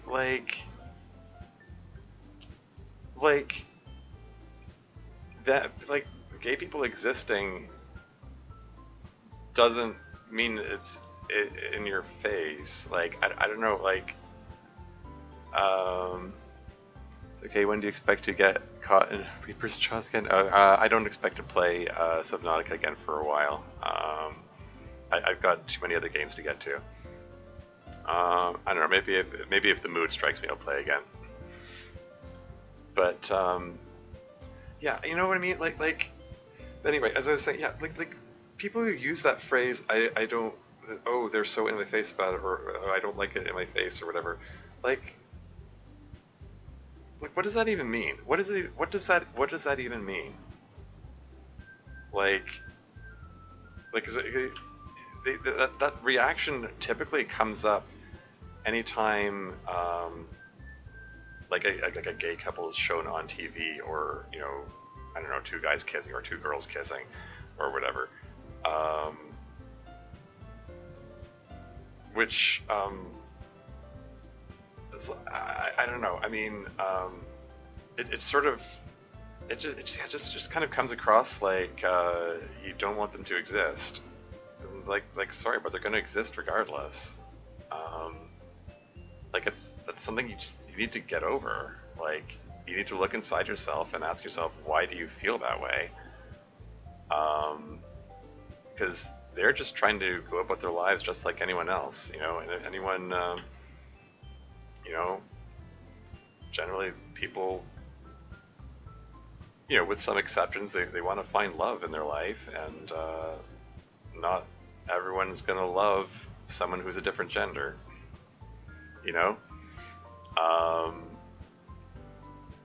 like why do you want to make things more difficult for the people who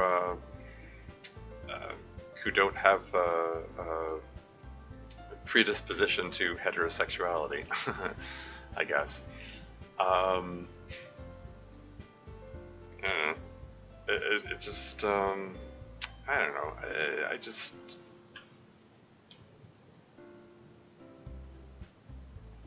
I don't know if there's any solution to it per se. Like I said, it comes with self-reflection, which is difficult. So it's a lot. It's a lot to ask of some people to do that kind of self-reflection. I think part of it comes with just meeting those people. Like if you actually meet LGBT, lesbian, gay, bisexual, transgender people, whatever, asexual, anything under the LGBT rainbow, anything under the alphabet soup. If you just meet them and realize that, oh hey, actually they're just ordinary people, and that their sexual orientation is a small part of their identity. Like our society and media wants to try to blow up sexual orientation into this big important thing, but it's just one small aspect of a person. It doesn't have to be that big a deal. And I think like a part of the reason people have such a negative, averse reaction to them is this: they see them in the abstract. They don't think of them as actual people. They just see the concept of someone who's attracted to the same sex, and they don't think of it any more beyond that. Remember a show in the 80s where a character named Max came out of the closet? Oh yeah, that would be unusual for the 80s. There wasn't much LGBT representation back then. Throwing up near weak little body then, ha ha ha. I mean, yes, that Disco Elysium is one of the games I intend to get back to. I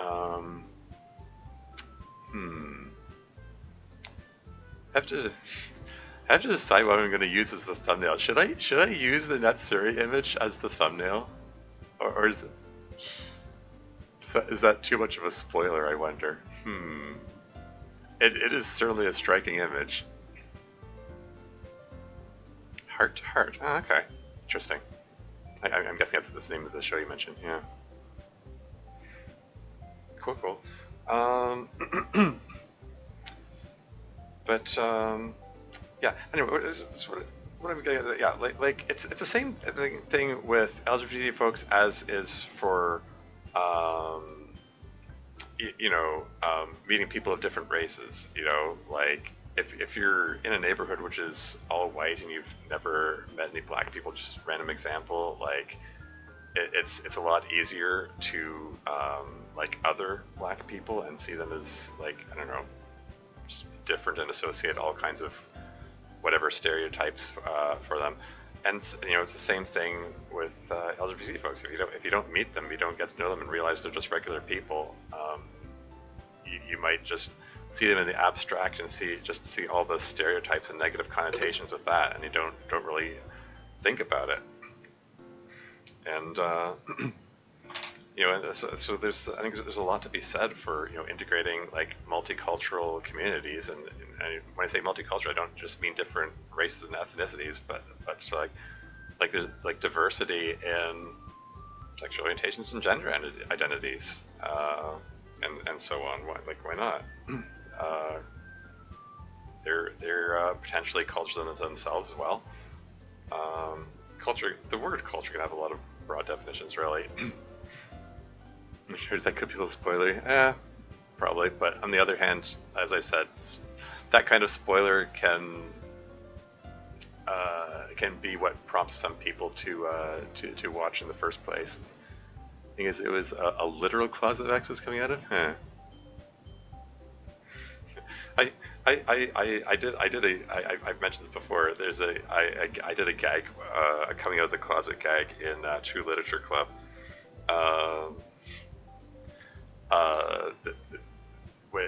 At the end of Monica's route,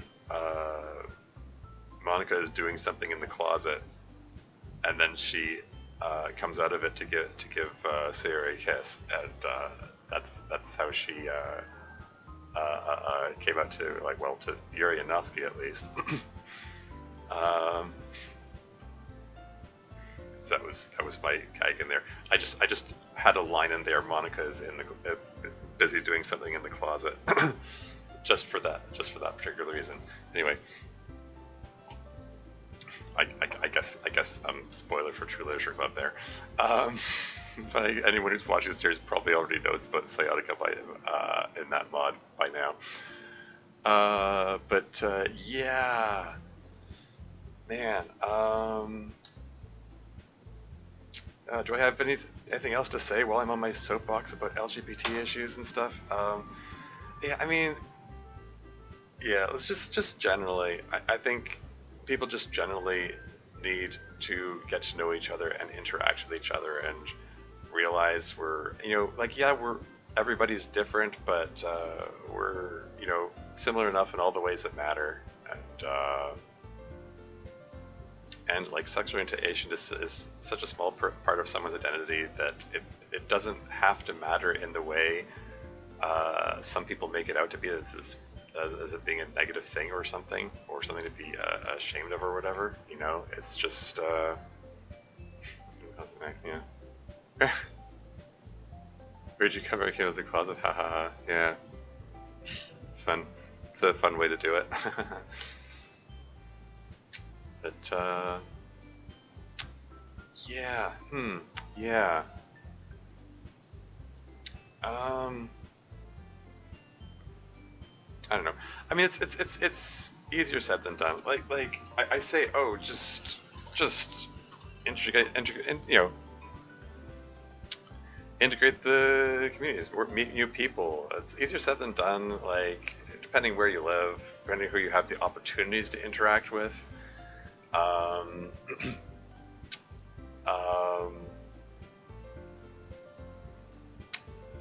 But yeah, and for that matter, when it comes to LGBT stuff, because there is such a stigma of people not reacting negatively to them, I mean, that's the whole reason the concept of coming out exists. Because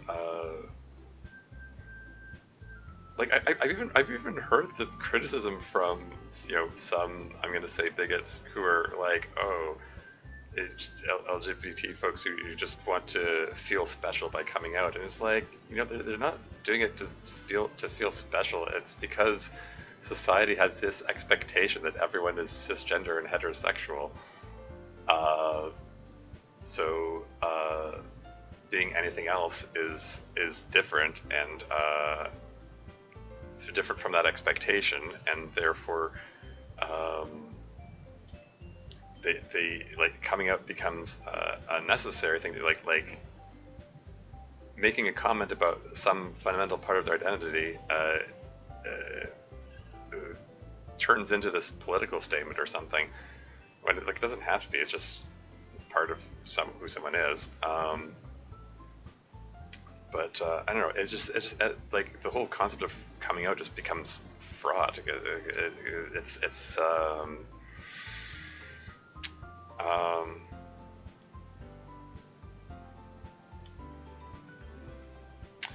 yeah, it's yeah, especially in in some communities where there's going to be more negativity towards that whole concept. Um, it's going to be difficult for them to come out. It's going to be difficult for them to talk about it, and therefore, people uh,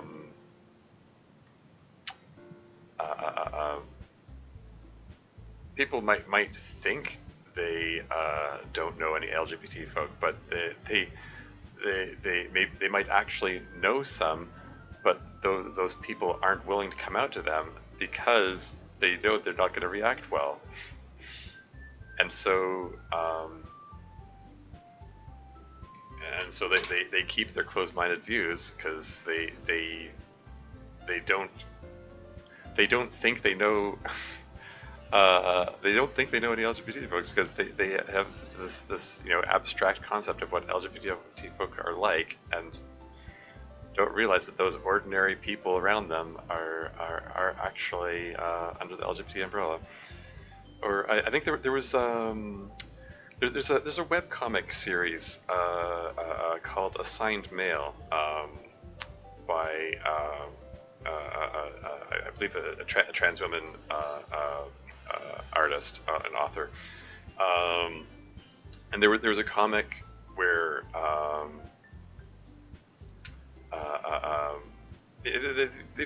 she makes comics about various trans issues and stuff, and there's one rather striking one where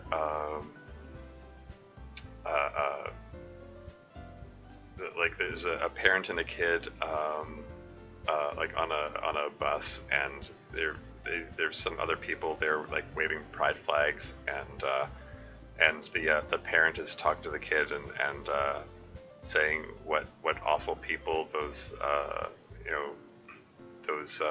they are, and oh, you're putting it in for your face, and so on and so on and so forth. And the kid is just sitting there looking increasingly uncomfortable while the parent is going on about this. And then it had the caption, be careful who you hate, it might be someone you love. And that's what a tagline for that. Because the implication being the kid is some flavor of LGBT, and has now been given the message that it is not safe to come out to their parent.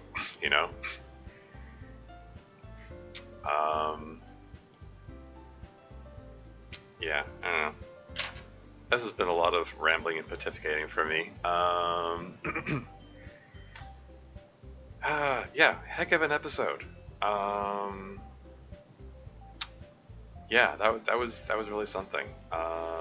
Kudos to Dev again. Well played.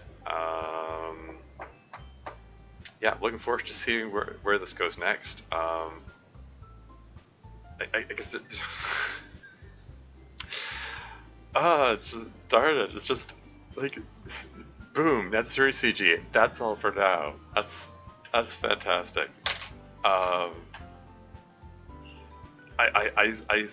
like I said, I assume there's going to be some kind of conversation, some kind of fallout occurring. I mean, maybe there's going to be some fallout that we're going to witness in the next episode. I don't know.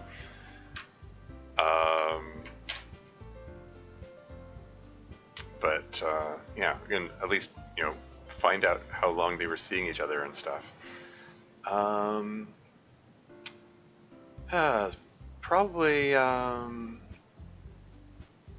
Probably not going to raid anyone. Let's just take a peek. See if anyone's playing any DDLC mods. I think I do believe those are. I think those are just the base game they're playing there. Yes, nothing worth rating. Okay. Yeah, I think I've rambled on enough. Obviously I've strong opinions about LGBT stuff. I don't know. I have a lot of friends. I have gay friends. I have transgender friends. I have I have friends who are very various favors of LGBT. Even though I'm cisgender and heterosexual myself, I do feel strongly about seeing them mistreated, or even just seeing the way they get condemned in some circles. As just yeah, I don't like that. That's why I like to see them get represented in the media, because they don't get it enough. And yeah, that's part of why I made Gay Lesbian Club. And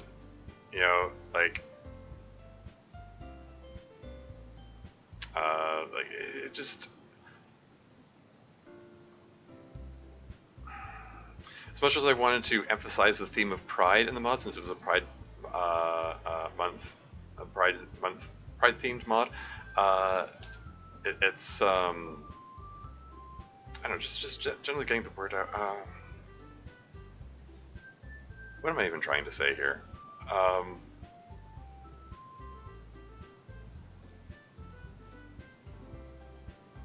don't know. The reactions to it are like the negative reactions to it were an unfortunate show of why it's necessary to release the mod.